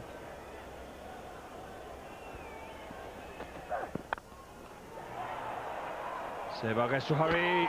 He's gone. A direct hit. The third umpire called for. The Australians are celebrating. It was Darren Lehmann running in. It was always going to be a tight call. The call from the commentary box, he's gone. Definitely. Don't think there's any doubt here. As we have seen on so many occasions, when you hit the stumps full on, that extra fraction of a second that it takes for you to get the ball and take the bails off, usually the batsman gets in. Well, the third umpire is Rudy Kurtzen. He's a television umpire. He'll be the one making this decision. Don't think he'll have too many problems making this one.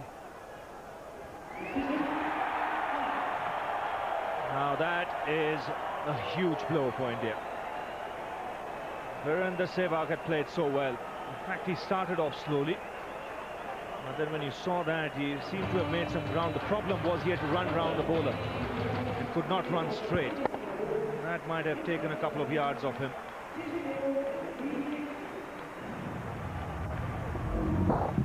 Short of his ground by a couple of yards. Good direct hit from Lehmann. Sehwag departs for 82 of just 81 balls. It's 147 for 4. And that has brought Yuvraj to the centre.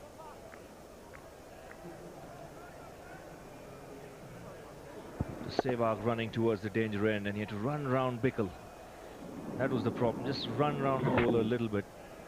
But the throw was accurate. The Australians knew it. They were already celebrating even before the signal came from the third umpire, Rudy Kirsten. So Bradley Hogg will continue, and he'll breathe a sigh of relief now that Sehwag's been dismissed.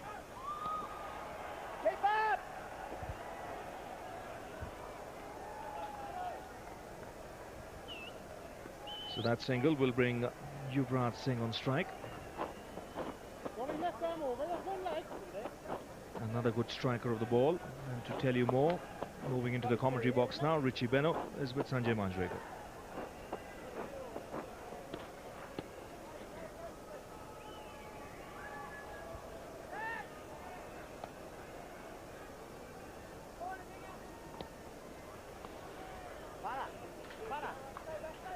All sorts of field changes going on out there at the moment. Gilchrist is having a say, just trying to get the men into the right position from his angle. Oh, yes, Georgie. Well, India losing their explosive batsman.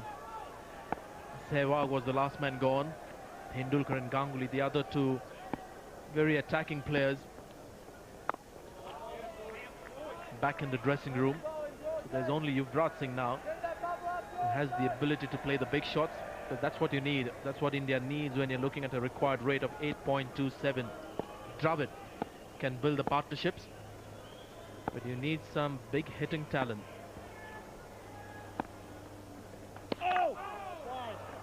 The flipper down the leg side, and that'll be called wide, and is by umpire Shepherd, who's not so unwide himself.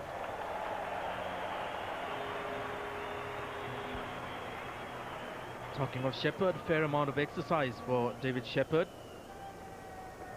150 for 4. Been quite a few sixes in this innings and in this match. Oh, nice, Hoggy. 14 sixes so far in this final.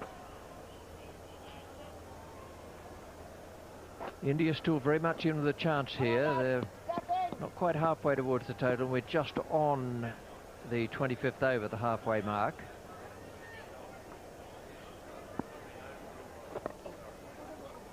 That's nicely played. Lovely hands, Rahul Dravid.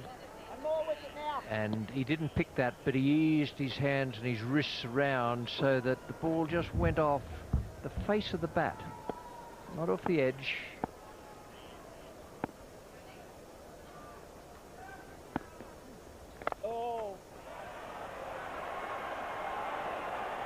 The outfield has been slowed down with the rain. 25 gone. We have a match here at the Wanderers. 154 for 4.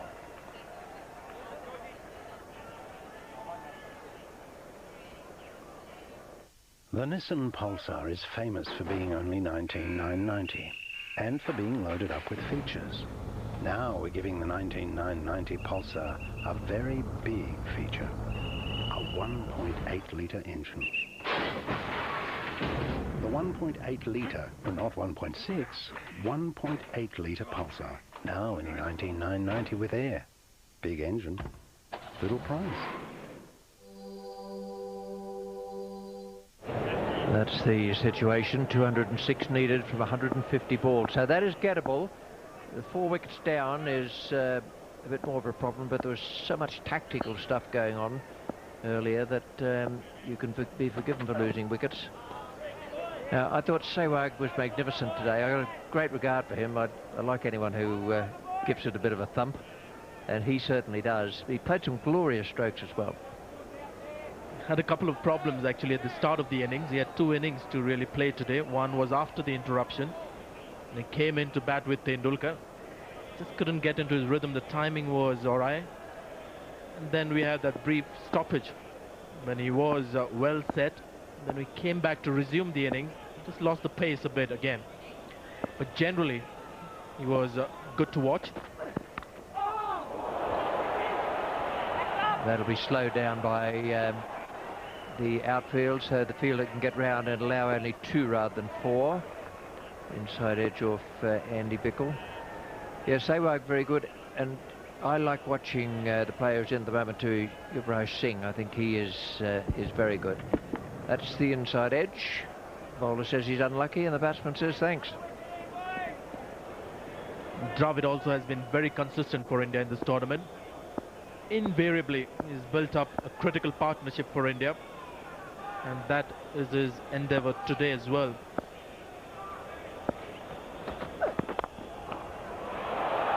It's a beautiful shot. Even the slow outfield, the rain on it, won't pull that up. That was a super stroke. Not renowned for power, Rahul Dravid, but this on drive that he plays right from his junior days of cricket has been his most powerful shot. Goes quickly to the fence. When he plays on the offside, when he's not looking to use the pace of the bowler, doesn't travel as quickly, but it gets into a good position when playing the on drive. The weight going into the shot. He's done his job. His strike rate is not bad, and he's always sought the help of the likes of Yuvraj Singh, Mohammad Kaif to build up some important partnerships. Today he'll be hoping Yuvraj Singh is able to contribute yet again in his efforts.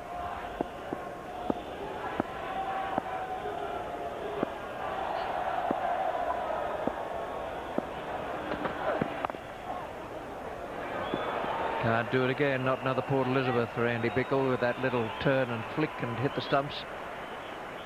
Running between the wickets has been pretty good, but the Sehwag run out, that was more brilliant fielding than any misjudgment on the batsman's part. And as far as Sehwag was concerned, he knew it was going to be a tight run, but he took his chances with the fielder. It's a difficult act. Got to run in. Getting a run out from mid-off, mid-on is never easy. You're running into the ball is hit pretty hard at you, so the important thing is to grab it, and he fell short by quite a margin. So that was excellent stuff under pressure by Darren Lehmann.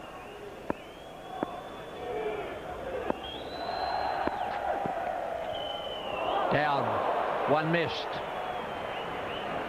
Damien Martin can't field in the slips today. Ricky Ponting is there. He won't get a better catcher than Ricky Ponting. He's taken some blinders so far, but that one has gone down. But it's a good delivery. Pitches on middle and leg and opens up Yuvraj Singh, looking to play on the leg side. Left-handed effort by Ricky Ponting. You get a last-minute indication that the ball is coming to you, and the batsman opens up. It's a very instinctive reaction to that one. Reach for it, and if at all anybody could have caught it, he would have. It was always going away from Ricky Ponting, just sliding away from him. They won't take that one. Simons is coming in very fast. It's 162 for 4, 26 gone.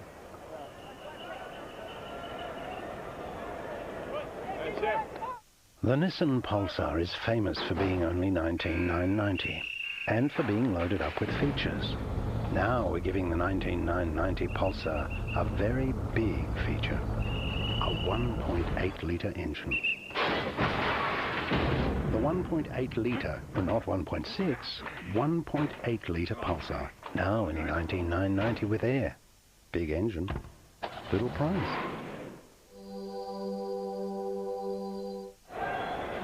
359 for 2. Australia, Ricky Ponting, the highest score ever in a World Cup final. 140 not out, beat Vid Richards, previous best. Now here's Brad Hogg, following to Yuvraj Singh. Clipper again, still on leg stump.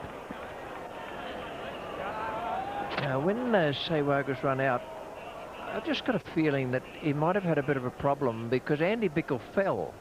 He fell in delivery. This was the stroke. It went past Bickle, so he goes down. He can't reach it. Now he's coming back. Well, I suppose Sehwag only had to go a matter of few inches off his line, but it was the throw that did him. Lehmann throwing and with a direct hit.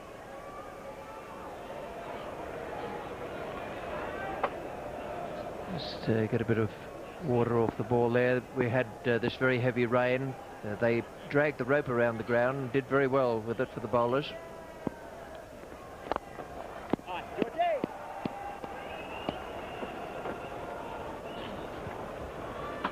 Dravid has played Brad Hogg pretty well. Not sure about Yuvraj Singh. He's not a great player of spin, much better against seamers, Yuvraj Singh, and left-arm Chinaman bowlers. Something that he may not have seen too much at the first-class level in India.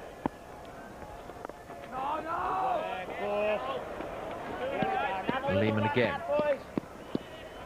He's doing the right thing. If at all, this tournament is matured as a batsman. He's very keen to get to the other end.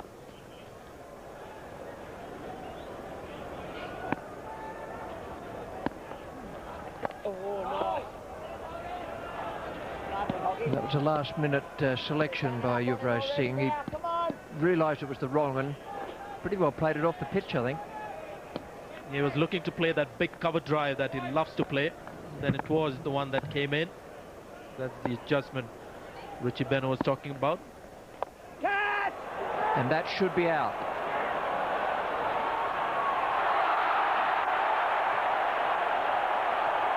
That's what I said. That should be out. Assume nothing. Damien Martin let it get too low on him. He's playing in this match with a broken finger. It's 165 for 4. The Nissan Pulsar is famous for being only 19,990 and for being loaded up with features. Now we're giving the 19,990 Pulsar a very big feature, a 1.8-litre engine. The 1.8-litre, not 1.6, 1.8-litre Pulsar, now only 19,990 with air. Big engine, little price.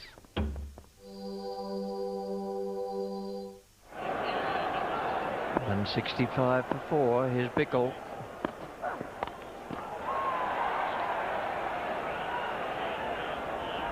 A chance for Yuvraj Singh. Will that be of great significance in this rest of the afternoon? Provided he decides to capitalize on it. He's a very lucky man. This is a simple catch for Australian fielders. Took his time. There was another one behind him in the stands, all ready to catch it. He mentioned about the finger injury that he'd had. He saw it on the second attempt.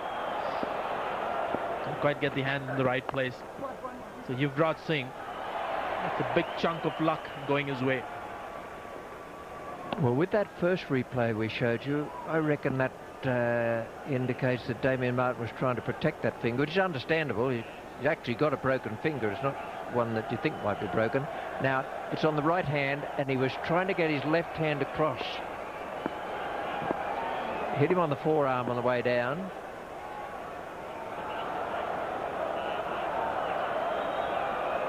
Not a good feeling.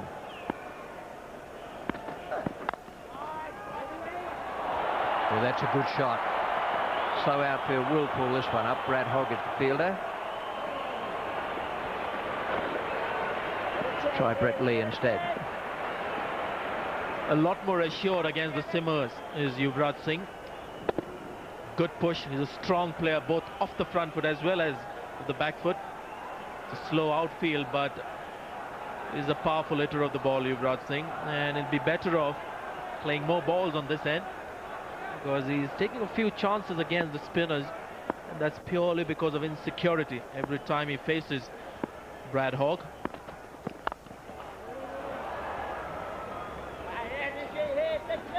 Well, he might have decided it's his day. It is so far. Chasing 360 to win. 27.4 overs gone, so they've got to keep going at it. They can't afford to relax. It's a massive target set for them, but they do have 6 wickets in hand. And that is the strength of this team. They continue to believe till the match is over.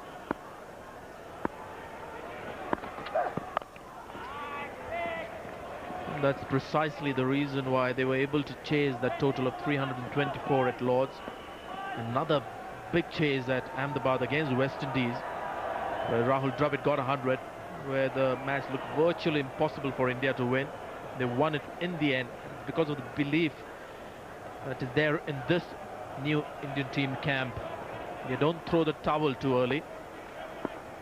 Sehwag was out there convinced that his team has a chance of winning the match, tried his best, and this man will do the same.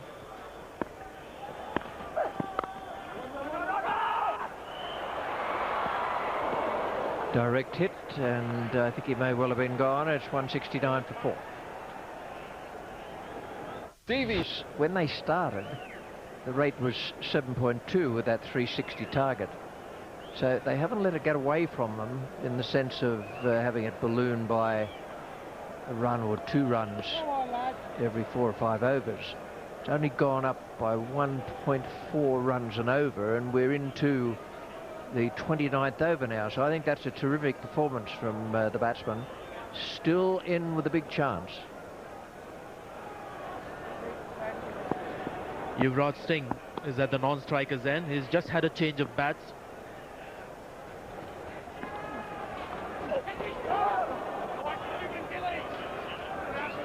Now this is the problem for Dravid, because Yuvraj Singh has not been able to score as freely against the spinner. So the onus is on Dravid, who is able to read Brad Hogg better than Yuvraj Singh. With Sehwag, who's quite happy picking up the 1s or 2s, but now he'll also have to start looking for boundaries, especially against the spinner.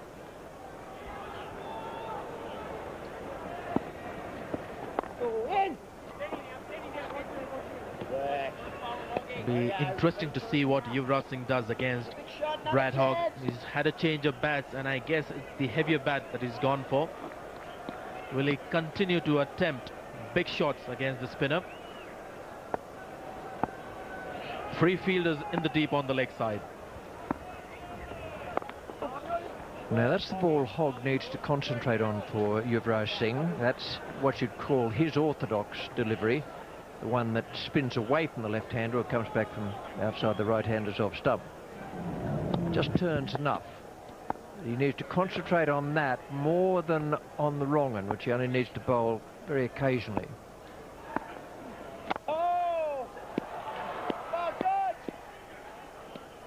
Well, I thought he just made it easier for Yuvraj Singh on that occasion, pushing the ball through.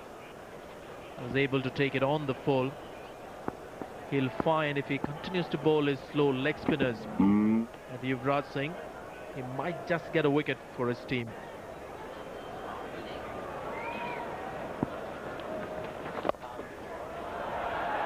That's nicely placed, but the rain is still slowing. It's not raining at the moment, but the rain that fell is still slowing the ball across the outfield.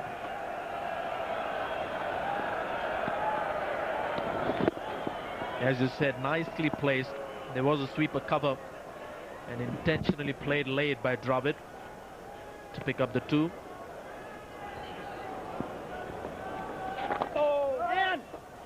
That was well bowled and very well played and fielded as well. 173 for 4.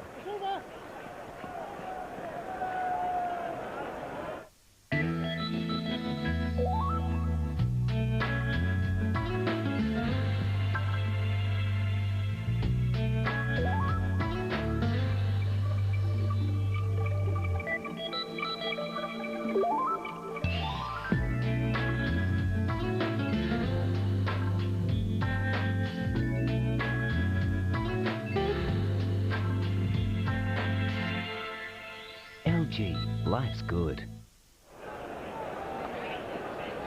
Now, the Indian batsmen have still done well enough there to keep that required run rate below 9 and over. I know it sounds a lot, but while they can keep that rate hovering around that point, they're in with an opportunity.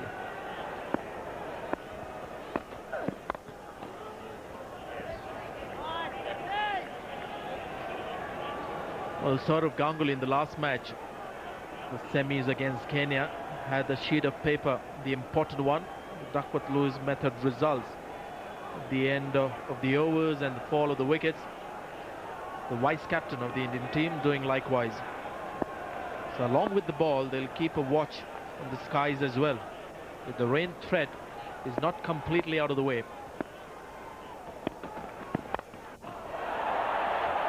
Now, there is a man at long on. That's a field change by Ricky Ponting. He did have an orthodox mid-on, and that was the position from which Lehmann threw down the stumps for the right-hander Sehwag. But now he's pushed a man out on the boundary at long on, and he doesn't have an orthodox mid-on. He's got the fielder around at mid-wicket. Mid-wicket just coming into view. Bickle, the bowler, about to turn. So only 3 men on the onside, plus the mid-wicket.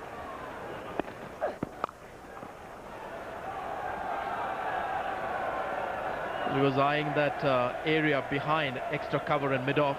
That's a strong area, Yuvraj Singh. The aerial shot that he attempted was also, he was looking to push it just behind mid-off to get some runs.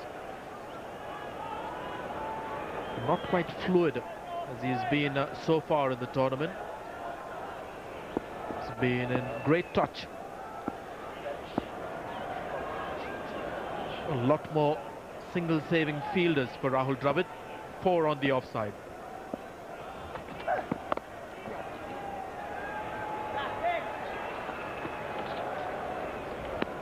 Dravid is adept at picking up the single there with that gentle little push out on the offside. Andrew Simons is the fielder there. I've been watching him closely. He's just going very calmly at the moment. He's not rushing in, but I think he might just be about to change his tactics. Looking for the run out.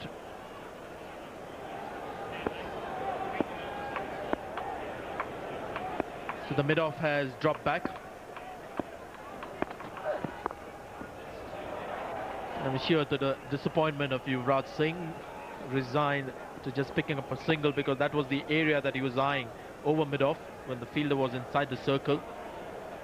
Because you were talking about very adept at picking the singles, Rahul Dravid, and it's been a significant area of improvement for him. And in spite of 4 fielders being there in the ring, including Andrew Simons, Ricky Ponting at short extra cover, now they are trying to adjust the fielders there. Sure, the skipper is not happy with the ease that with which Dravid is picking up the singles.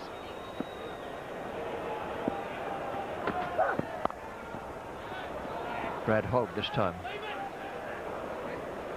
And it's 178 for 4, 30 gone.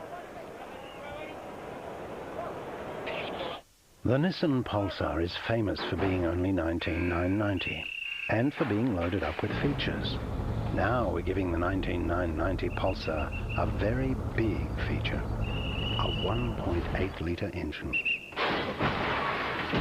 The 1.8-litre, not 1.6, 1.8-litre Pulsar, now only 19,990 with air.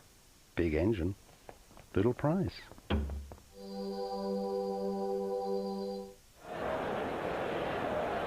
The way the score breakdown is for the 2 teams. The Australians ahead in the first session, not so in the second, just in the third.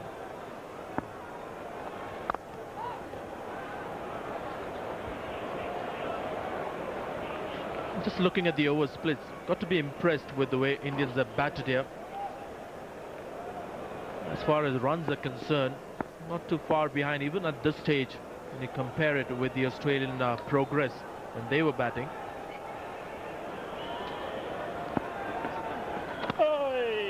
Quicker delivery, just a bit too late on that one.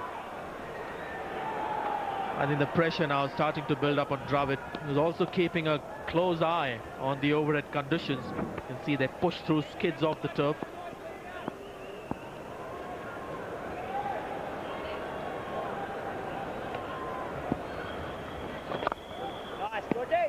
Well, Hogbow's a pretty good flipper. He's used it quite a lot today. Probably on the basis that he doesn't think the Indian batsmen pick it, but it can be a dangerous ball going at that pace with no actual third man or fine leg in position.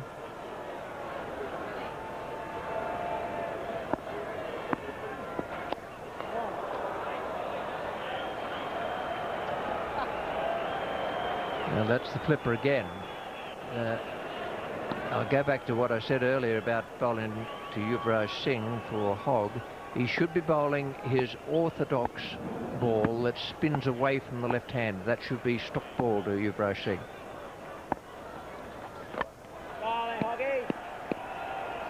Yes, that was a slipper from Brad Hogg. Straight into the gloves of Gilchrist, who made it look remarkably easy. Not an easy take for the keeper. And he'll be egging on the spinner to bowl the orthodox stuff.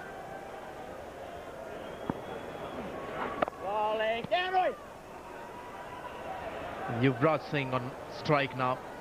Just got to be a slow leg spinner, the slow Chinaman that he bowls so well. Just trying to make variations at the moment. Seems like he just wants to keep the big shots down. 1 wicket at this stage. Then the problems start for India. Dinesh Mongia next, Harbhajan Singh after him.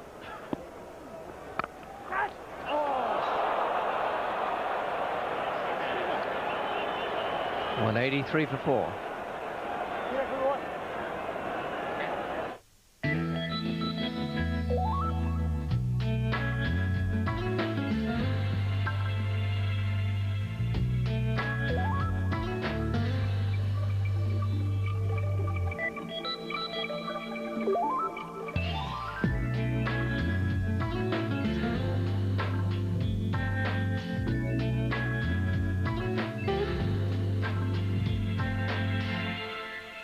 LG, life's good.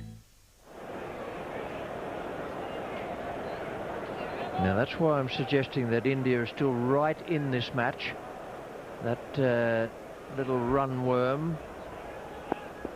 India are there level with Australia at the moment. They're not losing any ground. That's the great thing for them. They're going on very, very sensibly. The problem for India is after a fall of a wicket,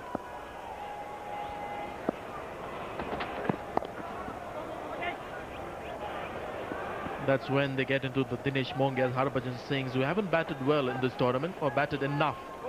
But Yuvraj Singh, well, if he thought he was a lucky man when Damien Martin dropped him in the deep, this is the last ball of the previous over, smacked it hard, straight to Andrew Symonds and straight out.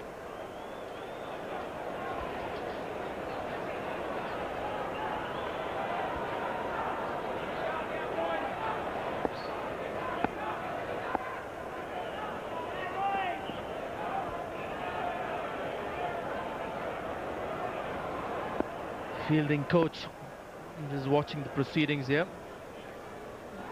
And if Australia win, I don't think he'll have time for lessons. There'll be plenty of celebrations.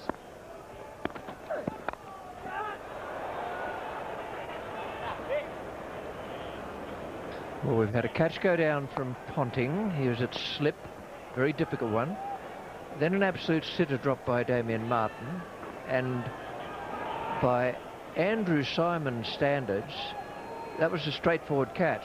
It may have been going fairly quickly from the full toss, but for Symonds, straightforward opportunity. 3 have gone down. Steve Waugh will be thinking very deeply about that.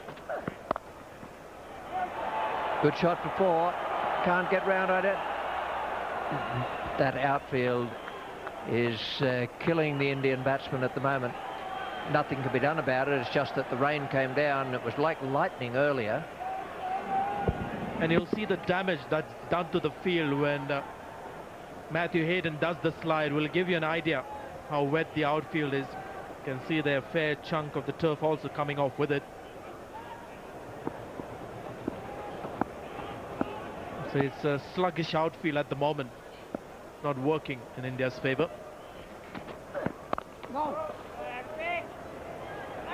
Yes, the reference to Steve Waugh was his remark, or alleged remark, to Herschel Gibbs when Gibbs dropped him in that match up at Headingley. You've just dropped the World Cup. Well, there might be 3 Australians who are thinking about that out there at the moment.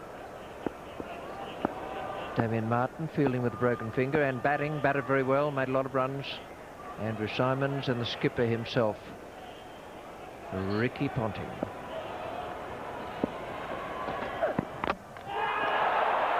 Back onto the stumps, Bickle, you've done it again. Now that is such an important wicket. It's one of the unluckiest ways to be out. He has dragged that back on, Rahul Dravid trying to force the pace. 4 fielders inside the ring on the offside. He was very frustrated the last time when he missed out on an opportunity. And again, trying to pierce the field, not looking to pick up the single. Once he found that the Australian fielders are very alert. Andy Bickle has been the workhorse for Australia. He's picked up a valuable wicket. Rahul Dravid gone for 47. Now the problems start for India. 187 for 5. The Nissan. Dinesh Mongia, the new batsman, left-hander. 2 left-handers in at the moment. Yuvraj Singh is the man at the non-striker's end. 187 for 5 and 31.5 gone. Target 360. Andy Bickle. He's had a very, very good World Cup. That's the situation. 173 more needed and 109 balls await us.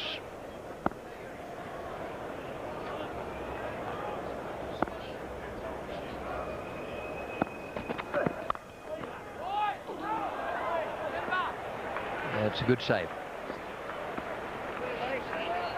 32 overs gone now. Rahul Dravid was trying to build up another match-winning partnership for India. Frustrated at not being able to rotate the strike enough. Was looking to hit a boundary through the covers. The 4 fielders packed on the offside inside the circle. It's a shot that he plays well. It's his unique shot. It's a square drive. Getting down on his knees, inside edge, and Bickle picks up his first wicket. Outfield is slow, will get maybe 2 if they push hard. Dinesh Mongia quickly back for the second. So it's the Punjab pair of Dinesh Mongia and Yuvraj Singh, much to the delight of our scorer statistician Max Kruger. Whether they can bail India out from the situation, time will tell. That's 189 for 5 now. Brad Hogg continuing. He's bonding to Yuvraj Singh. He's got 2 left-handers to have a dash at the moment. He's got a couple of right-handers coming into the box now, like Haseman and Ian Botham. Thanks, Richie. He's hit that reasonably well, in fact very well. It's gone just behind square on the leg side for 4. A couple of bounces. That's a good blow. Yuvraj Singh, we know, is a very fine player and will keep trying to get these runs. He'll stay nice and determined and positive. That's the way to take out the wet outfield. Hit it in the air. And that's what it needs. It needs boundaries now, India. Lots of them. Oh, George. Lovely flight. Very, very good flight from Brad Hogg. Good fielding also. Good support from Ricky Ponting.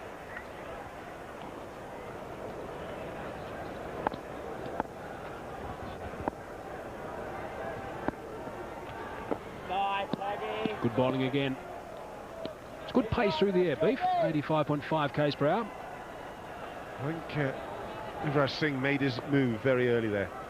And Brad Hogg responded. Wits is a spinner. Watch the batsman. And nice variation and a bit of aggression from Hogg.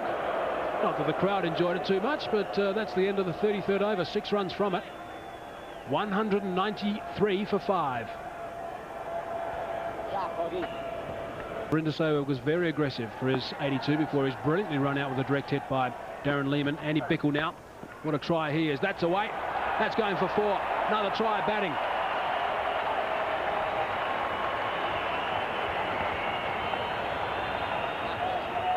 Well, Dinesh Mongia's only been out there for a couple of deliveries. This is the second. Nothing wrong with that. Full flow of the bat. Got a half volley. Hit it on the up. A little bit of width. Allowed his arms to get free, but dispatched. With some style.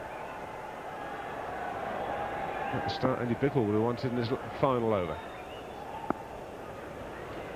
Not the easiest time to come in and bat and throw the willow, but I suppose they've got nothing to lose at the moment. It's a very good line, very good length also from Andy Bickle. What an amazing contribution Andy Bickle's made for Australia in this World Cup. Model pro. That's the way Tom Moody described him when he played at Worcester. Absolutely model pro. Gives you everything, whether he's fielding, bowling, batting, and it doesn't matter the situation. Never ever gives up the ghost. Terrific bloke as well. Great lad. It's a great return. Good average and 16 wickets at under 12. That's away again. That's very well played. That's the second boundary in the over in the same region from Mongia. You don't associate stroke play with Dinesh Mongia, but this brings up the 200, and this is a better shot than the first one. He gets on top of the bounce, and that's out of the meat of the bat. And that races away. Just look how high he gets here. Gets it down. Associated more as an accumulator initially. Oh. He's on 8 and they both come in 4s.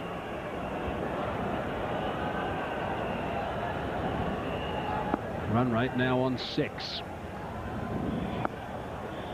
Fourth block of 50. Pretty much the same as the rest. Just a fraction wide at that time from Andy Bickle. He normally doesn't say too much, but just getting a little bit frustrated at the moment. Shake of the head as well.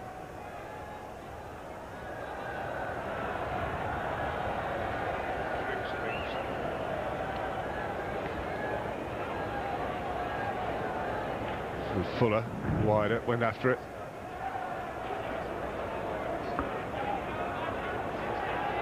Just a little frustration. Got 2 balls to go in this World Cup, Andy Bickle. Quite remarkable when you think that, I suppose it's fair to say, he was pretty much a spare part, a backup player at the beginning of the World Cup. Wide called now, that was very, very short. Correct call from Steve Buckner. Still got 2 balls to go.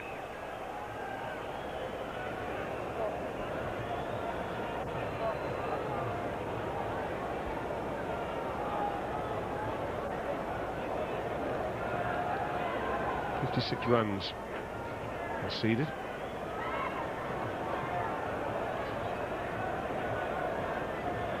Two balls to go.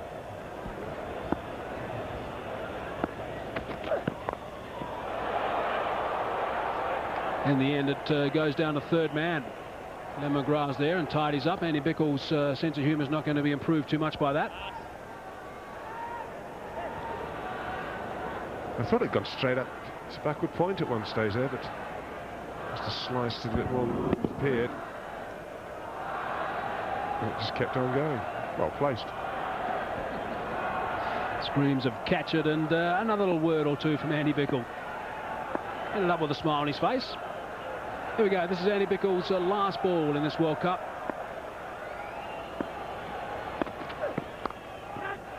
And no run off that last delivery, so that's the end of Andy Bickle. He's had an outstanding World Cup. He can be very, very proud of himself. 34 overs gone, 203 for 5, and drinks it is. The signatures of all the World Cup squad. 1,795 plus postage and handling. And for either the bat or the mini jersey, call 1300 650 217. Indian run chase continues.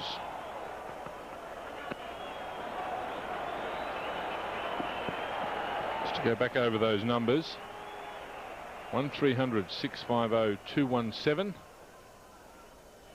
or visit 9msn.com.au/sport shop for Australian World Cup memorabilia, team signed memorabilia.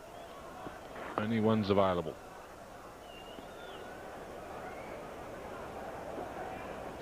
The bat and the mini jersey.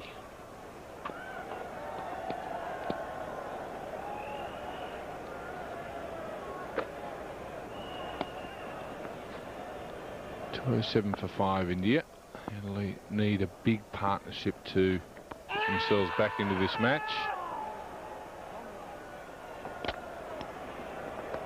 Which means they're going to have to take risks. Talk us through some of those risks. The Wanderers Stadium in Johannesburg. Mike Hazeman, and with him Ian Buck. I think it's the height that's the main problem with this. Or is it? Well, it was the flipper again, and it was very, very well bowled. Seems to have a bit of a swing now, Yuvraj Singh. It obviously skids on the flipper and doesn't bounce as much as normal deliveries.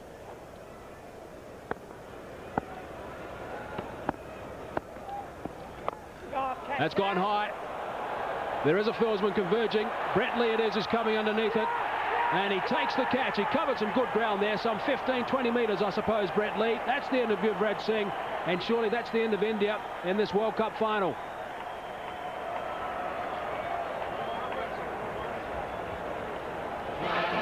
Hitting against the spin, gone for the big one, chancing his arm in this over. Brad Hogg's final over. It's turning away from him, he's hitting against the spin. Toe ends it. Brett Lee makes a lot of ground. Always had it in his sights. Watched it into the hands. And that's his 7th catch in this World Cup. Not just his wickets, he's contributed with the fielding as well. Yuvraj Singh's gone for 24. It's 208 for 6.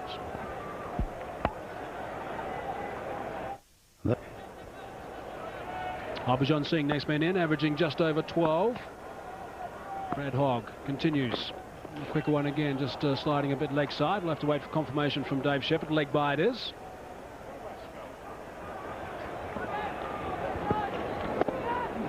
That's the dismissal of Yuvraj Singh. You can see the ground that Brett Lee makes. He does well here. He's in the shadow. It's never easy. Makes a lot of ground. Good safe hands. Top fielder. Not just his bowling. Like all these Australians, they contribute in every department. Good catch. And he doesn't mind the odd celebration as well, Brett Lee. We've seen that consistently throughout the World Cup, whether he's been catching or bowling. But that's the story so far. 35 overs gone, 209 for 6 now, with just Zahir Khan, Ashish Nehra and Javagal Srinath to come. Harbhajan Singh has not faced a delivery.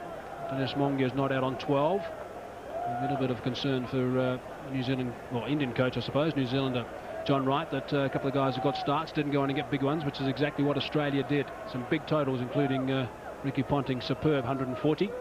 Andrew Symonds into the attack now. Looks like he's going to be bowling his medium paces today. We've seen him bowl off spinners from time to time. Conditions here at the Wanderers would suit his medium paces more. 44 wickets, at an average of nearly 35. Finding a rate just under 5.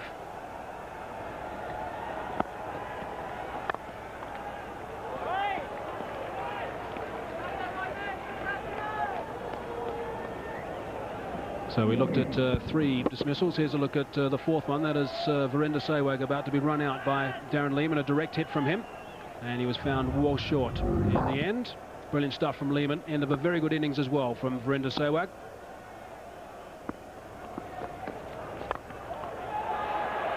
Gone back over Andrew Symonds. Is it out? Yes, it is. That is a brilliant catch. Damien Martin, who put one down earlier, has now taken an absolute blinder. Very, very quick indeed across the grass and had to get the dive out. What's impressive about this is, first of all, he's got a broken finger, so that doesn't help proceedings. But just look at the ground he makes up here as well. Here's Symonds. Dinesh Mongia trying to hit him over the top, high on the bat, so it hasn't got the power and the distance he wanted. Now look at this, makes the ground and then watches it into his hands. So the other thing is, gets his elbows out the way so he doesn't drop it when the ground hits the ground. Terrific catch. Can't keep him out of the game. Runs, catches. Dinesh Mongia's gone. He's gone for 12. It's 209%. Indian trouble, 209 for 7. Zahir Khan, the next man in. The last man to go was Dinesh Mongia. Very good catch by Damien Martin. Andrew Simons just introduced into the attack. Just his second delivery, and he's picked up a stick already. Zahir Khan not on strike. Harbhajan Singh to face his first ball. Whips it away leg side. He's off the mark with a single. So, gee, what a very good catch this time from Damien Martin.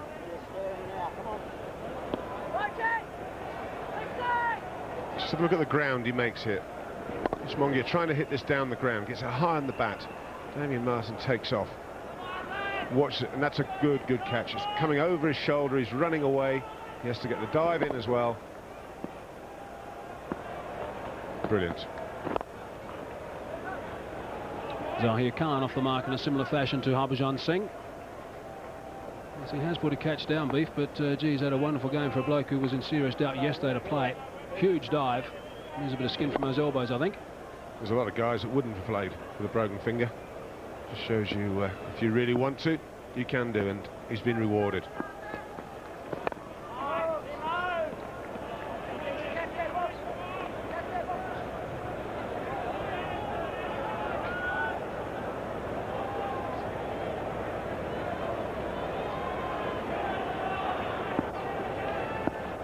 Damien Martin, of course, early today scored 88 runs off 84 deliveries.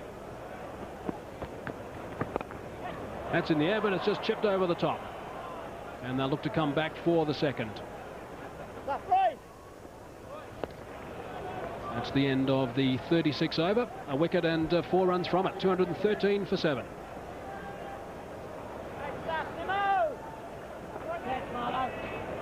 13 for 2. India now 213 for 7. So the wickets column is the real concern for them. Sourav Ganguly only made 24. Sachin Tendulkar, that was the first to go. They were the first 2 to go, in fact. So they were huge wickets initially for Australia. And now it's the bowlers. It's Darren Lehmann in the attack now. There's a long off in position. Glenn McGrath just filled that on the bounce. I'll be quite keen to toss the odd one up now. Darren Lehmann.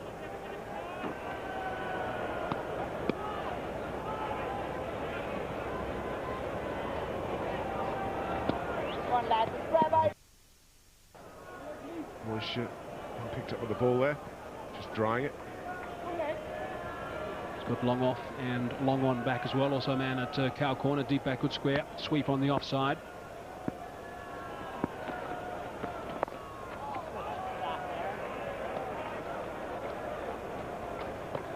The feeling might be numbers here. That one was blocked. That one's not. He's got an edge to it. It's running away towards that third man fence. A little smile on the face of Darren Lehmann. Damien Martin again in the play. A little bit of a fumble. Eventually gets it to Hogg. And 3 runs the result.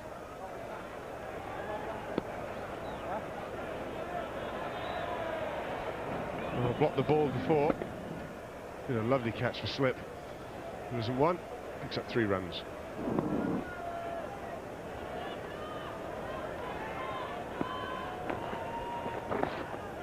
Flat, a little bit rounder that time. Good work from Hogg.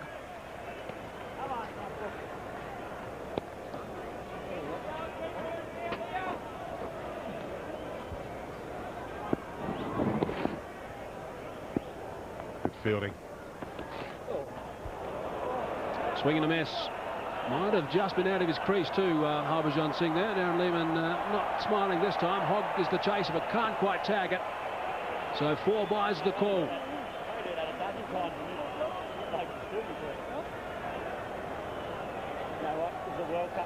No, is this a stumping chance? I think it might well be.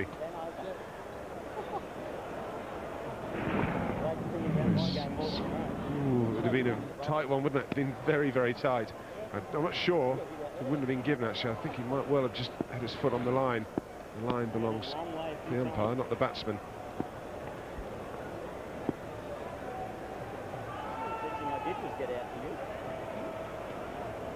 He's had a couple of swings the last couple of deliveries. Harbhajan Singh, Darren Lehmann just enjoying a little bit of a joke there with Dave Shepherd. Last ball of the over. Pretty present time, isn't it? A bit of a look around. Singh probably won't be at a forward defensive shot. Has a go at it, doesn't get all of the bat, so he's going to be able to pick up only a single Matthew Hayden's down there at cow corner. So that's a pretty good over for India. 10 runs from it, 223 for 7.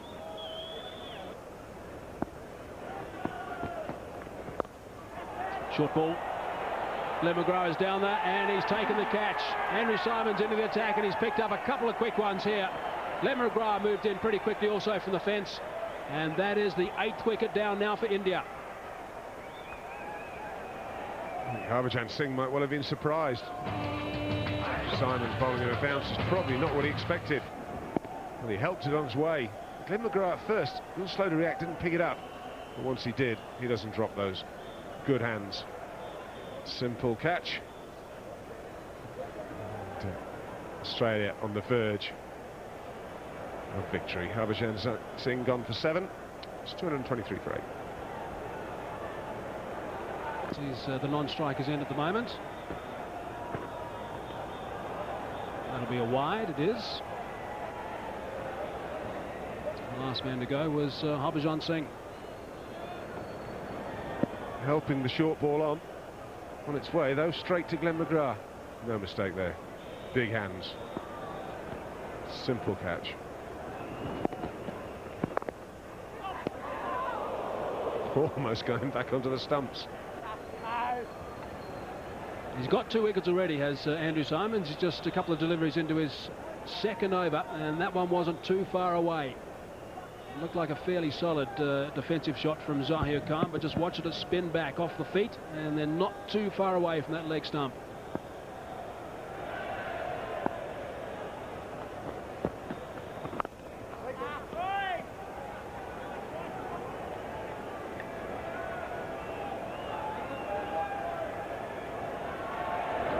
Look at the dismissal of Harbhajan Singh.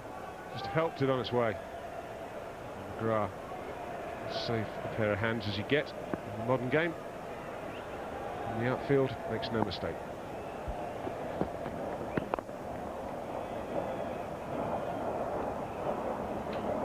Single now brings Javagal Srinath on strike. What do you think, Ian? I mean, he's had a very, very good World Cup. He made the comment before this one that it was more than likely the case that he was going to hang up the boots.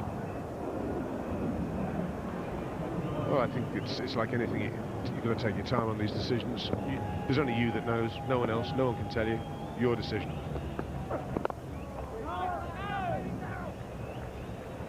He's definitely added a new dimension with the errors he bowled, and also, of course, with the support that he had from Zahir Khan and Ashish Nehra. Only one game that the 3 seamers didn't do their best, or didn't perform at their very best, was the big one, the final. And that's where you have to feel a little bit for Sourav Ganguly. I think he made the right decision, but his bowlers have to say, let him down. Short ball, he's got the pull shot out. It's not going to carry all the way down to Brett Lee. And he's going to pick up a single, Javagal Srinath. So that's the end of the over. 3 runs from it. A wicket as well for Andrew Symonds. 38 gone, 226 for 8. 6 for 8, that's a bit of a dismal card for India, chasing that huge total, of course, that Australia said early. A change of voice in the commentary box now. It's Richie Benaud. First of all, it'll be Ravi Shastri. Thank you, Mike. As expected, Brett Lee now being brought back to try and finish things off. He's got 21 wickets in this World Cup. Another couple of wickets will make him the joint highest wicket taker, along with Chaminda Vaas. And he has the opportunity to do that here. Srinath, the man on strike, just Ashish Nehra to come.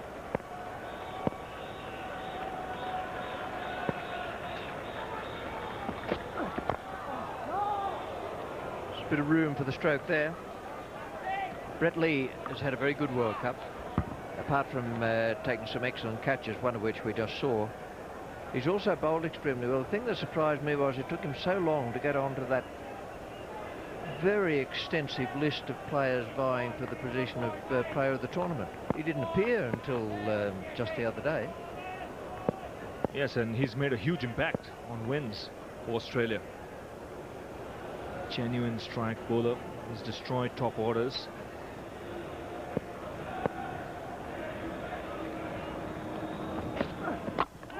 That's another one. It's on the cards. Srinath wasn't bothered coming in line. 22 wickets for Brett Lee. Well, that would have been a very good Yorker against anyone. Against Yarborough, it was just about unstoppable, I reckon.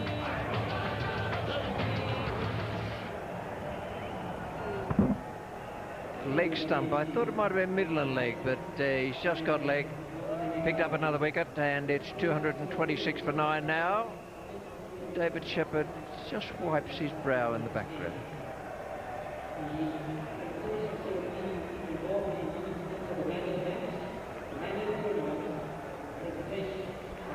One wicket away from winning their third World Cup. 87 they won it for the first time, then 99. And that's the last man to go. Now Mehra.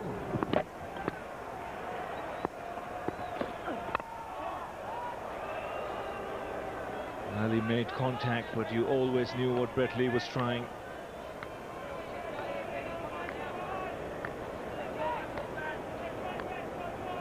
And Srinath was never looking to come to line, and this was fast and full.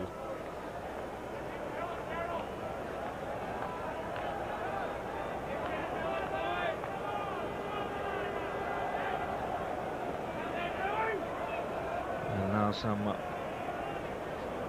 more fielders in the slip cordon. There's a slip, and you could say a fourth slip and another gully.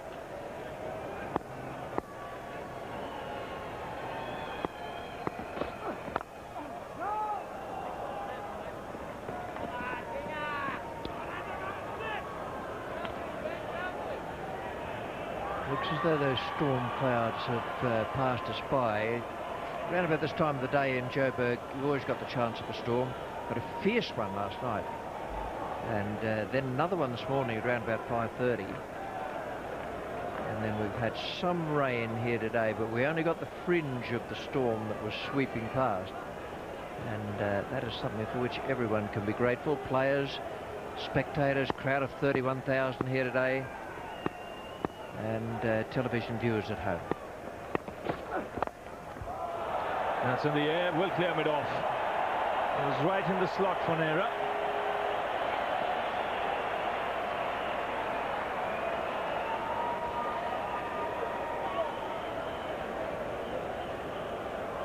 Well, just a question of what's going through Nehra's mind at the moment.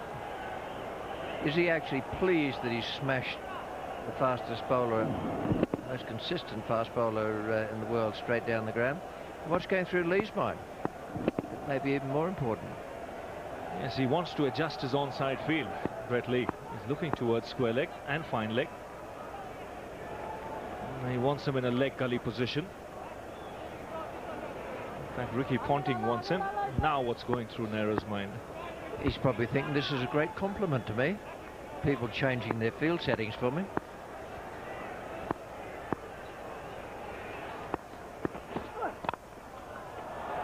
He smashed it through mid-on this time. He'll get another boundary. That will end the over. 234 for 9. 234 for 9. Another bowling change being brought about. Glenn McGrath being brought back into the attack.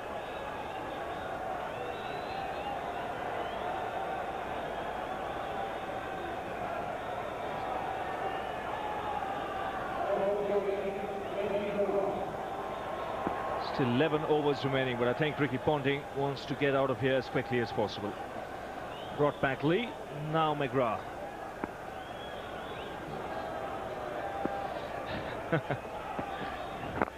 Saw what happened there. Glenn McGrath was changing his boots.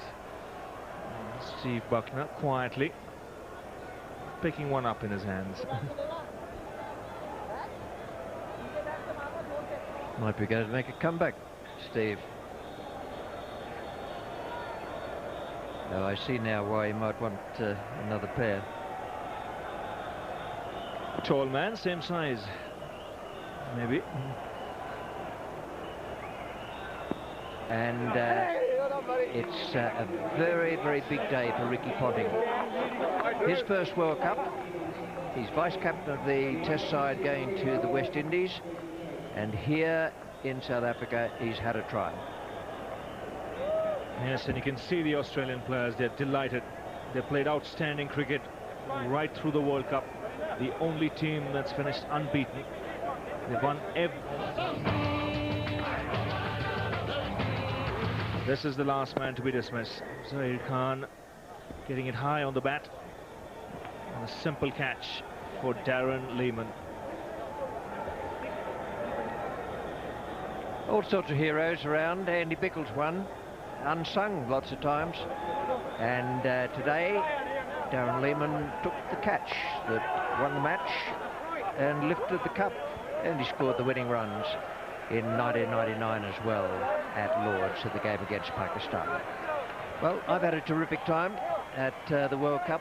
Matches have been good, the format excellent, and the standard of cricket at times absolutely brilliant. And it's been long, but very, very good. Yes, thank you, Richie. Gibano's left us. Mike Haseman's come right back into the seat. And Mike, you would have to say, it's a team that deserves it. And to be honest, no team came really close to beating them. Yes, that's right, Ravi. Ricky Ponting, of course, has led his charges superbly today. Magnificent 100. And he's got a huge smile on his face. Yes, they've been outstanding throughout the entire World Cup, undefeated. They made some statements before they arrived in South Africa they could be undefeated or will be undefeated in the World Cup. Well, they've now done it. So it really has been a very, very big day for Australian cricket. Outplayed India totally today. Glenn McGrath just giving a bit of a message. 3 for 52 his return in the end, and of course that very important first wicket of Sachin Tendulkar. There's the manager, John Buchanan, on the far right with the white hat. He'll be very, very excited about this victory. And there'll be celebrations tonight, Ravi, in the Australian hotel and wherever they might go, and of course all around Johannesburg, let alone in Australia. Can be rest assured about that. Plenty of Australian supporters all around the ground. The Indian supporters, they'll be disappointed, but they must take heart in the fact that India competed well in this tournament. They were outplayed in the final. And that's after Sourav Ganguly won the toss, decided to field first, and Australia put up that huge score on the board. 359 for 2.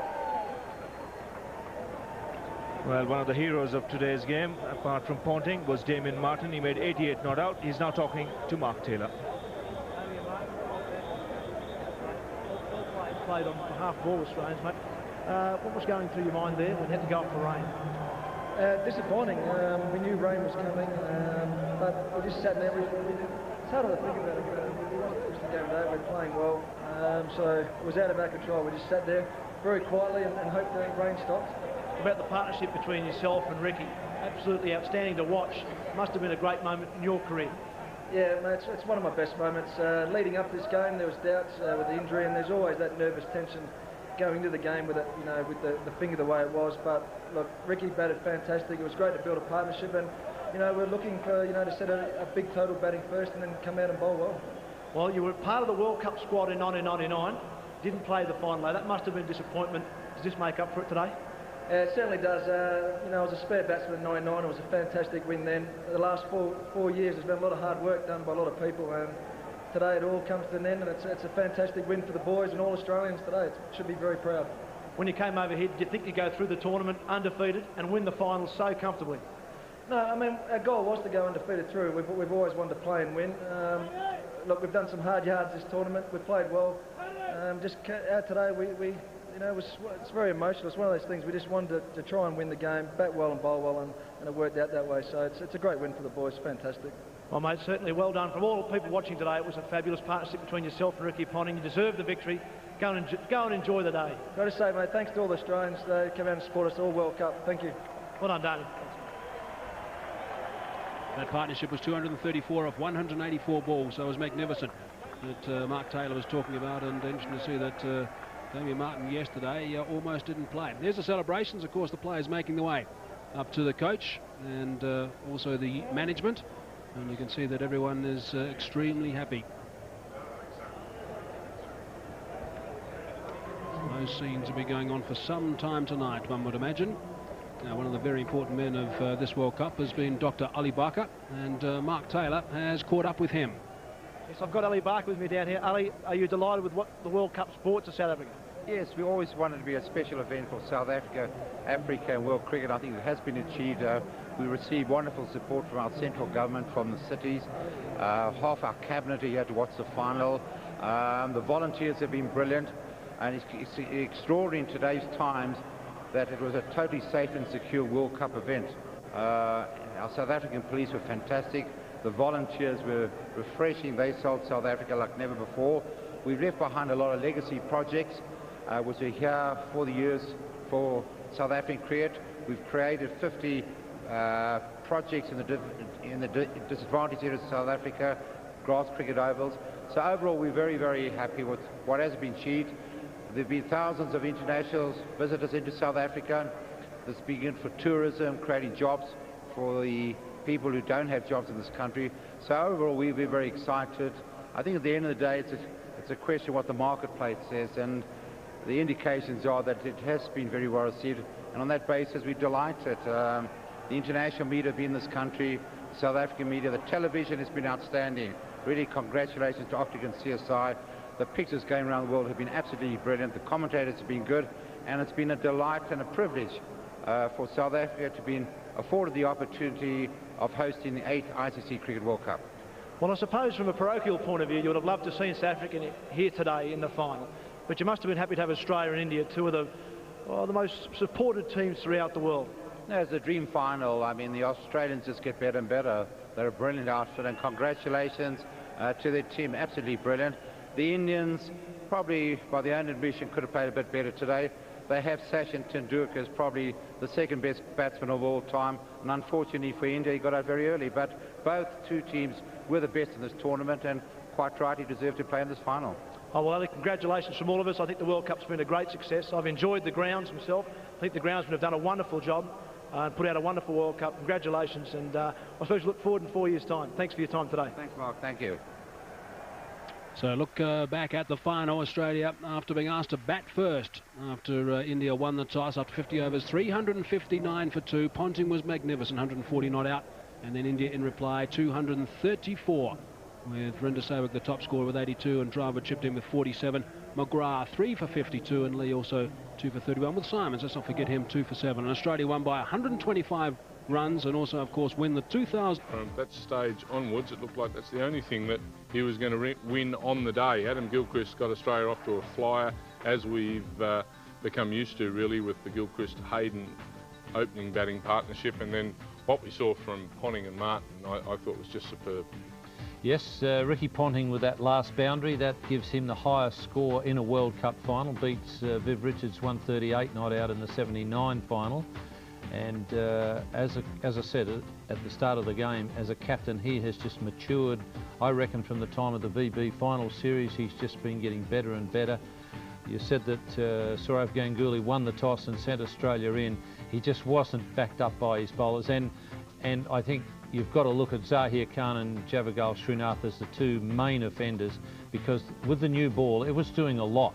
And they really had the opportunity to get India into the game right at the start, but no chance the way they bowled. And you have a look at those run rates on the far right-hand column, and you know, nothing basically under 5 right throughout that card, and the top two, you know, they just started getting